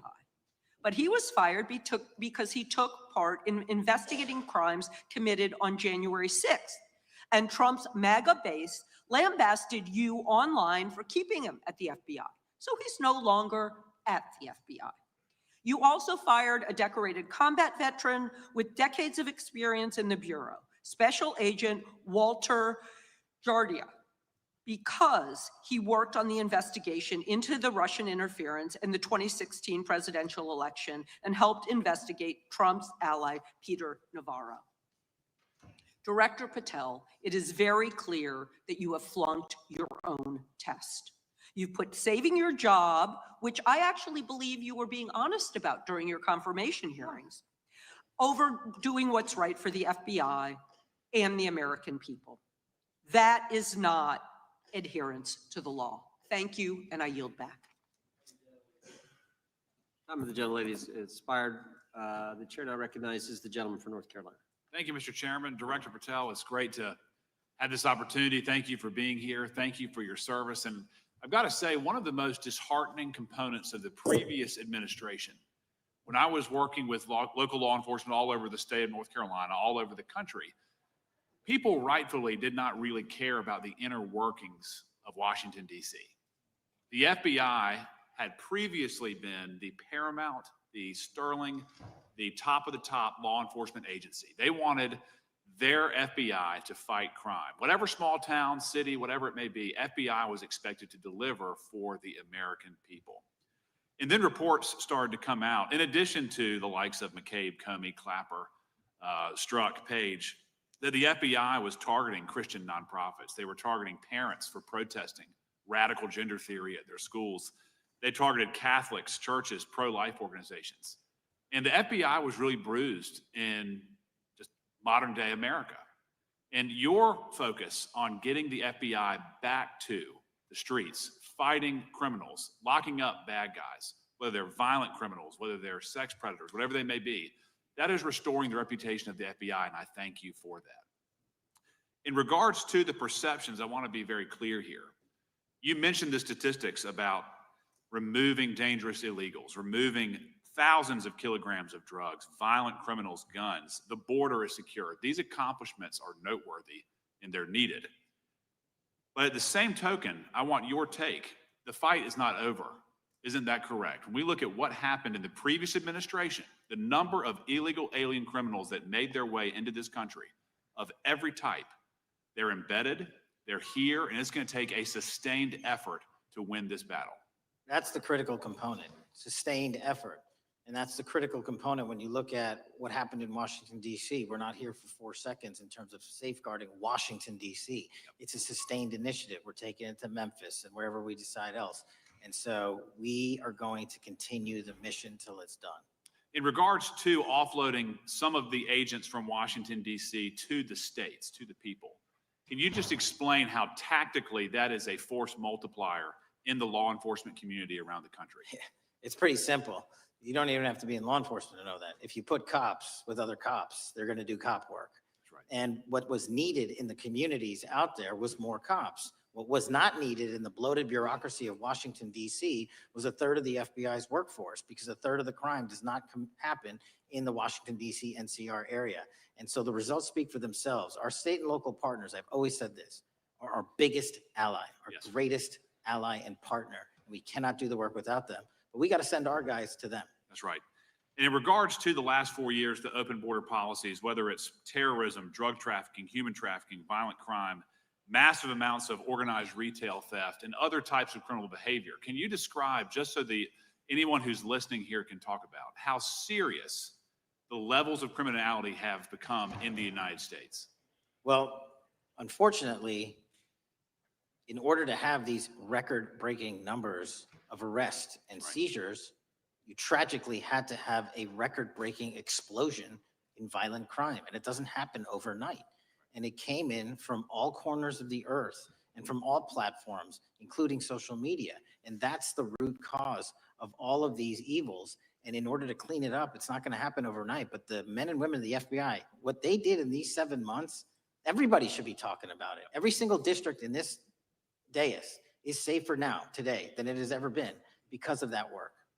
And in regards to the ongoing political climate, Director Patel, how do sanctuary policies that are still being implemented and defended in certain states, cities, and counties, how do they help or hurt your efforts to make America safer?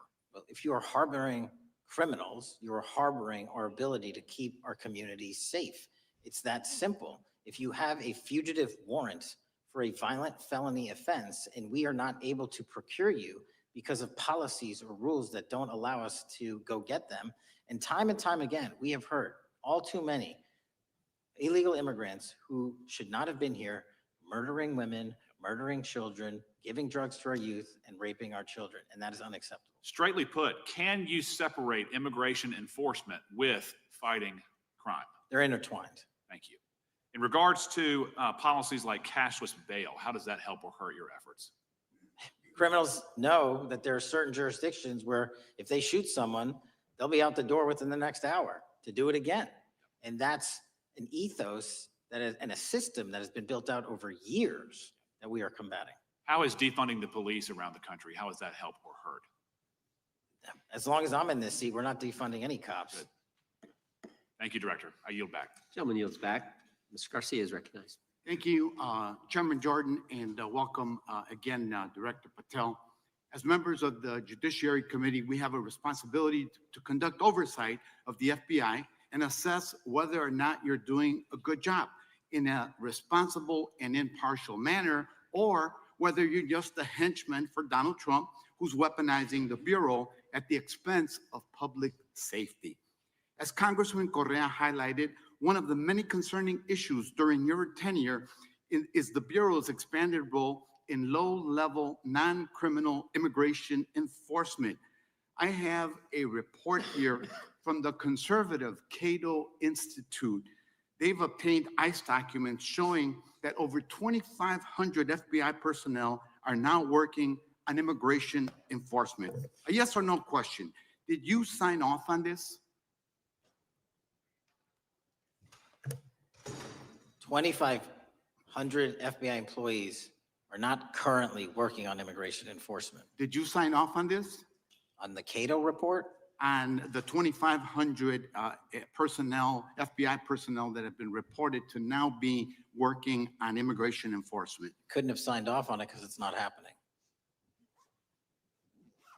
You can call it whatever you want, but the reality is that over 2,000 personnel individuals are now working at ICE instead of their jobs.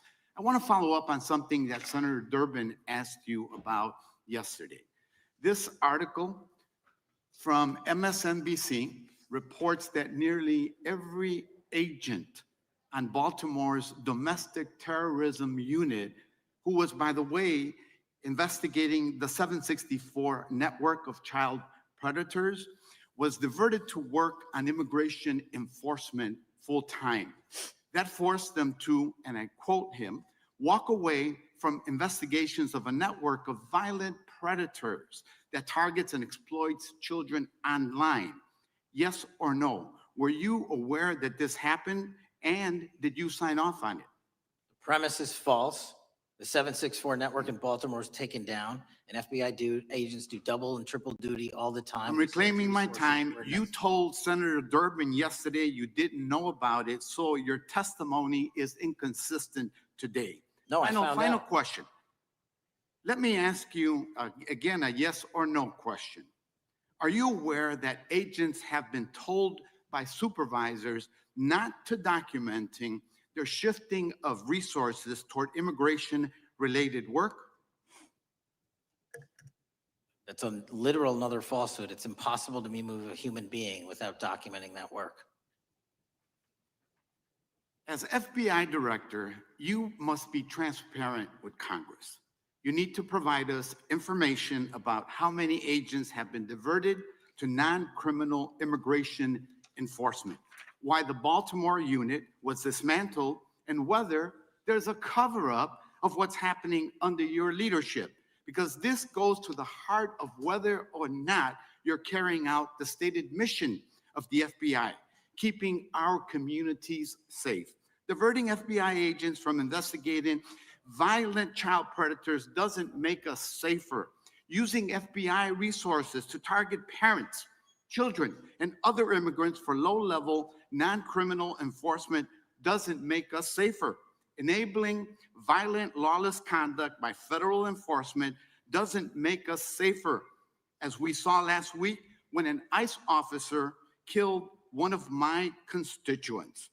And I know that the FBI has been involved in that investigation.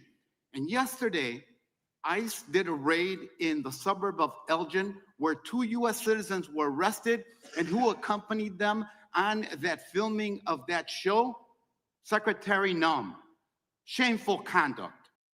Weaponizing the FBI to serve Donald Trump's political agenda instead of the American people does not make us safer.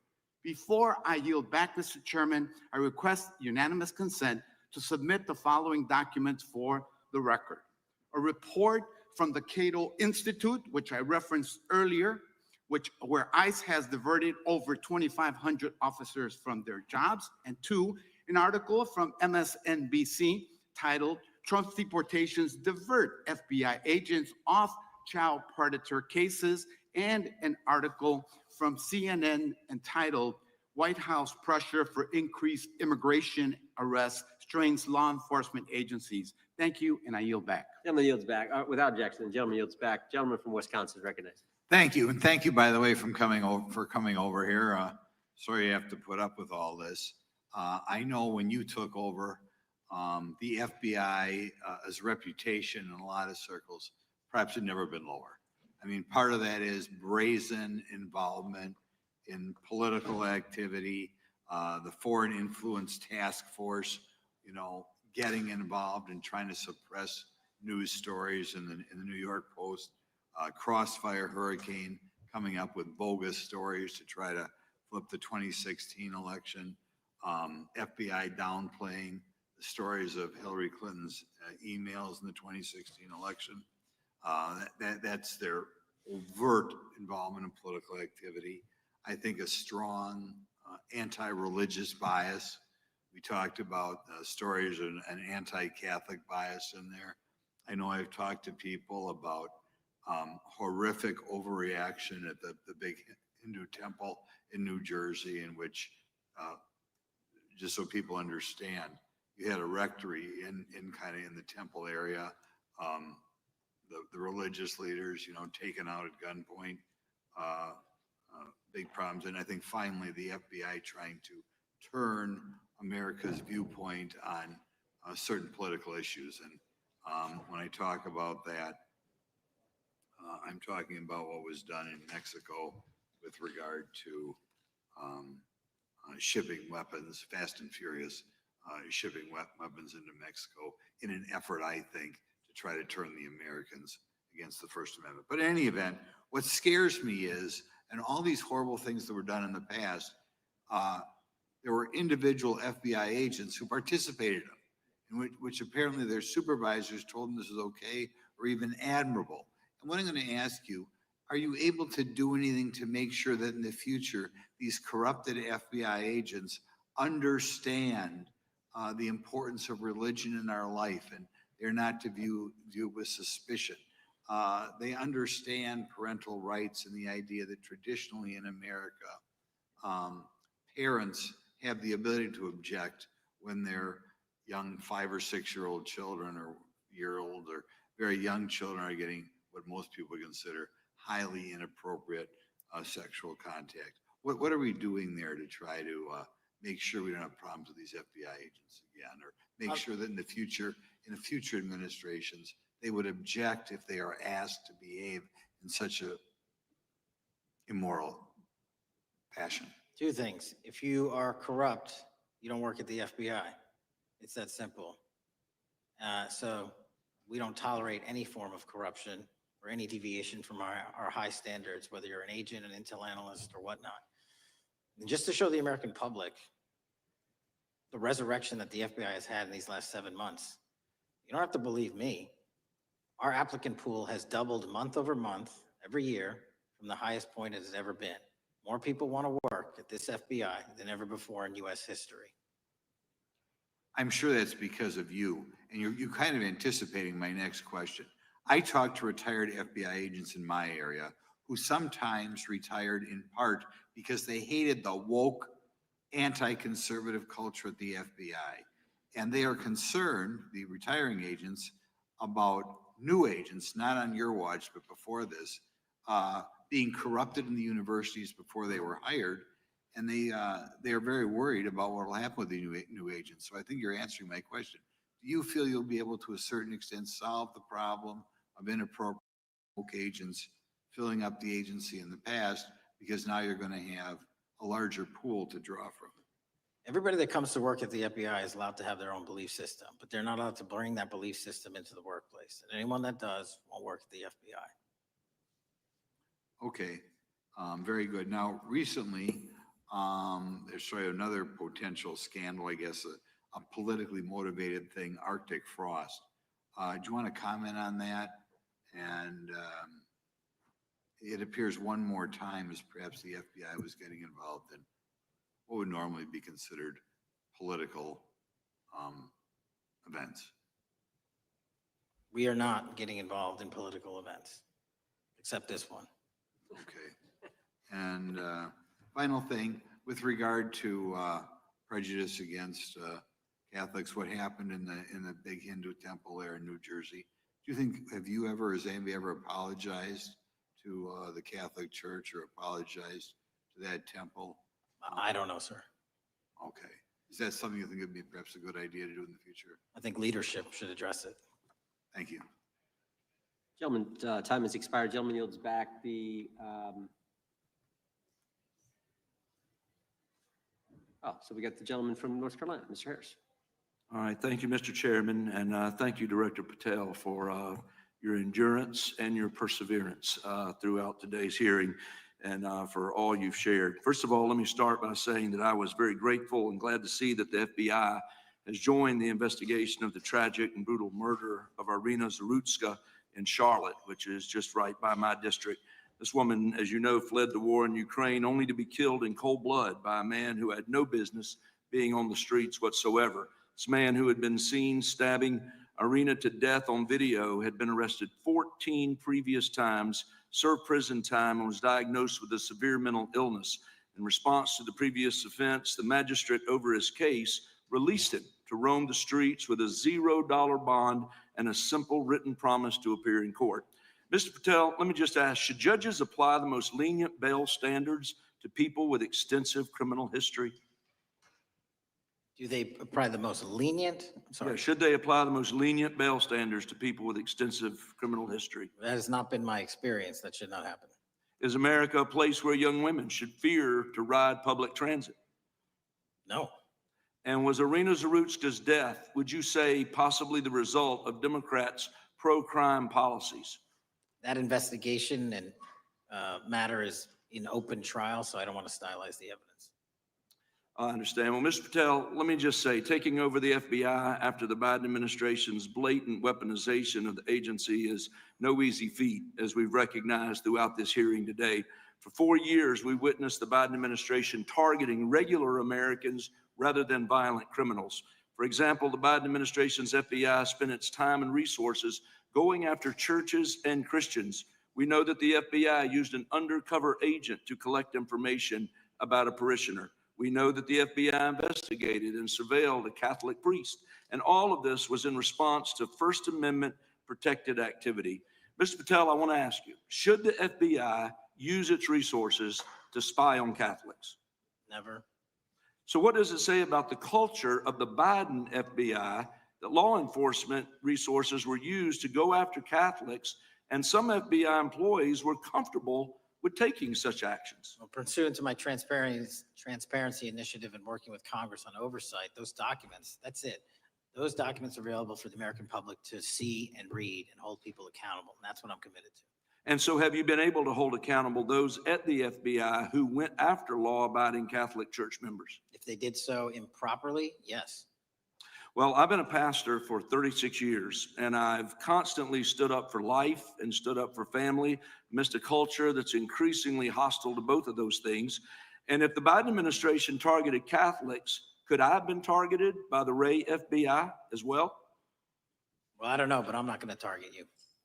Well, I know that President Trump respects religious liberty and that his administration is seeking to right the wrongs of the Biden administration. Securing our freedoms and protecting faith leaders and communities requires a multi-pronged approach.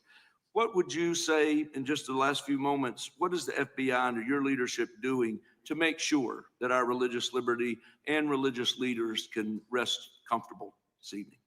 Zealously protecting our First Amendment rights, Amen. but zealously going after those that abuse that right that leads to criminal conduct. You will be investigated, you will be looked at and referred to prosecution every single time the evidence warrants.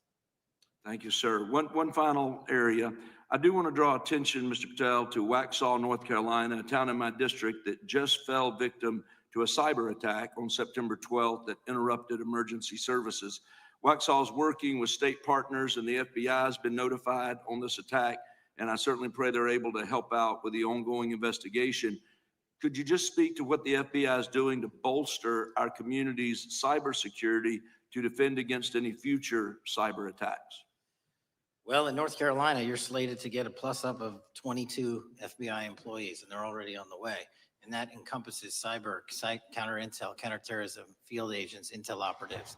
And what we're doing on a macro level on the counterintelligence and cyber front is going after the people that fund these operations on these online platforms and breaking their banks. Because once we do that successfully across the board, they won't have the ability to attack us. Well, thank you, Director Patel. And let me just add my comments to those of my colleagues that are very grateful for your leadership, grateful for your courage, your consistency, and for being willing to stand in the gap for us. And with that, Mr. Chairman, I yield back. Gentleman yields back. Gentleman from Missouri is recognized. Thank you, Mr. Chairman. And Director Patel, thank you for being here with us today. Over the past few years, we have seen a disturbing increase of attacks on Christians and conservatives. Since the leak of the Dobbs decision, there have been 354 attacks on Catholic churches. In the first year following the leak, there were more than 100 attacks against pro-life pregnancy care centers. And the shadowy pro-abortion group, Jane's Revenge, claimed responsibility for 24 of these attacks. Meanwhile, the Biden FBI focused resources on attacking Catholics and peaceful pro-life protesters like Mark Houck and Paul Vaughn. Many of these attacks on Christians and conservatives were coordinated or praised by dark leftist cells who lurk on the online chat rooms of Reddit, Discord, and game sites. This is a war room for Antifa and violent transgender activists.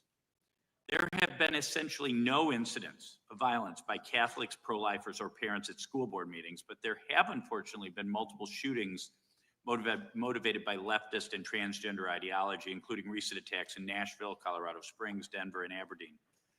Worse, the targeted violence reached a boiling point this past month. A few weeks ago, an anti-Christian transgender terrorist murdered 2 children and injured 17 in a shooting at a Catholic mass. And last week, while we were sitting in this committee room almost to the hour, Charlie Kirk was assassinated by a 22-year-old who appears to have been motivated by leftist and transgender ideology. As you confirmed yesterday to my Senate colleagues, he may not have acted alone, and you testified that in his online chat room of more than 20 trans ideologues that you were aware, I believe you said many more, many were aware of and possibly complicit in the assassination. Director Patel, in light of the increased violence emanating from the far left, is your FBI investigating this violent trend of anti-religious Antifa, and transgender-driven violence. All of it across the board is being zealously investigated, no matter what your motivation or bias is behind it. Very good. We've also noticed a dramatic surge of the number of clinics offering so-called gender-affirming care. Whistleblowers in a recent NIH study confirmed that these clinics prey on some of the most mentally ill children and young adults in our society.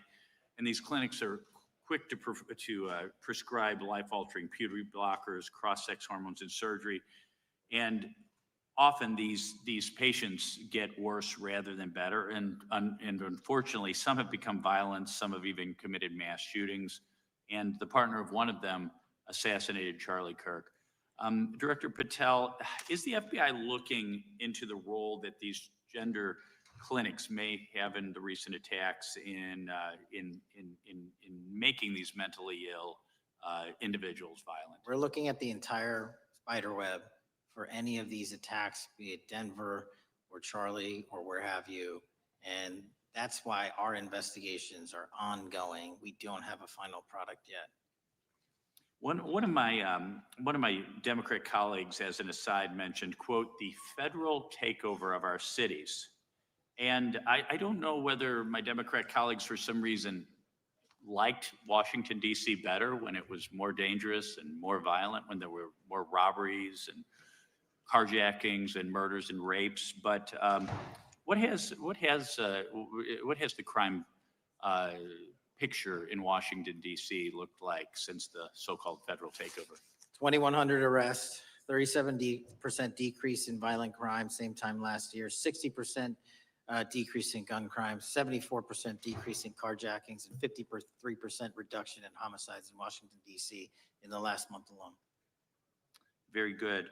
And I thank you so much for your testimony. I know it's been a long day, so I'll give you a little break and yield back the rest of my time. Gentleman yield? Yes. Director Patel, what's a 302?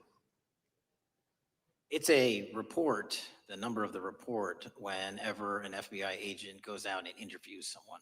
And are you familiar with the 302 where the FBI agent interviewed the whistleblower who's come forward and talked about the former chair of the Intel Committee here in the House pushing staff members to leak classified information? Well, I'll just read from it. Staffers were instructed to use, this is from the 302, interview this person. Staffers were instructed to use any sources that had developed within the United States intelligence community to gather information, which would then be made public through the media in order to compel public opinion. You familiar with that? I am. Yeah, and that's how they played the game, wasn't it? Leaking information, classified or otherwise, true or otherwise, to create this public opinion to compel action to undermine the president. Is that accurate? I believe so. Just one other point I would make from this. This witness also said in the 302 that the agent recorded that the witness provided the interviewing agents with copies of both his handwritten notes and an email. So he gave them the stuff he wrote, and at the actual time this was taking place. That's all in the 302, right? Yes, sir. All right. Mr. Chairman. Gentleman from Missouri. Mr. Chairman, I would like to submit for the record an article from The Hill, Massive Crime Drop in D.C., City Sees Zero Murder Week, dated August 25th, 2025. And I'd also like to submit for the record an article from the New York Times, dated April 18th, 2025. Man who set fire on Shapiro's mansion cited treatment of Palestinians, police say. Yeah, thank you. Without objection. I have. Gentlelady from You see. Texas and then Pennsylvania. Thank you so much. First you see is the FBIAA letter to Congress on summary terminations, where it states denying fundamental due process and summarily dismissing special agents will only make it harder to protect our nation. These actions distract agents from their work, foster fear that their assignments could cost them their careers either now or under the next administration, and increase the risk of criminal and national security threats by undermining unity and morale within the Bureau. Without objection. The next one is a CNN article. FBI agents are again pulled from their day jobs to address a Trump priority. It states, morale is the worst I've seen, said one law enforcement source. The Bureau is becoming unrecognizable. Lots of people are weighing really difficult decisions right now. Without objection. Gentlelady from Pennsylvania is recognized. Thank you, Mr. Chair. I'd request unanimous consent to introduce into the record a September 16th, 2025 article in the New Republic entitled DOJ Quietly Deletes Study on Politics of Domestic Terrorists. The Justice Department has taken down a study that proves Republicans' entire narrative wrong about left-wing violence. Without objection. Thank you. Gentleman from Washington is recognized. Thank you, Mr. Chair, and thank you, Director, for being here. I think without question, we can say that Donald Trump has been tougher on crime and tougher on international terrorism than any president in American history. I imagine that brings you a lot of satisfaction and pride as director of America's foremost law enforcement agency. Recently, President Trump conducted very strategic and important strikes on Iran's nuclear apparatus in that country. We also know that there are concerns of significant Iranian sleeper terrorist cells here in the U.S., perhaps exacerbated by the open border during the Biden administration. What can you tell Congress and the American people about what the FBI is doing to safeguard us from potential terrorist attack by Iranian cells? So our counterterrorism division, which is fully stocked up, watches for reflections in the intelligence streams that our intelligence community collects and produces, and works hand in glove with our partners at the CIA and elsewhere to make sure that any threat, even if it's hearsay, double hearsay, triple hearsay, or totally incredible, is not only fully run down, but we also take our duties to notify and give defensive briefings to those who are mentioned in those intelligence reports to make sure that we do both our notification obligation and our investigatory obligation. Thank you. The FBI is also the foremost counterintelligence apparatus here in the U.S. We know the U.S. faces a more complex threat of global, more complex array of global threats than any time perhaps World War II or even superseding that time. As America continues to be under attack from various intelligence agencies globally, what can you tell us about the counterintelligence operations of the FBI as core function? This is why the CIA mission is so important to the FBI, because as you said, no one else can do it. No one else has the authorities to do it. And even if they did, they don't have the capabilities to do it. And the CIA mission has to be headquartered in Washington, but have far-reaching capabilities because we have to face against our adversaries in the DPRK, in Russia, China, Iran, and elsewhere. And in order to do that, we have to have dedicated intelligence professionals on those target sets. And since I become director, I've demanded not only a dismantling and disruption of networks, but a public display of how we're doing it so the world knows that our adversary is A, attacking us, and B, we're stopping them. And that's why you've seen these dramatic increases in counterintelligence arrest in the PRC by 33%, in Russia 83%, in Iran 60%. We are showing the world that they are trying to engage in espionage activities against us, and we are holding them accountable publicly. And there's been increasing concern about the Maduro regime of Venezuela, both their potential support of terrorist activity, criminal drug networks, and potential espionage entities here within the U.S. What can you tell us about your activities regarding the Maduro regime of Venezuela? Generally speaking, one of the largest shipment points for narcotics out of South America, Colombia, obviously, and also Venezuela, is being utilized heavily by the narco traffickers to send up cocaine, meth, and fentanyl, and excuse me, all the other illegal narcotics through the island chains in the Caribbean Ocean and ultimately for America. So there has to be more work done in the region to stop those navigable waterways from being traversed with drugs bound for America. And finally, Mr. Director, what is the one thing that Congress could most do in terms of passing a law to best support the FBI in making America safer and more secure? Get us more authorities to get online, to get onto gaming, to get onto social media companies, gaming platforms, have legal access, and also have private partnerships with the FBI of those companies and allow them to report into us on a daily basis. There is no human being or AI system on earth that can go out there and cover down on the threat in those theaters. And so we need the assistance, and we need more authorities, and we need the private sector to double down. Well, thank you very much for all you're doing, all the men and women of the FBI are doing to keep us safe, and I yield back. Gentleman yields back. Got a UC request from the gentleman from Arizona. Thank you, Mr. Chairman. I have an article titled, FBI Flooded with Record Number of New Agent Applications, Kash Patel's First Month. The FBI saw 5,577 new agent applications in March and more than 10,000 since January. Without objection. The gentleman from Kansas to recognize. Thank you, Mr. Chairman, and Director, thank you for being here. I have listened carefully to all the discussion in this hearing. I've reached two top-line conclusions. First, I am glad I don't have your job. And second, I am glad you do. Thank you for being willing to step up and serve in this role. I'd like to plow a little bit of ground that we've not spent a lot of time on so far and explore. You mentioned, and I'm well aware of your strong commitment to partnering with state and local law enforcement authorities. Obviously, one of the missions is in the counter-drug space. Another is in the forensic laboratory space, where both you and a lot of local and state agencies cooperate in terms of evidence analysis. From the state side, programs such as the HIDA programs, very, very important in counter-drug, such as the Coverdell grants, very, very important in maintaining state laboratory capacities. Would I be correct in concluding that if we are able to maintain robust funding for those types of programs, including both Coverdell and HIDA, that would contribute to the safety of the United States and to your mission? Absolutely. Director, you have talked a little bit about some of the counter-drug work that you've been doing. One thing we haven't talked about yet, the president, in one of his first actions upon taking office back in January, designated a number of the cartels as foreign terrorist organizations. That's not just a paper transaction. I believe the list has been expanded since those first actions.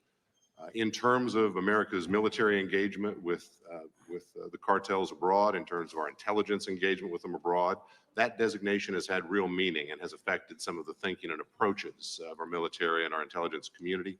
Can you talk a bit about how that designation might be affecting or should be affecting the FBI's approach to dealing with the domestic activities of the cartels? The simple way to analogize it is after 9/11 and the manhunt for the foreign terrorist organizations overseas in places like Afghanistan and Iraq, the FBI received certain authorities to go out there and dedicate a mission to go after them both lawfully and investigatorially and collect evidence and provide it to our agent or agency partners. Once the foreign terrorist organization designation was labeled over to the Mexican drug cartels, we can now do that here. And in Mexico, and in Colombia, and in Venezuela, and anywhere else they are. And so that's the best analogy I have. What we're able to do is take our counterterrorism platform, traditionally used for global terrorist manhunting, and bring it into this hemisphere against a very real threat, which is the drug traffickers, and they are foreign terrorist organizations. So we just have so many more resources and authorities now directed at them. So, for example, Director, in the regions, from the vantage point of local law enforcement, there are structures that have historically handled those partnerships separately. HIDA, for example, is an example on the drug trafficking side. The JTTFs are an example on the terrorism side. How is the thinking evolving in terms of on a regional basis, either merging or not merging those structures now that the targets in many ways are merged? So the JTTFs are kind of our forward operating base across every single state in this country to take on that mission. And anytime you're labeled a foreign terrorist organization, you come right under the authorities of the JTTF, the task force officers, and the state and local level police work that gets done in those JTTFs. And the Homeland Security Task Force layer on top of that, I think 25 or 30 across the country, specifically working with DHS and Secretary Noem to go after the drug trafficking foreign terrorist organizations, because they have unique capabilities and authorities dedicated to that mission. And so that's the beauty of the HSTFs. Let me ask you an adjacent question, Director. I noticed in your written testimony, I don't think we've talked about it yet, you brought to our attention an expiring authority. It's in 6 U.S.C. 124N with respect to counter-UAS drones. You point out that authority expires in statute at the end of this month, and you impressed upon us your interest in seeing it extended in some manner. Can you talk a little bit about the FBI's role in counter-UAS work over American airspace? I represent a district that's going to host some of the FIFA World Cup activities coming up. We're obviously very interested in security.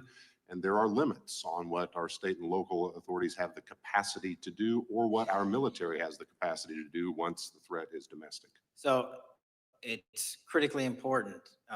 Both the FBI and DHS have those capabilities. I'll speak to the FBI, of course, only. And you raised the World Cup, and that's exactly what we need it for. The Club World Cup, which just happened, was 32 games in at least a dozen different cities across the country, the largest sporting events consecutively in American history. And we used our counter-drone capabilities to not only inspect and secure stadium locations, but where fans were hovering, and we call base camps. And thankfully, because of the success of the FBI and DHS, we had no significant security incidences. And flipping to the World Cup, which is going to be 3 times as large, and obviously the largest we've ever had, and running into the LA Olympics in 28, our counter-UAS capabilities are going to be the ones that are able us to have literal bird's eye view of the threat dynamic around so many of these cities, which are going to see literally tens and hundreds of thousands of people flock to them. So we have to have it. And making sure the bad guys don't have the same. Exactly. Very good. I yield back and thank you. Gentleman yields back. Director, you've been amazing. You've been here 4 hours and 41 minutes without a break. We appreciate that. I think we have one more member. A few UC requests, and then you can we'll let you go. But we appreciate that. The gentleman from Texas is recognized. Thank you again for taking the time, Director Patel, and for Chairman Jordan for holding this hearing. Thank you for depoliticizing the FBI and getting it back to its original mission as well. Director Patel, do you agree that we have a problem in the United States with politically motivated violence? Absolutely.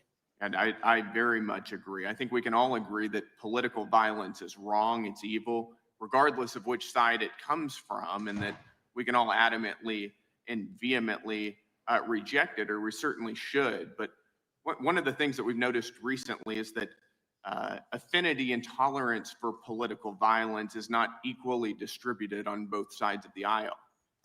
In fact, right now, social media is filled with leftists who are cheering on the murder of an iconic conservative political figure, Charlie Kirk. And it's not just random people on Twitter doing this now. There's a YouGov poll released just a few days ago, which stated that 25% of those who identify as very liberal believe that political violence can sometimes be justified. That's far too many, is it not? It is. One is far too many. One is far too many. That's right. Only 3% of very conservatives said the same thing, and we can agree that 3% is far too many. But there's an astounding difference between 25% on the left accepting and tolerating political violence and 3% on the right.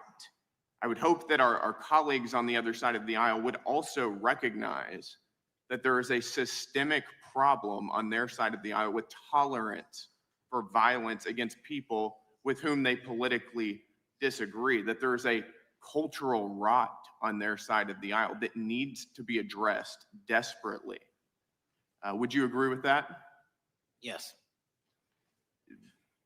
One of the more astounding aspects of this is that it's not just people. This comes from the very top, from their political leaders. Just a few days ago, a member of Congress of this body, Ilhan Omar, shared a video on her social media account about Charlie Kirk's murder. And I'll quote what it said. It said, "Charlie Kirk was Dr. Frankenstein, and his monster shot him through the neck." In other words, Charlie had it coming to him. The words that he said naturally led to his assassination. I mean, that is a reprehensible thing for a member of Congress to say, to suggest, to promote in any capacity. And there are people across this country who are losing their jobs for far less than this. And that, by the way, is a just response to acceptance and tolerance of political violence. It's amazing to me that the political left today, who were the originators and the cheerleaders of cancel culture, now have the backbone to attack conservatives for defending their assassinated friend. But there's a key difference here. Democrats want to silence conservatives for speaking obvious, self-evident ontological truths like that men aren't women and men can't get pregnant. That seems pretty basic. That seems like a basic truth that we should all be able to agree on. Republicans, by contrast, are recognizing that a constitutional republic depends on the free and open exchange of ideas that we can debate without violence, and that assassinating a political rival is evil, it's wrong, and it should not be glorified or promoted or justified in any way, including in the way that Congresswoman Ilhan Omar did. So Mr. Patel, thank you again for being here. I'd like to, with the remainder of my time, just get your opinion. Does the FBI recognize the rising threat of political violence in America, and what can you guys do to address it? Yes, we do. And what we can do to address it, Congressman, is we need to get online partnerships with these companies in the public space, on these gaming sites and on these social media sites. As I was saying earlier, there is no way to triage the amount of information generated on these sites by the FBI alone. And we need the public-private partnership. And there's another law that's expiring, I think, at the end of this month, which I believe we need renewed, that allows private sector companies to report into the FBI without liability for criminal investigatory purposes. And that's the kind of stuff we need to keep going. Got it. Thank you, Director Patel. We really appreciate it. Thank you. Gentleman yields back. Mr. Chairman, Gentleman from Arizona. I have some UCs. Gentleman to state his request. Thank you. First one is a piece entitled Review of Domestic Terrorism After Kirk's Murder Shows Biden Politicized Issue, the Intel, and Fudged the Data. Without objection. Thank you. Make a motion to table. Oh, no, wait. We got to recognize the ranking member for his motion. It's just a UC request. Gentleman's recognized for a UC request. Thank you, Mr. Chairman. This is the ADL report issued February 21, 2025, titled Murder and Extremism in the United States in 2024, concluding that for the third year in a row, every single extremist-related murder in the United States in 2024 was committed by right-wing extremists, 8 of the 13 involving white supremacists and 5 having connections to far-right anti-government extremists. Objection. Gentlelady from Pennsylvania, Director, for unanimous consent. Yes, thank you. I have a couple articles here. First is a New York Post article, July 17th, 2025. Democratic Senator Ron Wyden claims big Epstein file full of actionable information locked in Treasury Department drawer. Objection. This is The Guardian, May 18th, 2023. Deutsche Bank agrees to pay $75 million to settle Jeffrey Epstein lawsuit. Objection. This is Fox Business, September 10th, 2025. JP Morgan processed over $1 billion for Jeffrey Epstein despite internal concerns over sex offender status. Objection. And New York Times, Bank of America flagged suspicious payments to Epstein only after he died. Objection. Okay, and I also have a motion, Mr. Chair. Lady was recognized. We're going to come back to the motion I thought was made by Mr. I want to dismiss our witness. Could we do the motions before he goes? What, One, I just wanted to press the motion I originally yeah, had. we're going to bring that up. Is that what this is? Four banks. Are you doing that? No, this is another motion. Okay, well, I'm going to recognize first the gentleman because we held that motion in advance. I've got a, Gentleman from I still have the UC, Mr. Chairman. Thank you, Mr. Chairman. So look, there are 4 banks, JP Morgan, Bank of New York, Bank of America, and Deutsche Bank. The gentleman can state his motion. Yeah, but the motion is to subpoena the CEOs of these 4 banks to bring in all records relating to their relationship to Jeffrey Epstein and to produce all records reflecting it. These 4 banks have flagged to the government $1.5 billion in suspicious transactions relating to the sex Chairman, I move the trafficking crimes. table. Mr. Diamond just released a statement saying he'd be Chairman, happy to comply. Chairman, need The motion to table, the motion offered by the gentleman from Maryland. The motion to table is not debatable. The question occurs on the motion to table. Those in favor say aye. Aye. Those opposed, no. No. Opinion of the chair, the ayes have it. The motion is tabled. I'd like a recorded vote if we could, Mr. Recorded vote being requested. The clerk will call. Well, we got to get the clerk here. Oh, the clerk's right here. Wonderful. Clerk will Mr. call the Jordan. roll. Yes. Mr. Jordan votes yes. Mr. Isa. Mr. Biggs. Mr. Biggs votes aye. Mr. McClintock. Mr. McClintock votes aye. Mr. Tiffany. Mr. Massey. Mr. Roy? Mr. Roy votes aye. Mr. Fitzgerald? Mr. Klein? Mr. Klein votes aye. Mr. Gooden? Mr. Van Drew? Mr. Nels? Mr. Nels votes yes. Mr. Moore? Mr. Moore votes yes. Mr. Kiley? Ms. Hageman? Ms. Lee? Mr. Hunt? Mr. Fry? Mr. Grothman? Mr. Grothman votes aye. Mr. Knott? Mr. Knott votes aye. Mr. Harris? Mr. Harris votes aye. Mr. Onder? Mr. Onder votes aye. Mr. Schmidt? Mr. Schmidt votes aye. Mr. Gill? Mr. Gill votes aye. Mr. Baumgartner? Mr. Raskin? No. Mr. Raskin votes no. Mr. Nadler? Mr. Nadler votes no. Ms. Lofgren? Ms. Lofgren votes no. Mr. Cohen? Mr. Johnson? Mr. Johnson votes no. Mr. Swallow? Mr. Swallow votes no. Mr. Liu? Ms. Jayapal? Mr. Correa? Ms. Scanlon? Ms. Scanlon votes no. Mr. Neguse? Mr. Neguse votes no. Ms. McBath? Ms. McBath votes no. Ms. Ross? Ms. Ross votes no. Ms. Ballant? Ms. Ballant votes no. Mr. Garcia? Mr. Garcia votes no. Ms. Kamlager Dove? Mr. Moskowitz? Mr. Moskowitz votes no. Mr. Goldman? Mr. Goldman? Ms. Crockett? No. Ms. Crockett votes no. Gentleman from Texas, Mr. Gooden. Mr. Gooden? You're a no. You're a no. Lance? Mr. Gooden votes yes. Mr. Chairman, how am I recorded? Gentleman from New York. Mr. Goldman, you're not recorded. No. Mr. Goldman votes no.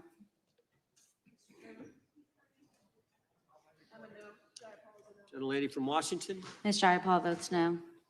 Gentleman from California. Gentlelady from California.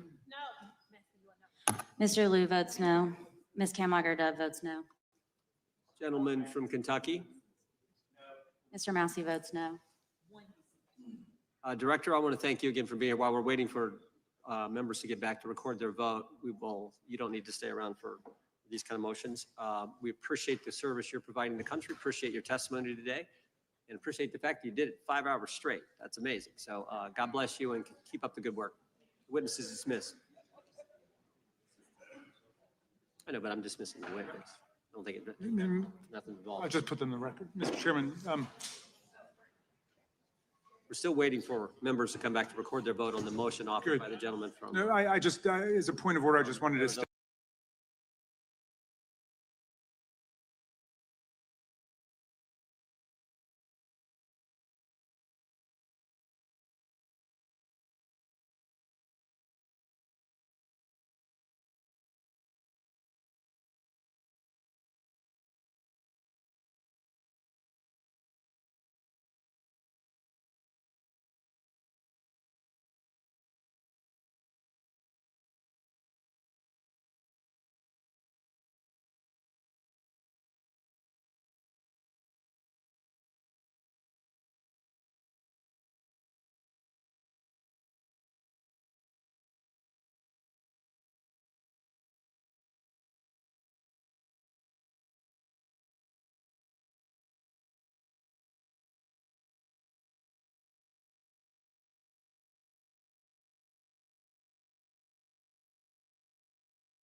If you crave nature but still shop online, Night and Day Herbals is your dream come true.